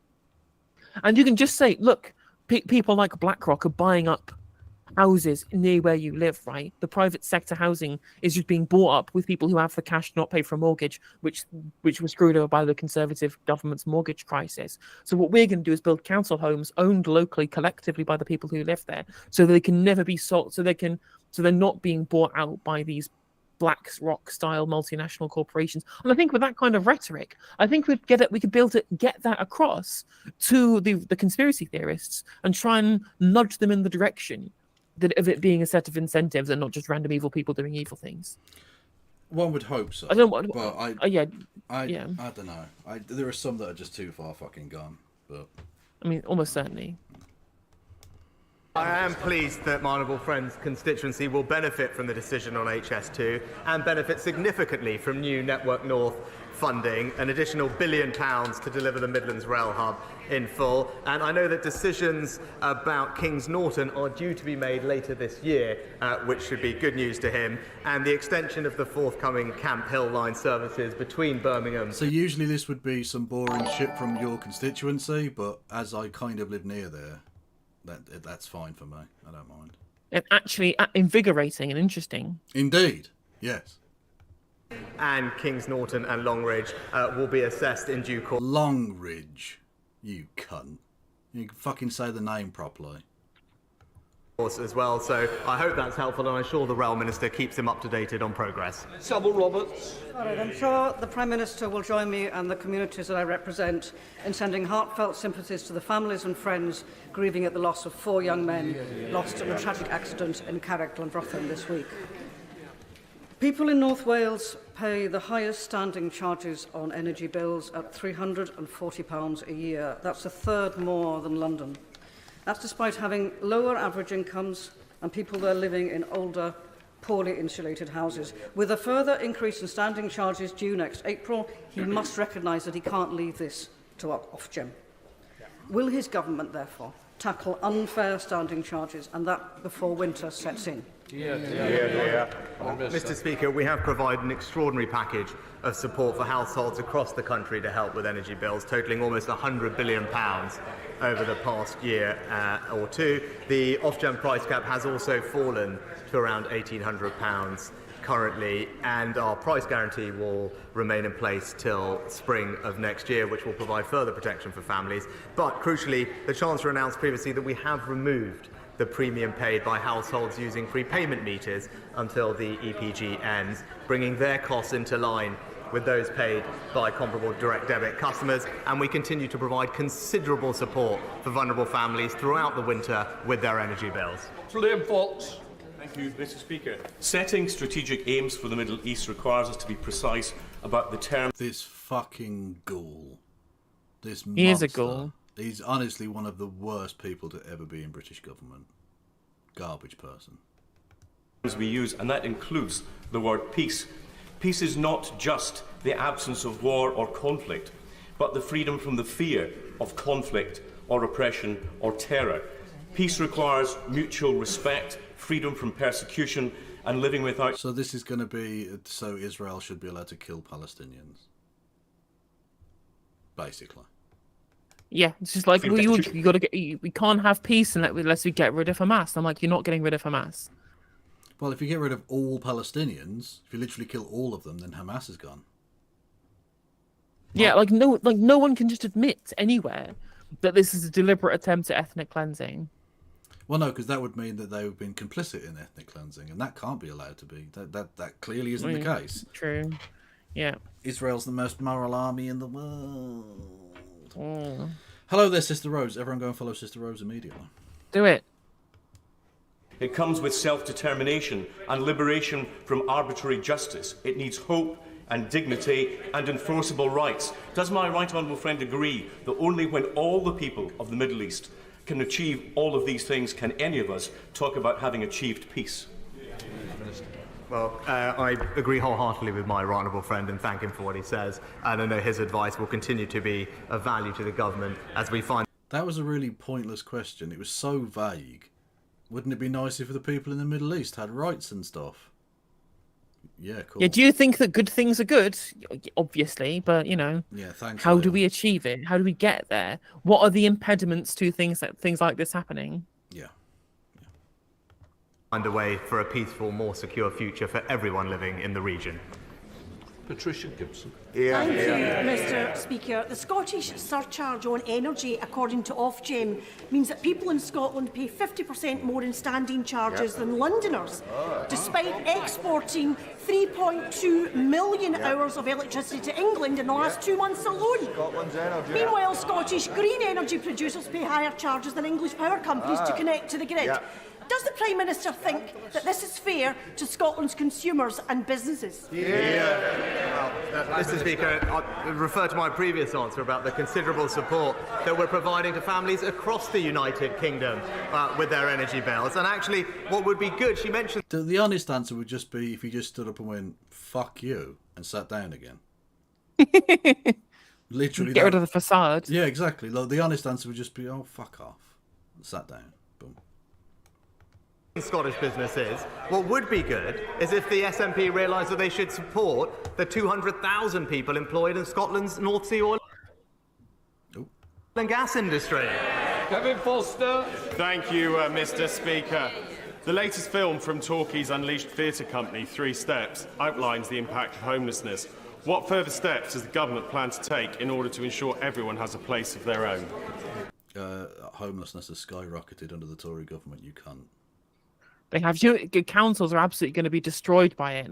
There's homeless refugees and asylum seekers that are contributing to the problem too, and essentially, like huge swathes of the councils in the country are going to go bankrupt, having to issue Section 114 notices because so much of their remit on how much they have to pay out is on homelessness services, which is part of their essential remit. So all of the funding all of the expenditure they'd have to do is going to get put on hold to have to deal with this massive increase in further provision for the homeless, which doesn't fucking exist because there are not enough council houses, not enough shelters, not enough anything, and that's the Conservatives' fault.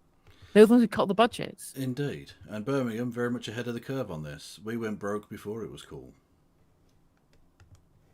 Prime Minister. I thank my honourable friend for highlighting the important work of his local theatre company, Unleashed, and I wish them well in their future endeavours.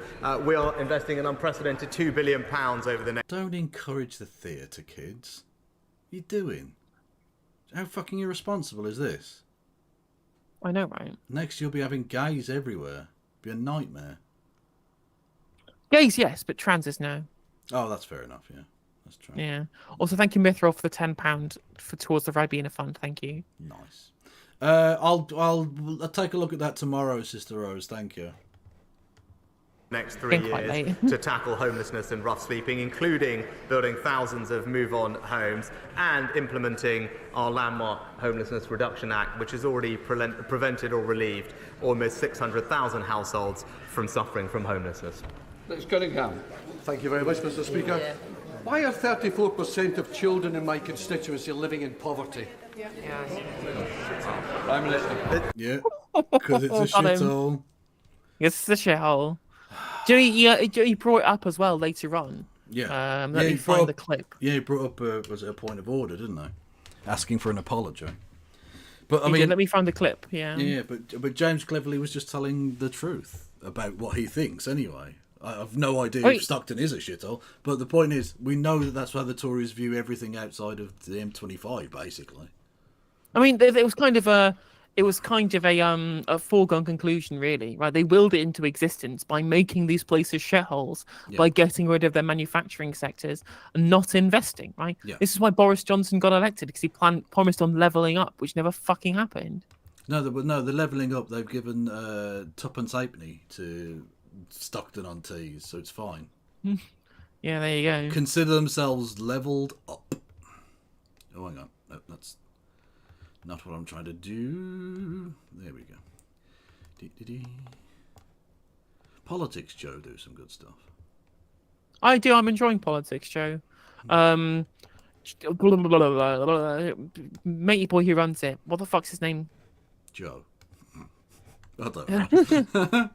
I can't believe I've forgotten his name now, but he's on LBC now. Oh. Which is pretty cool. He's going up in the world. Yeah. During Ollie Prime Minister's Dugmore. questions today, I asked the Prime Minister why 34% of children in my constituency lived in poverty. Before the Prime Minister answered, the Home Secretary chose to add in his pennyworth. Yes, I have contacted his office, advising him I plan to name him, but sadly, he's chosen not to be in the chamber. He was seen and heard to say, "Because it's a shithole." I know. As if that person behind did like a full-on gasp. Look, we've got to go back for it. Again, the theatre kids, they're everywhere. I know he is denying being the culprit. But, Madam Deputy Speaker, the audio is clear and has been checked and checked and checked again. There is no doubt that these comments shame the Home Secretary, this rotten government, and the Tory party. He is clearly unfit for his high office.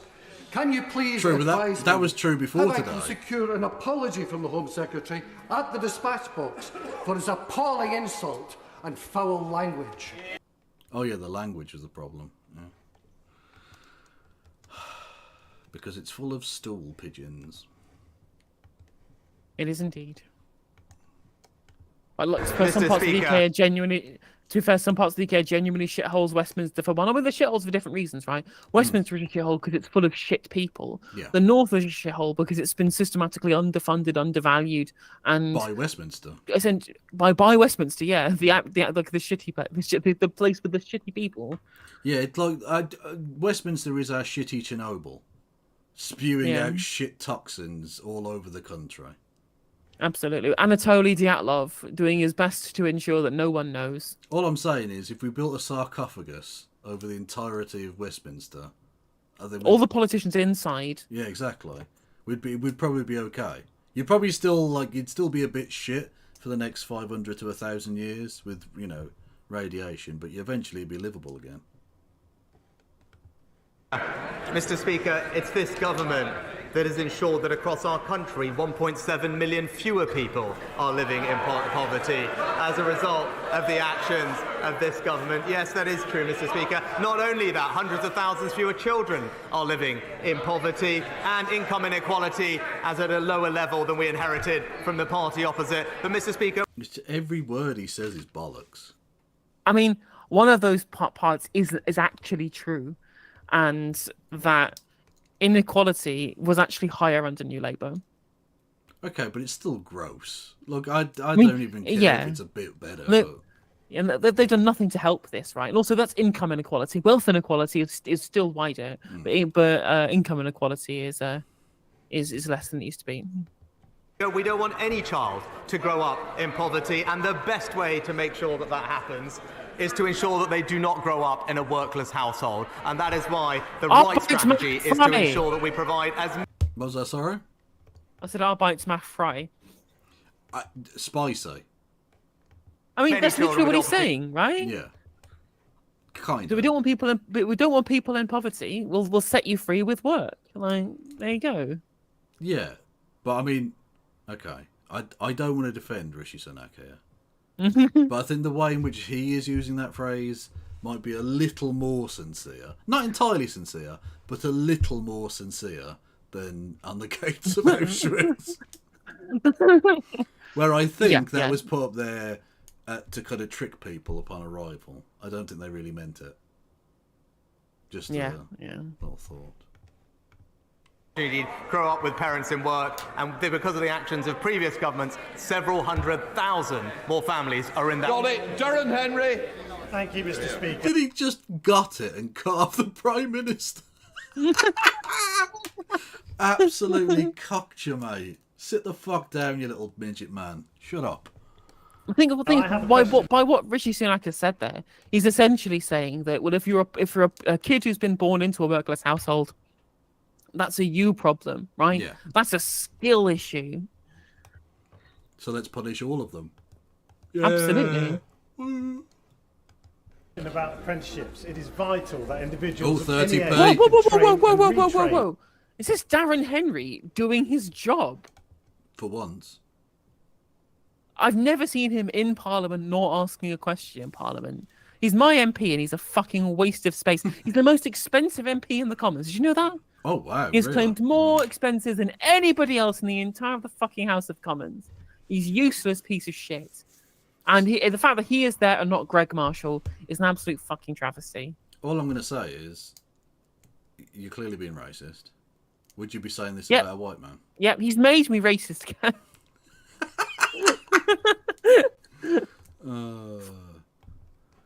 For good local jobs, further education and skills opportunities that are available. So will the Prime Minister work with me in my campaign to establish an apprenticeship hub in Broxtowe?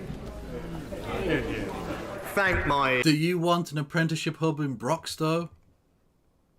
I want to have the community hub back in Broxtowe that had to get shut down because the East Midlands Regional Labour Party took over the constituency Labour Party finances and refused to give them access to pay the bills on the community hub, which was like a food bank and all that kind of malarkey. So it got shut down. Thanks, East Midlands Regional Labour. Big fan. Honourable friend for all his campaigning on this important issue. We've delivered over 9,000 apprenticeships in his constituency of great local businesses, including some that I visited as Chancellor, like Heron Beauty from memory. But while we continue to invest in apprenticeships, we know the party... Yeah, from memory. Definitely from memory. That's not written on his sheet at all. opposite now want to halve that number, and that is the difference between us. Whilst on this side of the house we want to give people a hand up, all Labour want to do is keep them in their place. Andrew Weston. Yeah, that's a fair analysis. Cunt. Thank you, Mr. Speaker. With 316 arrivals by small boat this week, last week's Supreme Court ruling on... If these dickheads keep going about fucking small boats, it's just infuriating. They're in touch with the common man, Kev, right? All these people who can't get hospital appointments, whose mortgages are unaffordable, and who can't afford to pay the bills or put food in their kids' plates. What they really want to hear about is about how they're dealing with the small boats. Small boats. Rwanda has left this government's lack of a compassionate and functioning asylum system totally exposed, with refugees suffering as a result and chaos at our borders. So could I ask the Prime Minister, yes or no, does he now intend to disapply human rights laws in order to continue wasting time and money on this cruel and discredited gimmick? Mr. Speaker. Fair question. I'm glad the Honourable Gentleman mentioned the small boats arrivals. I'm pleased to tell him that thanks to the actions of this government, the number of arrivals are down by over 33% so far this year. No thanks to the party opposite that has opposed each and every single measure we have taken to stop the boats. Jason McCartney. So that is not answering the question. And also, so by saying they're down 33%, what you're saying is so then you haven't stopped the boats, have you? No. Stop is a very finite thing, yes. Yeah, you've stopped some of the boats, but you've not stopped the boats collectively. No. And even then, there was nothing to do with the policy. It was due to inclement weather. Yeah. Thank you, Mr. Speaker. Whilst the Labour leadership at Kirklees Council are looking to close Colne Valley Leisure Centre, hike up car parking charges, and being criticised by their auditors for the way in which they manage their resources, there has been lots of good news for my bit of Yorkshire this week. £64 million of levelling up cash for Huddersfield Market and the Penistone rail line upgrade. It's Peniston, please. Say it Call right. it by its real name, Coxton. True. And the West Yorkshire Investment Zone, focusing on the National Health Innovation Campus at the University of Huddersfield. Will the Prime Minister continue to invest in West Yorkshire and come and see some of these fantastic... Prime Minister!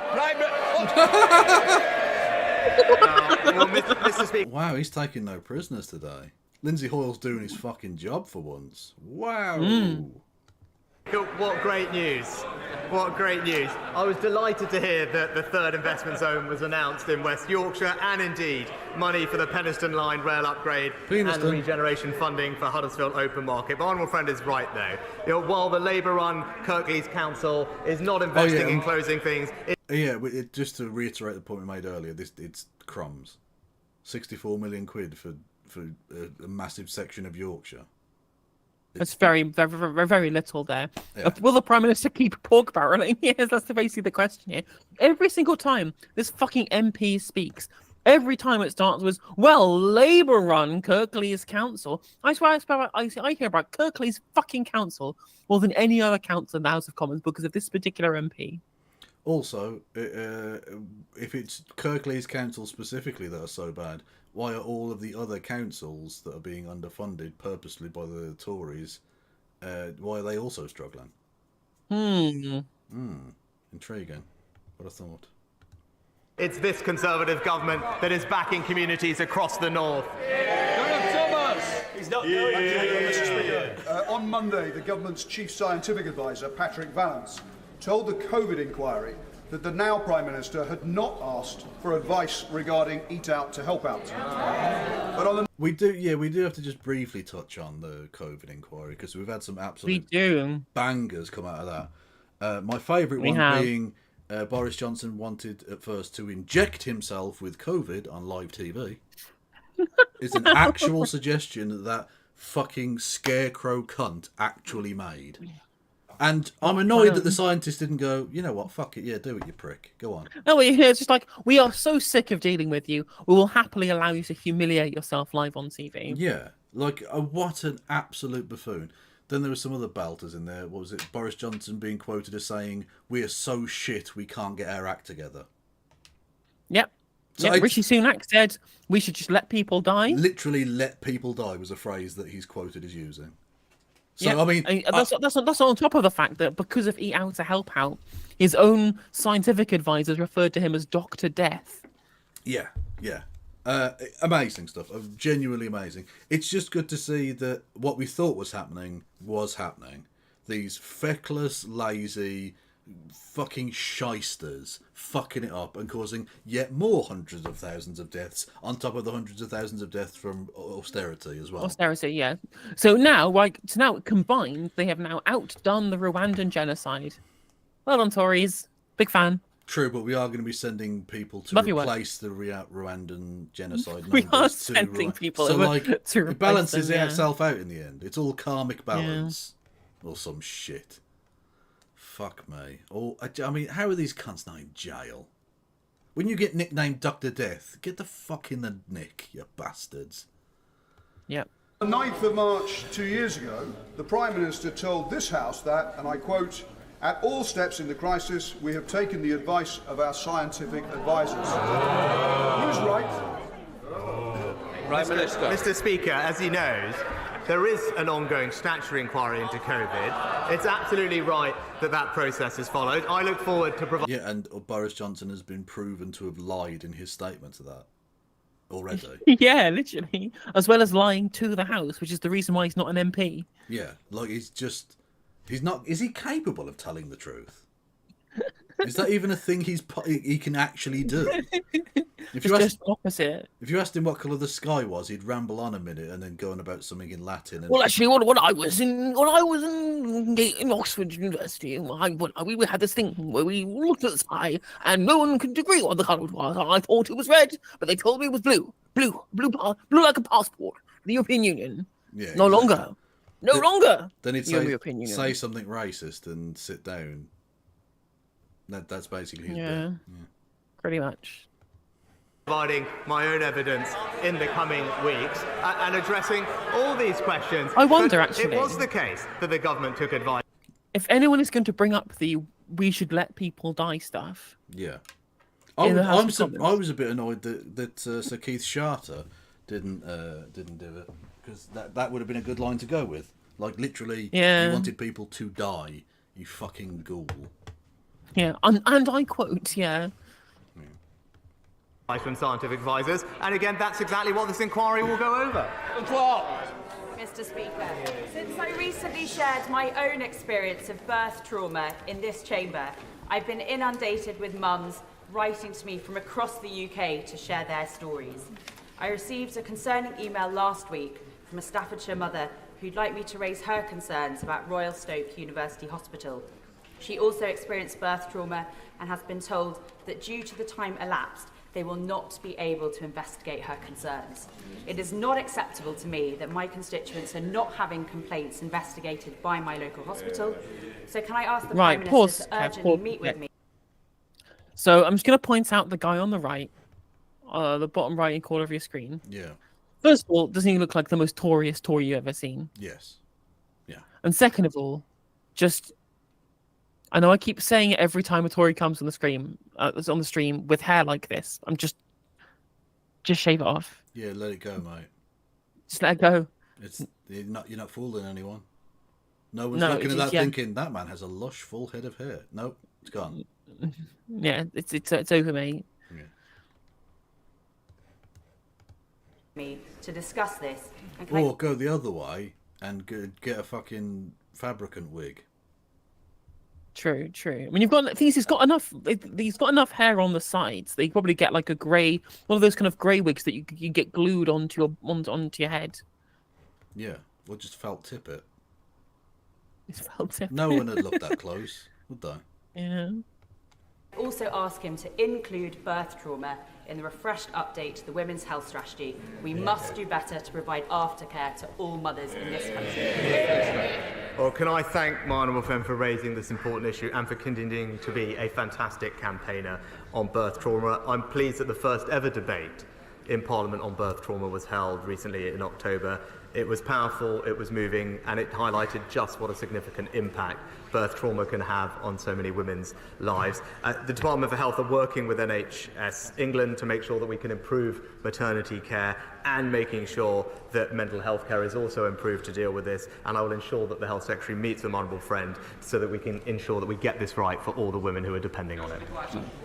Mr. Speaker, in the last 13 years, the 6 oil and gas licensing rounds by the Tories have produced only 16 days' worth of oil and gas for the UK.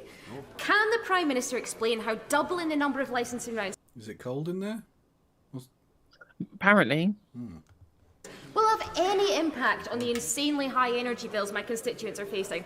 If he cared about energy security, jobs or the environment, he would surely be better matching the Scottish Government's £500 million investment in a just transition and providing a £400 rebate to bill payers. Mr. Speaker, not £500 million. We're investing tens of billions of pounds in the energy transition, not least with things like carbon capture and storage, which the North Sea can play a starring Yeah, that role thing in. that doesn't But exist. Yeah. I'm so sick. I'm so fucking sick and tired about hearing about fucking carbon capture and storage, right? This thing that they are just kind of banking on somehow having this magical breakthrough that will make it work in the next like 5 or 10 years when we need it to happen, right? But this, And it's just, it's not a thing. It's not a thing. This goes back to like the wishful thinking of the Brexit people, and they're like, "Oh, we won't need checks on these things because of technology." And then we're impressed. What do you mean technology? Well, they'll invent some technology. What does that mean? What are you talking about? Yeah. What, they're going to invent X-ray specs so you can see inside the fucking vehicles? It's mad. One can only assume so. Yeah. Honourable it's just completely wrong. In order to have energy security, it's right to exploit the resources that we have here at home. Even the Independent Committee for Climate Change projects that we will still need oil and gas as we make the transition and in decades' time. So the question from the Honourable Lady is, are we better off getting that here at home, supporting Scottish jobs and businesses, or are we better off putting that money in the hands of foreign dictators and shipping it here with 2 or 3 times the carbon emissions? You know those dictators that we're allies with? Yeah, those guys. Yeah, maybe it's bad that we're allies with these people. Yeah. But also on top of that, how about we just have clean energy production in the UK so we don't have to use any fossil fuels from anywhere? That'd be a thing that we could do. And even then, the vast majority of our fuel, of our oil and gas, the vast majority of it comes from Norway, right? Yeah. Norway are the biggest oil producer in the world in Europe. Sure. The biggest oil producer in Europe. And they provide oil and gas for most of Western Europe. Yeah. Well, in fact, they supply us with electricity.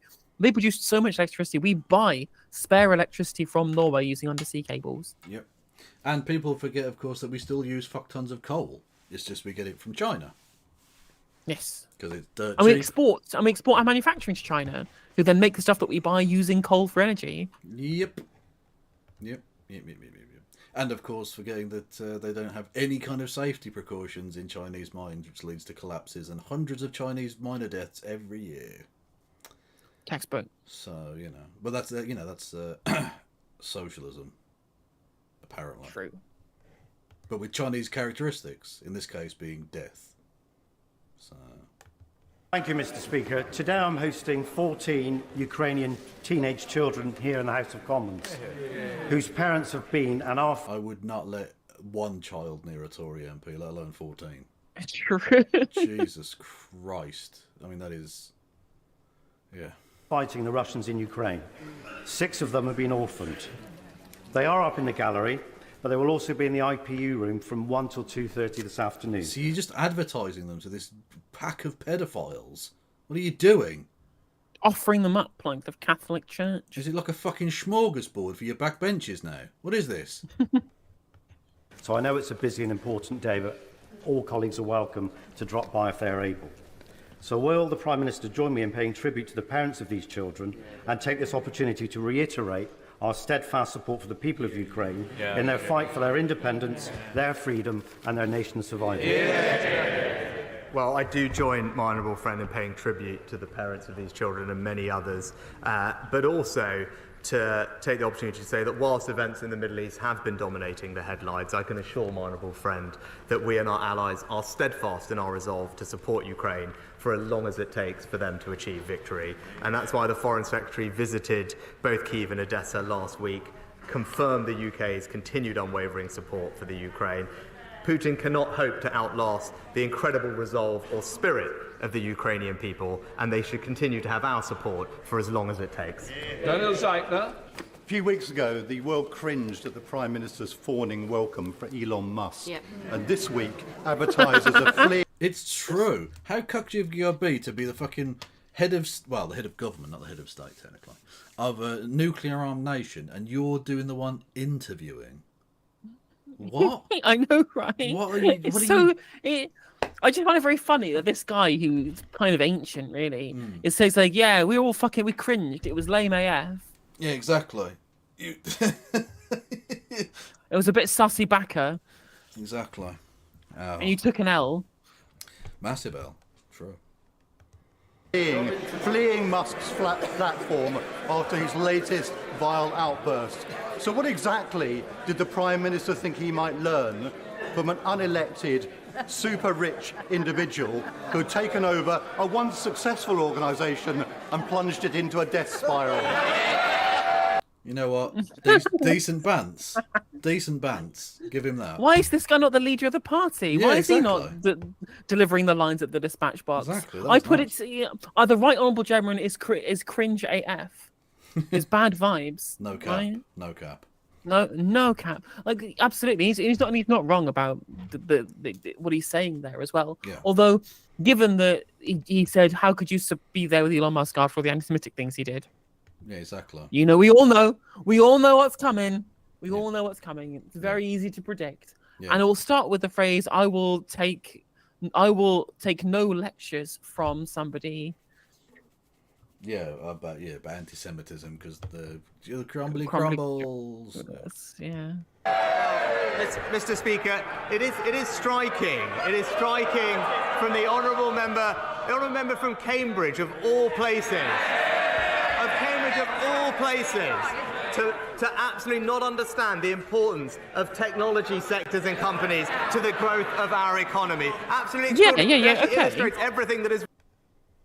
Technology sector, fine. I believe that's important, right? But technology that's good, not the fucking Cybertruck. Yeah, or fucking Twitter Premium. Like, that's not an innovation you need. Thank you. You fell off, Prime Minister. Plus L plus ratio. What's wrong with Labour's approach to our economy, Mr. Speaker?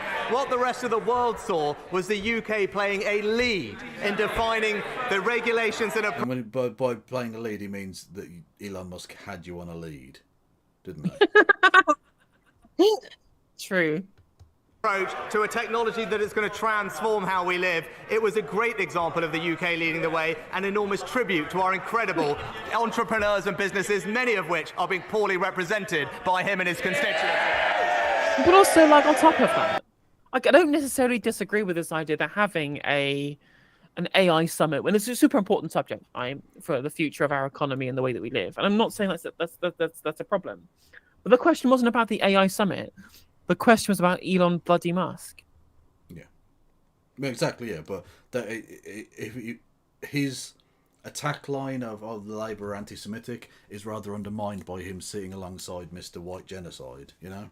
True. And not just any white genocide being perpetuated by Jewish academics and intellectuals by importing people from the East. Well, it's good to see he's not lost his South African roots. True.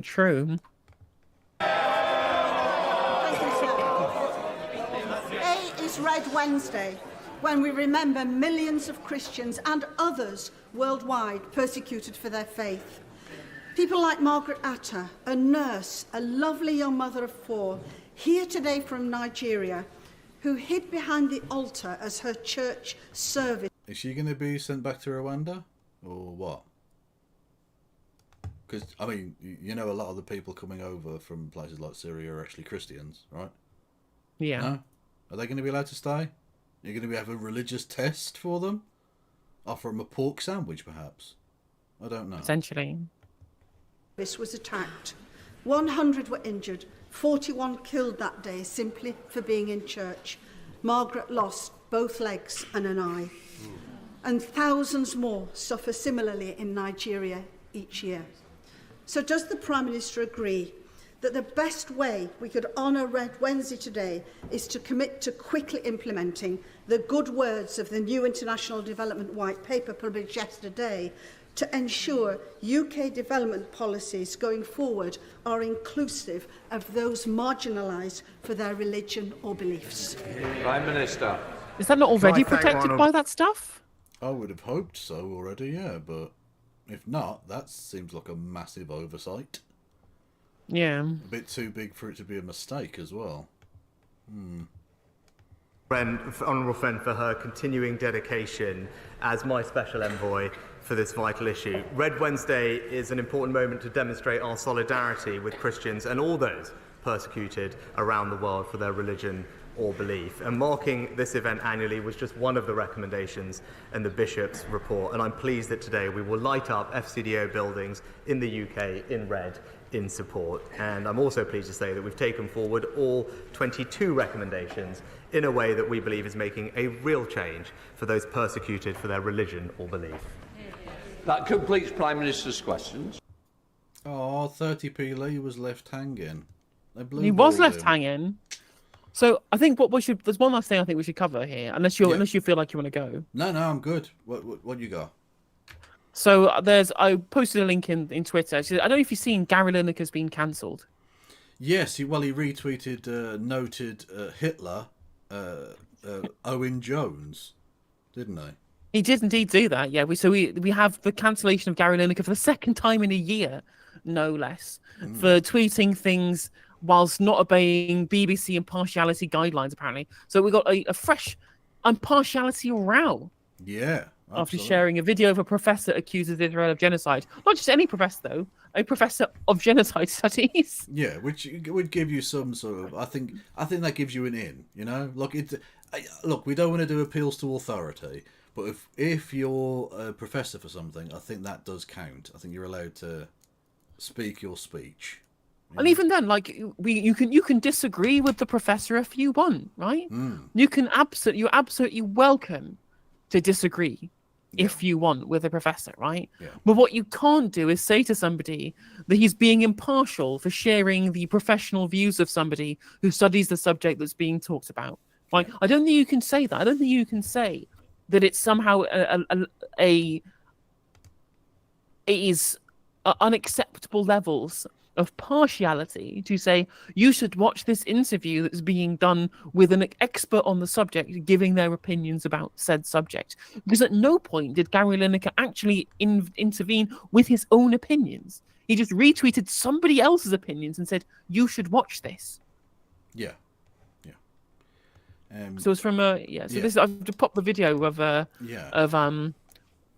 thing in the DMs video. Owen Jones talking with Raz Segal, possibly is how you pronounce that, Associate Professor of Holocaust and Genocide Studies at Stockton University. Oh wow, shithole. Yeah, shithole. Unbelievable. It's been a big night for Stockton. Yeah. Actually, what Gary Lineker points out in the tweet he just put out 3 hours ago, in the LBC article about this supposed impartiality row, right? They even say in the article that his comments do not appear to be a breach of the impartiality rules. So they're just making up stories that don't exist. What LBC have done an article about that's been retweeted here is just Gary Lineker said a thing that made idiots mad on Twitter. Yeah. That's it. That's it, because it's not an impartiality thing, because they've already admitted that it is. It's just people have lost their shit on Twitter because he retweeted the bad man, the juice man. Yes, indeed. The insanity with which the pro-Israel types are behaving with online at the moment is honestly it's gone even more crazy than what it was like about Jumbly Crumbly, right? Honestly, I don't.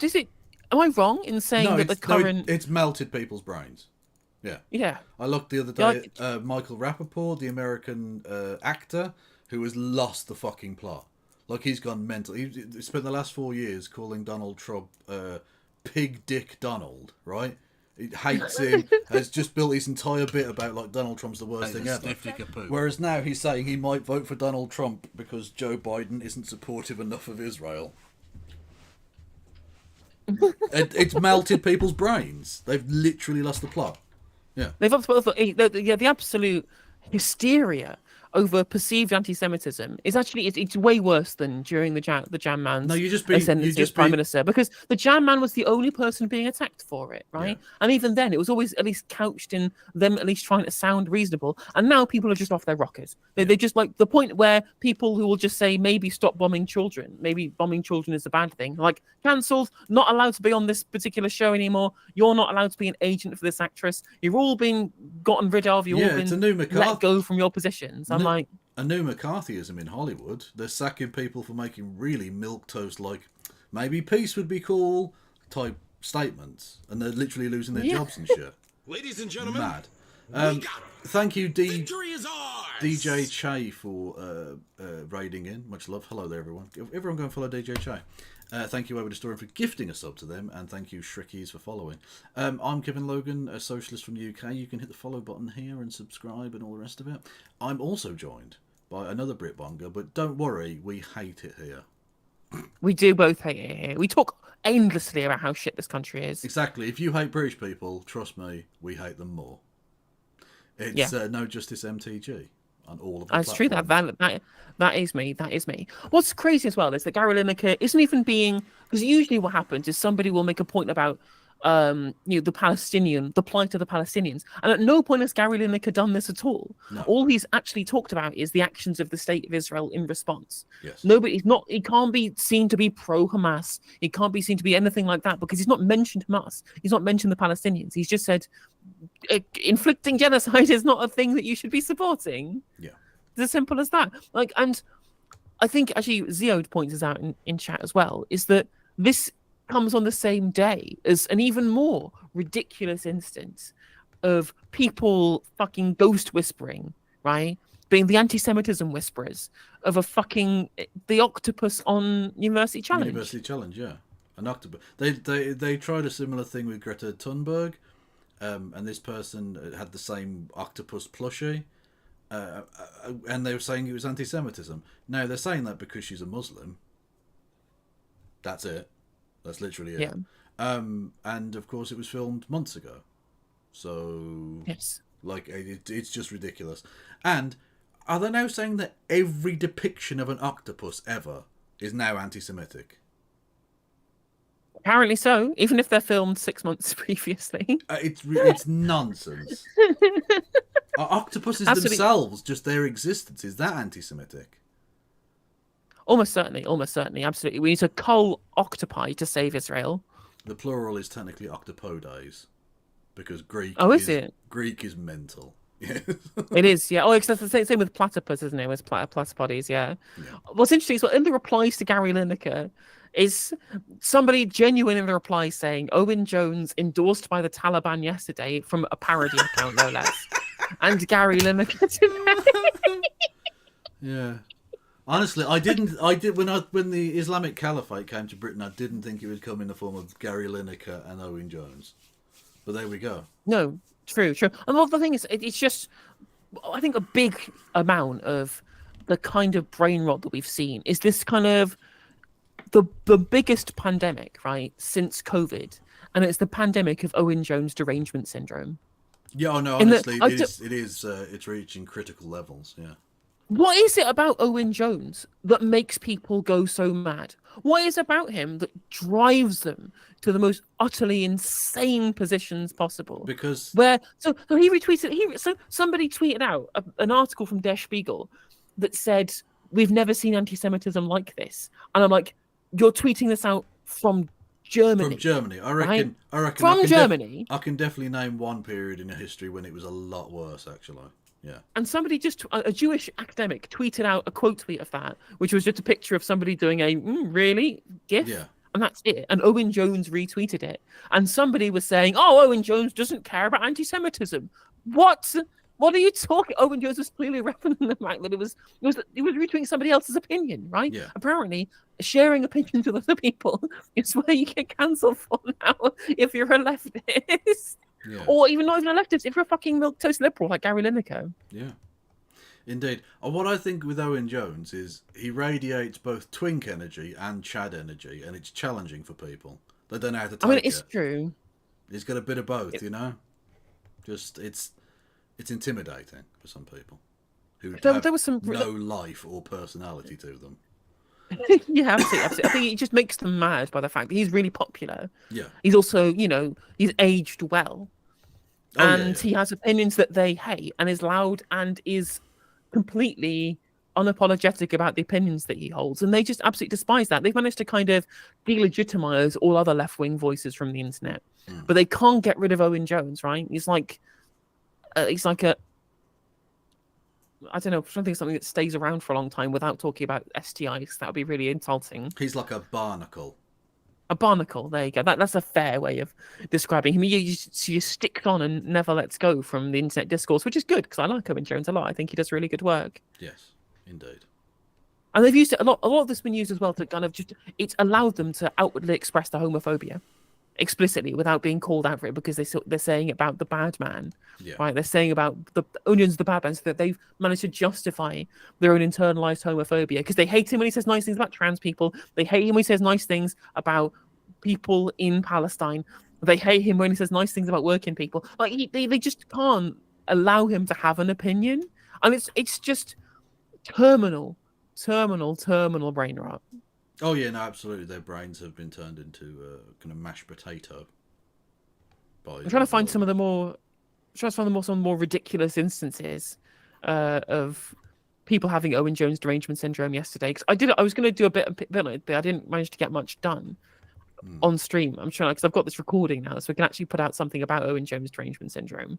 Let me find, because he definitely did quote out a screenshot at some point the other day. Oh yeah, it was the Never Again account that tweeted out the thing about him with the "You sure about that really" thing from the Der Spiegel article. And this is the Never Again who did a cartoon depiction of Keir Starmer in front of racist depictions of Chinese members of his front bench. That famous anti-racism organization, Never Again, apparently. Wow. Amazing. But Never Again only applies to white people. Yes. Yeah, absolutely. Yeah, when we said never again, we meant never again, like here. Just, you know. If they want to do it elsewhere, that's fine, who cares? But Rwanda, you know, the Uyghur Muslims, whatever, it's fine, you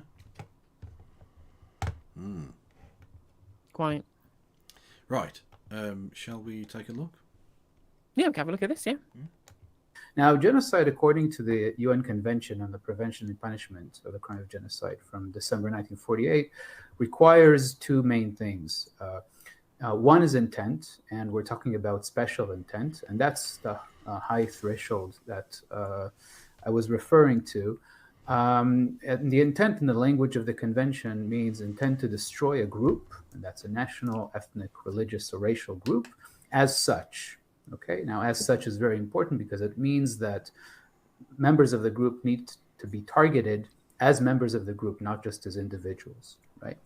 So the intent is very important. It's usually very, very difficult to prove intent, and that's why we have very few cases recognized as genocide since World War II, right? For the Rwanda genocide, but we can think about all the wars and mass violence in the former Yugoslavia in the 1990s, and only the Srebrenica massacre is recognized as genocide. That was an interesting spelling of Srebrenica. Just never mind. Yeah. Case we have very few cases of genocide because it's very difficult usually to show intent to destroy, and that's what differentiates actually genocide from, for example, war crimes or crimes against humanity. And then they got mad at Owen Jones as well for comparing what's happening in Palestine to what happened in Kosovo and happened in Bosnia and all those other places, right? They got mad at him for saying that it's also, not only is it a genocide, as it is, it's also like these other genocides. Well, yeah, exactly, because the people doing the genocide don't want people to realise that they're doing a genocide. So the people pointing at the genocide are the ones that are in the wrong. Well, the thing is, it's actually incredible just how similar what's happening here is to what happened in Kosovo. Like Benjamin Netanyahu is just like the Middle Eastern Slobodan Milosevic. True.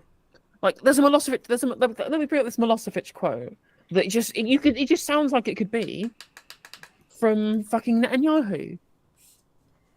Yeah, there are a lot of similarities and a lot of rhetorical twinning. Yeah, listen to this, right?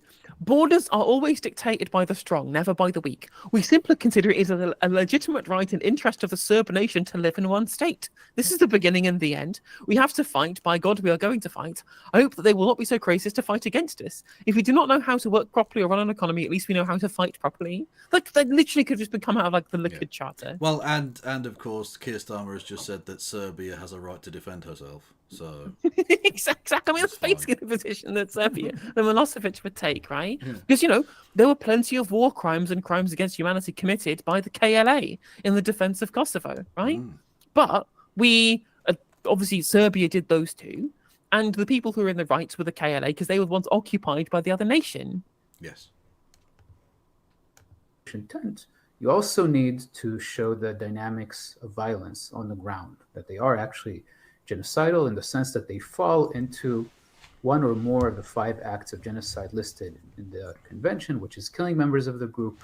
And by the way, the UN convention is pretty loose, really. Like there are lots of things that would absolutely class as genocide that are not permitted under that definition.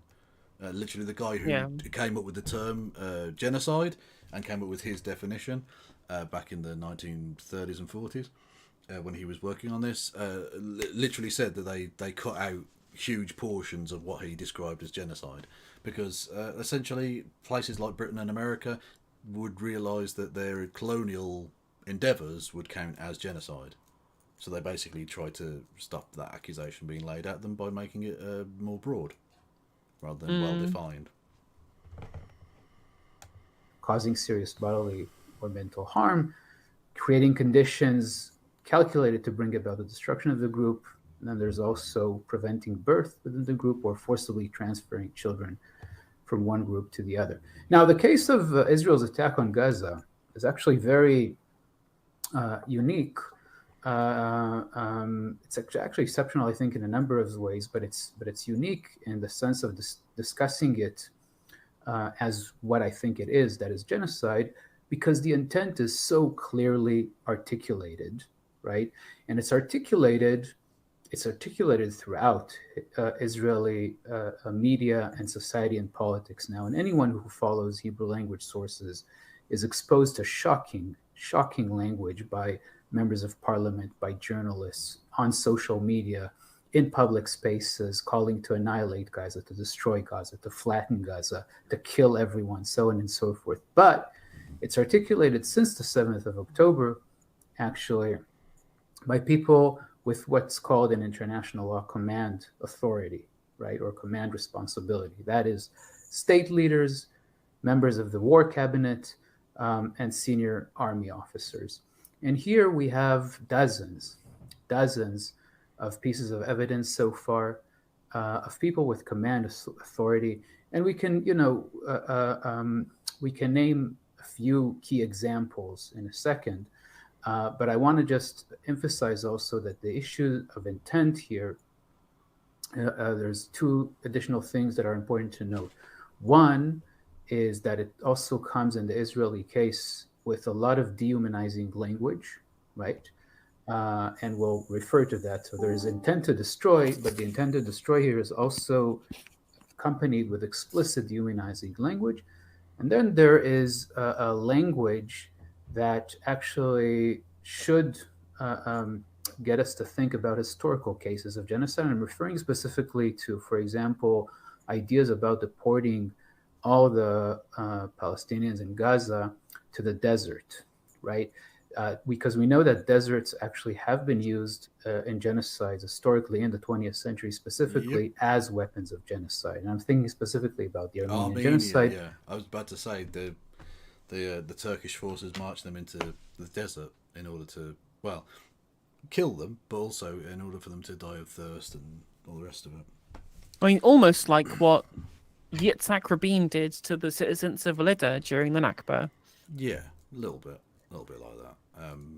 Yeah, or indeed, I mean, what essentially the Madagascar plan was to ship Europe's Jewish population to Madagascar, a nation which, I mean, is not massively well developed now, but at the time was incredibly undeveloped, and they wouldn't have been able to survive. Realistically, most of those people would have died. Yeah. But also the destruction of the Herer and Nama in German Southwest Africa in the early 20th century, and other cases. So we can come back to that. But let me just break down for a minute these issues of intent and the dynamics of violence. So intent here, I think we all remember Israeli President Herzog early on. He of notable Mein Kampf meme fame. Definitely. I swear to God, if they ping Gary Lineker for this, I'm going to go mad. Well, even the LBC article admitted it's just rightoids getting their knickers in a twist. But that's all it needs now. Now they've got fucking institutional capture by the Tories. If the Daily Mail kick up enough of a stink, they might feel like they have to do something. Referring to, quote, all the nation there, that is all the people, all the Palestinians in Gaza are responsible for the Hamas attack. So taking a whole population, 2.3 million people, half of whom, by the way, are under the age of 18, right? And basically portraying them as enemy targets, right? As legitimate enemy targets. Now that's a clear genocidal language, right? And again, we've seen it, for example, in the Armenian genocide.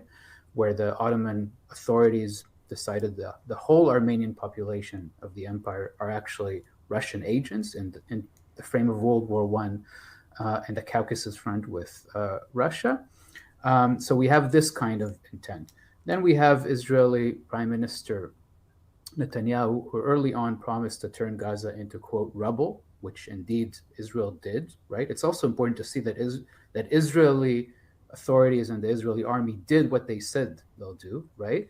But then on the 29th of October, as Israel was starting its ground invasion, Netanyahu invoked the biblical story of Amalek, which is a story about total destruction. Total, that's the key here, right? Where the Israelites are ordered to destroy all of Amalek. He then doubled down on this a few days later. By the loving God Yahweh, who definitely is loving and perfect. Just a thought for you there, Christians and Jews and Muslims. Later in a special letter to Israeli soldiers and officers in the army, and again invoking the biblical story of Amalek. So we have a clear, basically, message from the head of the state, right, about the need to destroy a population that, as the president portrayed them, are all actually enemies. And we've seen this again and again, the portrayal of all Palestinians in Gaza as enemies. Now, we also, as I said, we have dehumanizing language. Israel Defense Minister Yoav Gallant, as we know, on the 9th of October, proclaimed the total siege, right, policy, cutting off food, water, fuel, medical supplies to Gaza, and describing Palestinians in Gaza as, quote, human animals.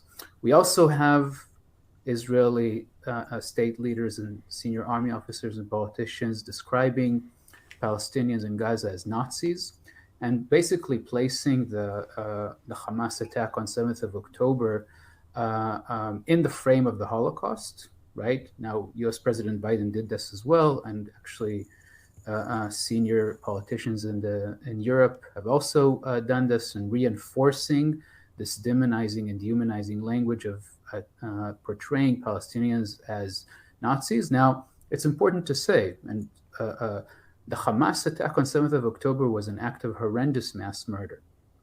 It's without a doubt a case of war crime, and there are also crimes against humanity when you think about torture. That doesn't sound like you're condemning Hamas, though. Yeah, that's honestly, I don't feel like the Hamas has been condemned at all. No, quite frankly, I need an explicit, unequivocal condemnation of Hamas.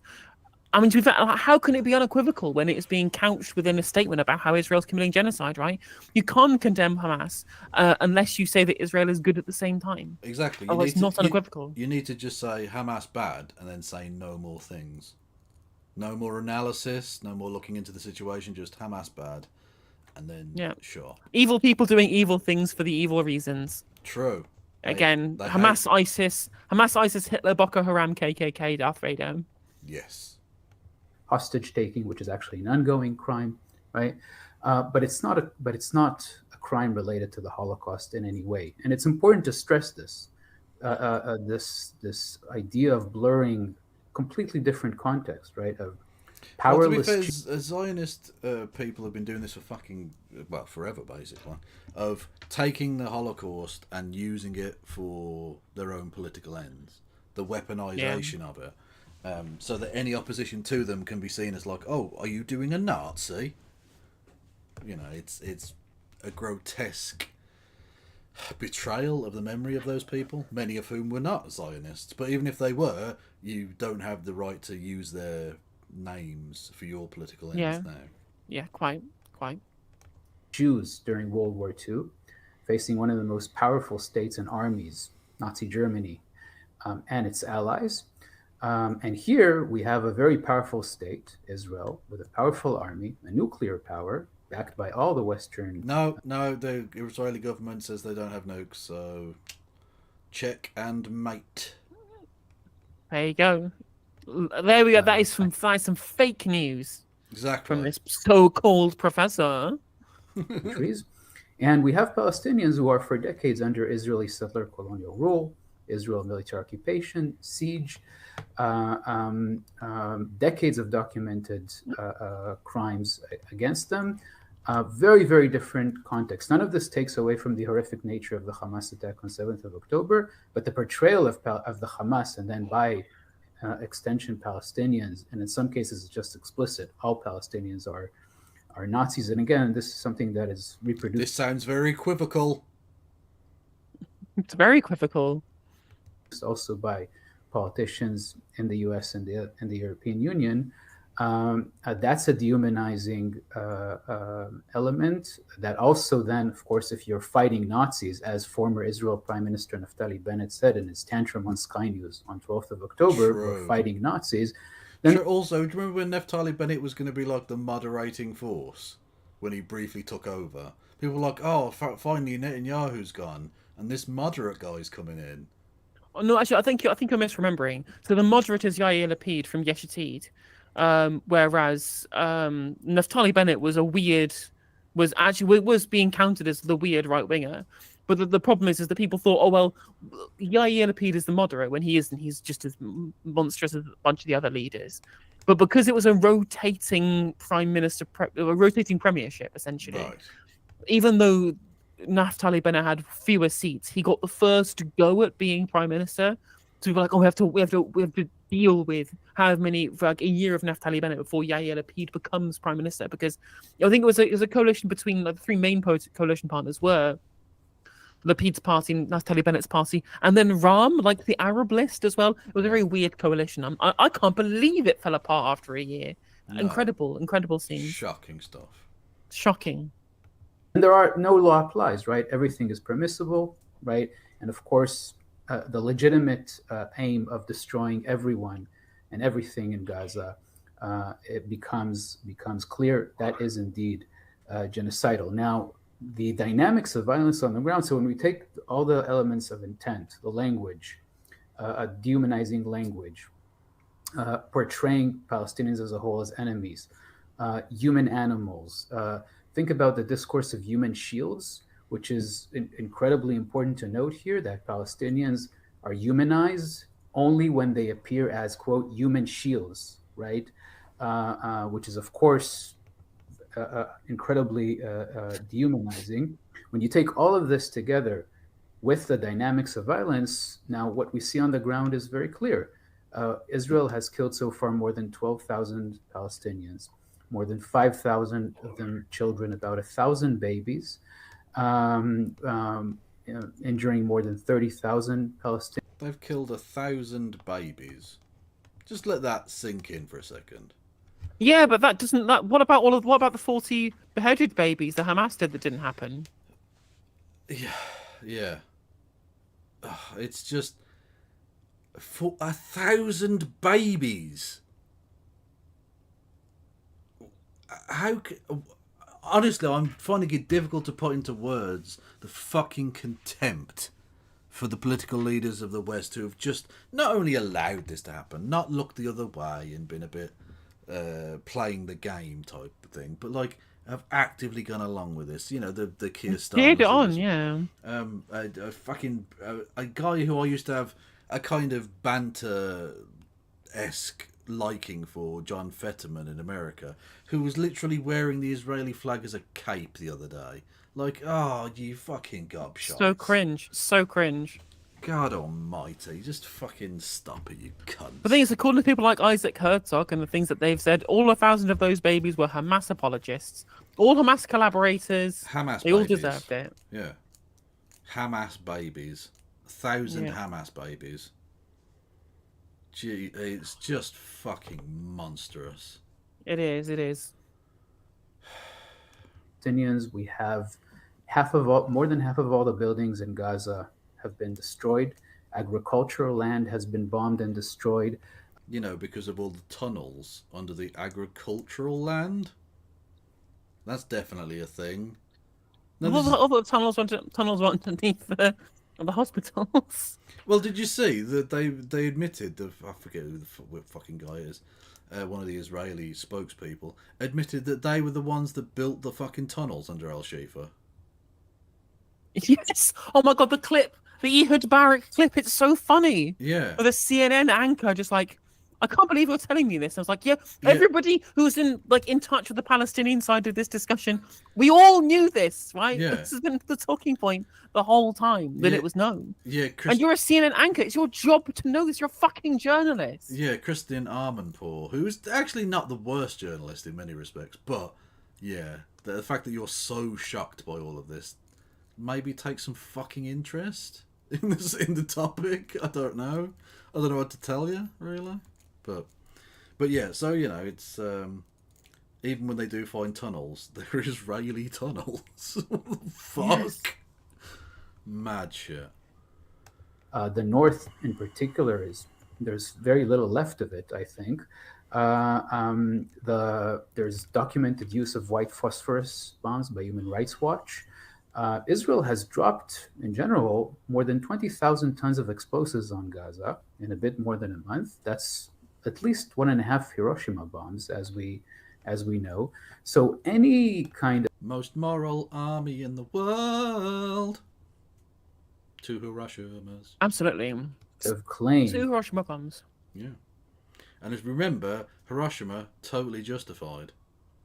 Awesome, in fact, not a war crime. Totally necessary.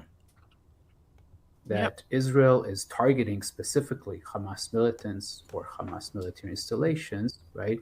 If you think about the levels of... Like children's cancer wards.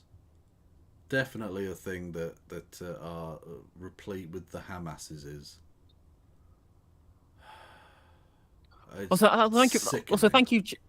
Thank you, Jim Speak, for bringing up that Elon Levy is a dickhead, because he is a dickhead. You see him getting owned by the BBC reporter on BBC Radio 4. I did not know. No. Basically, she pinned him down on the crimes they're committing in the West Bank. He refused to answer, but she just kept asking him. It looked really embarrassing for him. Good. That's what you should do. I mean, the Jeremy Paxman tactic, he admitted, wasn't actually a tactic. He was just stalling for time. Basically, he was just wasting time on his own show. But the repeatedly asking the question actually is a tactic that people should employ more, because it makes them, it shows them for the lying cunts that they are. If they're not going to answer the question, ask it again, and ask it again, and ask it again. If nothing else, you show what fucking, what an arsehole they are. You won't get an answer to it, but you weren't going to get an answer either way, so... Exactly, yeah, like Sophie Richard to Claire Coutinho over the meat tax stuff. Yeah. During the Conservative Party conference. Yeah. Violence and destruction and the weapons used, that's an absurd claim, of course, right? And it confirms actually what Israeli army spokesperson Daniel Hagari said early on, that the goal is actually destruction and not accuracy, in his own words, right? But the key here, I think, is not just, again, it's enough to show that the levels, killing once we have intent is indeed genocidal killing, and the numbers actually are not the key issue here, right? But when you think about the total siege... You don't even need to have technically killed a single person for it to be genocidal. Again, it's things like making life difficult, removal of rights based on race or gender or religion or whatever. It can be transporting of children from the group in order to stop the continuation of that genetic grouping. Things like this. You don't even have to have killed anyone. The fact that they have also killed thousands and thousands of innocent people adds to the case, certainly, but it doesn't even need to be. I'm also checking out the maths on how this works, and I've just looked here. The rate at which Israel are bombing Gaza is the same rate at which the US bombed Laos during Operation Barrel Roll. And that worked out super well, didn't it, for everybody? It's worked out super well, and it also makes Laos the most bombed country in history. Nice, a country that most people in America don't even know exists. Yeah, it was really easy for them to hide it. Because if someone had said, "Oh, we've dropped all these bombs on Laos," I'm like, "Oh yeah, in a film, in like a fake country." No, Laos is a real country. No, it's a real thing. It's next to Vietnam. Yeah. No, but Vietnam was real. What do you mean it's next to Vietnam? That's what are you talking about? They just look at the map of Cambodia, Thailand, and Vietnam. Like, there's nothing there. Exactly. There's just empty space, and then China. What? Yeah, there you go. Proclamation right? The cutting off of water, food, fuel, exactly, the medical collective punishment. Again, you don't even have to have killed anybody. Again, collective punishment. Hamas did an evil thing, and you're going to punish 2 million fucking people for the action of a few hundred evil cunts. That is a war crime. That is a indeed. massive violation of human rights law. Yep. But it's only violating international law in a limited and specific way, Kev. That's fair enough. And if you don't like the international law, you can just pass a new law that says it's fine, actually. So exactly. I do love the rules-based order. Or indeed, do what Israel did and withdraw from the Rome Statute in 2002. Do like international law? Yeah. Fine. Pull out of the agreement and just stop following it because you don't care. And if the UN say something, you just go, nah, and carry on. So no, if the UN do something, you just say, well, actually, unfortunately, the UN is Hamas. Do you see the Lee Kearns tweet where he was just like, oh, the UN is Hamas, Médecins Sans Frontières is Hamas, UNWRA is Hamas, the BBC, ITV, Channel 4, Sky News, they're all Hamas. Okay, yep, true. Like the Sheffield United juniors team, they're Hamas. Yeah. Tesco, they're Hamas. Cheese is Hamas. Cheese, that's Hamas, yeah, Hamas cheese. I heard about that. Yeah. You just want to say, Lee, is the Hamas in the room with us now? Can you, is it talking to you? Is it telling you to hurt people? What the fuck is wrong with you, you lunatic? Supplies, together with a forced displacement of more than 1.5 million Palestinians of the 2.3 million Palestinians in Gaza so far, right? Especially because Israel has ordered the evacuation of Palestinians from the north to the south. That now, in the last 6 weeks, have created, actually, in the language of the convention, conditions calculated to bring about the destruction of the group. Why? Because indeed, in whole or in part, as well. Yeah. They clearly, at the very least, are doing ethnic cleansing from the north. And I've heard some story. I don't know if this is necessarily true, but I've heard they want to build a thing called the Ben Gurion Canal as a kind of competitor to the Suez Canal, in order to take away the geopolitical and indeed financial benefit that gives to Egypt. And they build it through what is basically northern Gaza through down to the Red Sea. True, and that's what the West want, right? The West do not want to be beholden to Egypt. Yeah. They want to allow them to do that. Other things you say, well, is at least ethnic cleansing, and that's what I've been doing, right? I've explicitly made sure to deliberately describe it as ethnic cleansing whenever I talk about it, because that is unequivocal. That is unequivocal, right? Obviously, this person is telling us that it's genocide, and I respect his opinion as a professor, but there are people who will disagree. But what you cannot disagree with, right, is that what is going on right now is some form of ethnic cleansing. The desire to drive these people out of the Gaza and into the Sinai, which is the obvious goal to anybody with a functioning cerebral cortex, is ethnic cleansing, right? Although it isn't genocide if it's just that. But they're also killing loads of people as well, like wiping out entire bloodlines, in whole or in part, remember? Yep. Siege has created what it was meant to create. That is, we now face starvation conditions in Gaza, right? Palestinians, they are facing starvation, surviving on less than 2 pieces of bread a day, 3 liters and of water breakouts of a day. Now, cholera the World Health Organization and dysentery. At least the purposeful allowing for the spread of disease in order to thin out the herd. Again, tried and tested genocidal technique. Yeah. Smallpox blankets, anyone? 100 liters of water a day for everything, cooking, washing, drinking. Of course, Palestinians are now surviving on 3 liters of water a day. Medical supplies have run out. Fuel is running out. We know that hospitals have been bombed. They have no medical supplies and fuel to do what hospitals need to save lives and treat people, certainly in a time of war. So we have now unbelievable overcrowding, conditions that are ripe for the outbreak of infectious diseases. So indeed, conditions calculated to bring about the destruction of the group. And again, this is one of the things that the Nazis did. We're more than happy to allow diseases to run rampant throughout the camps because it was easier than killing people. Famously, of course, the most famous victim of the Holocaust, Anne Frank, died of typhus. Yes, she did. Yeah. But it was still murder because they allowed that shit to go on. And of course, she was imprisoned for no fucking reason anyway. So I mean, it's all fucked up. But I think, to be fair, most of them were imprisoned for no fucking reason, because most imprisoned because they were Jewish. No, that's what the point I'm making is that I forget what the exact phrasing is called, but anyway, basically, if you take a prisoner, you're responsible for them still being alive, even if it's like an accidental death or whatever. That's still on you. You have to prevent that from happening because they can't look after themselves because you've imprisoned them. But the point is, the fact that she was also imprisoned for no good reason means that anything that happens at all is obviously down to the imprisoners. Yes. In the language of the UN Convention. So we have both the intent and the dynamics of violence on the ground. And, you know, again, because the intent is expressed so explicitly, so directly, in such unashamed ways, and it's continued to be expressed in this way, then I do think that what we're seeing in front of our eyes is a textbook case of genocide. Yeah. And that's the problem, right? Is that he's right to say that it's so clear cut. It's so obvious. They make no exceptions, no concessions. They take no steps to hide the nature of their genocidal language, unless they believe that people aren't going to translate Hebrew. Well, exactly. These people,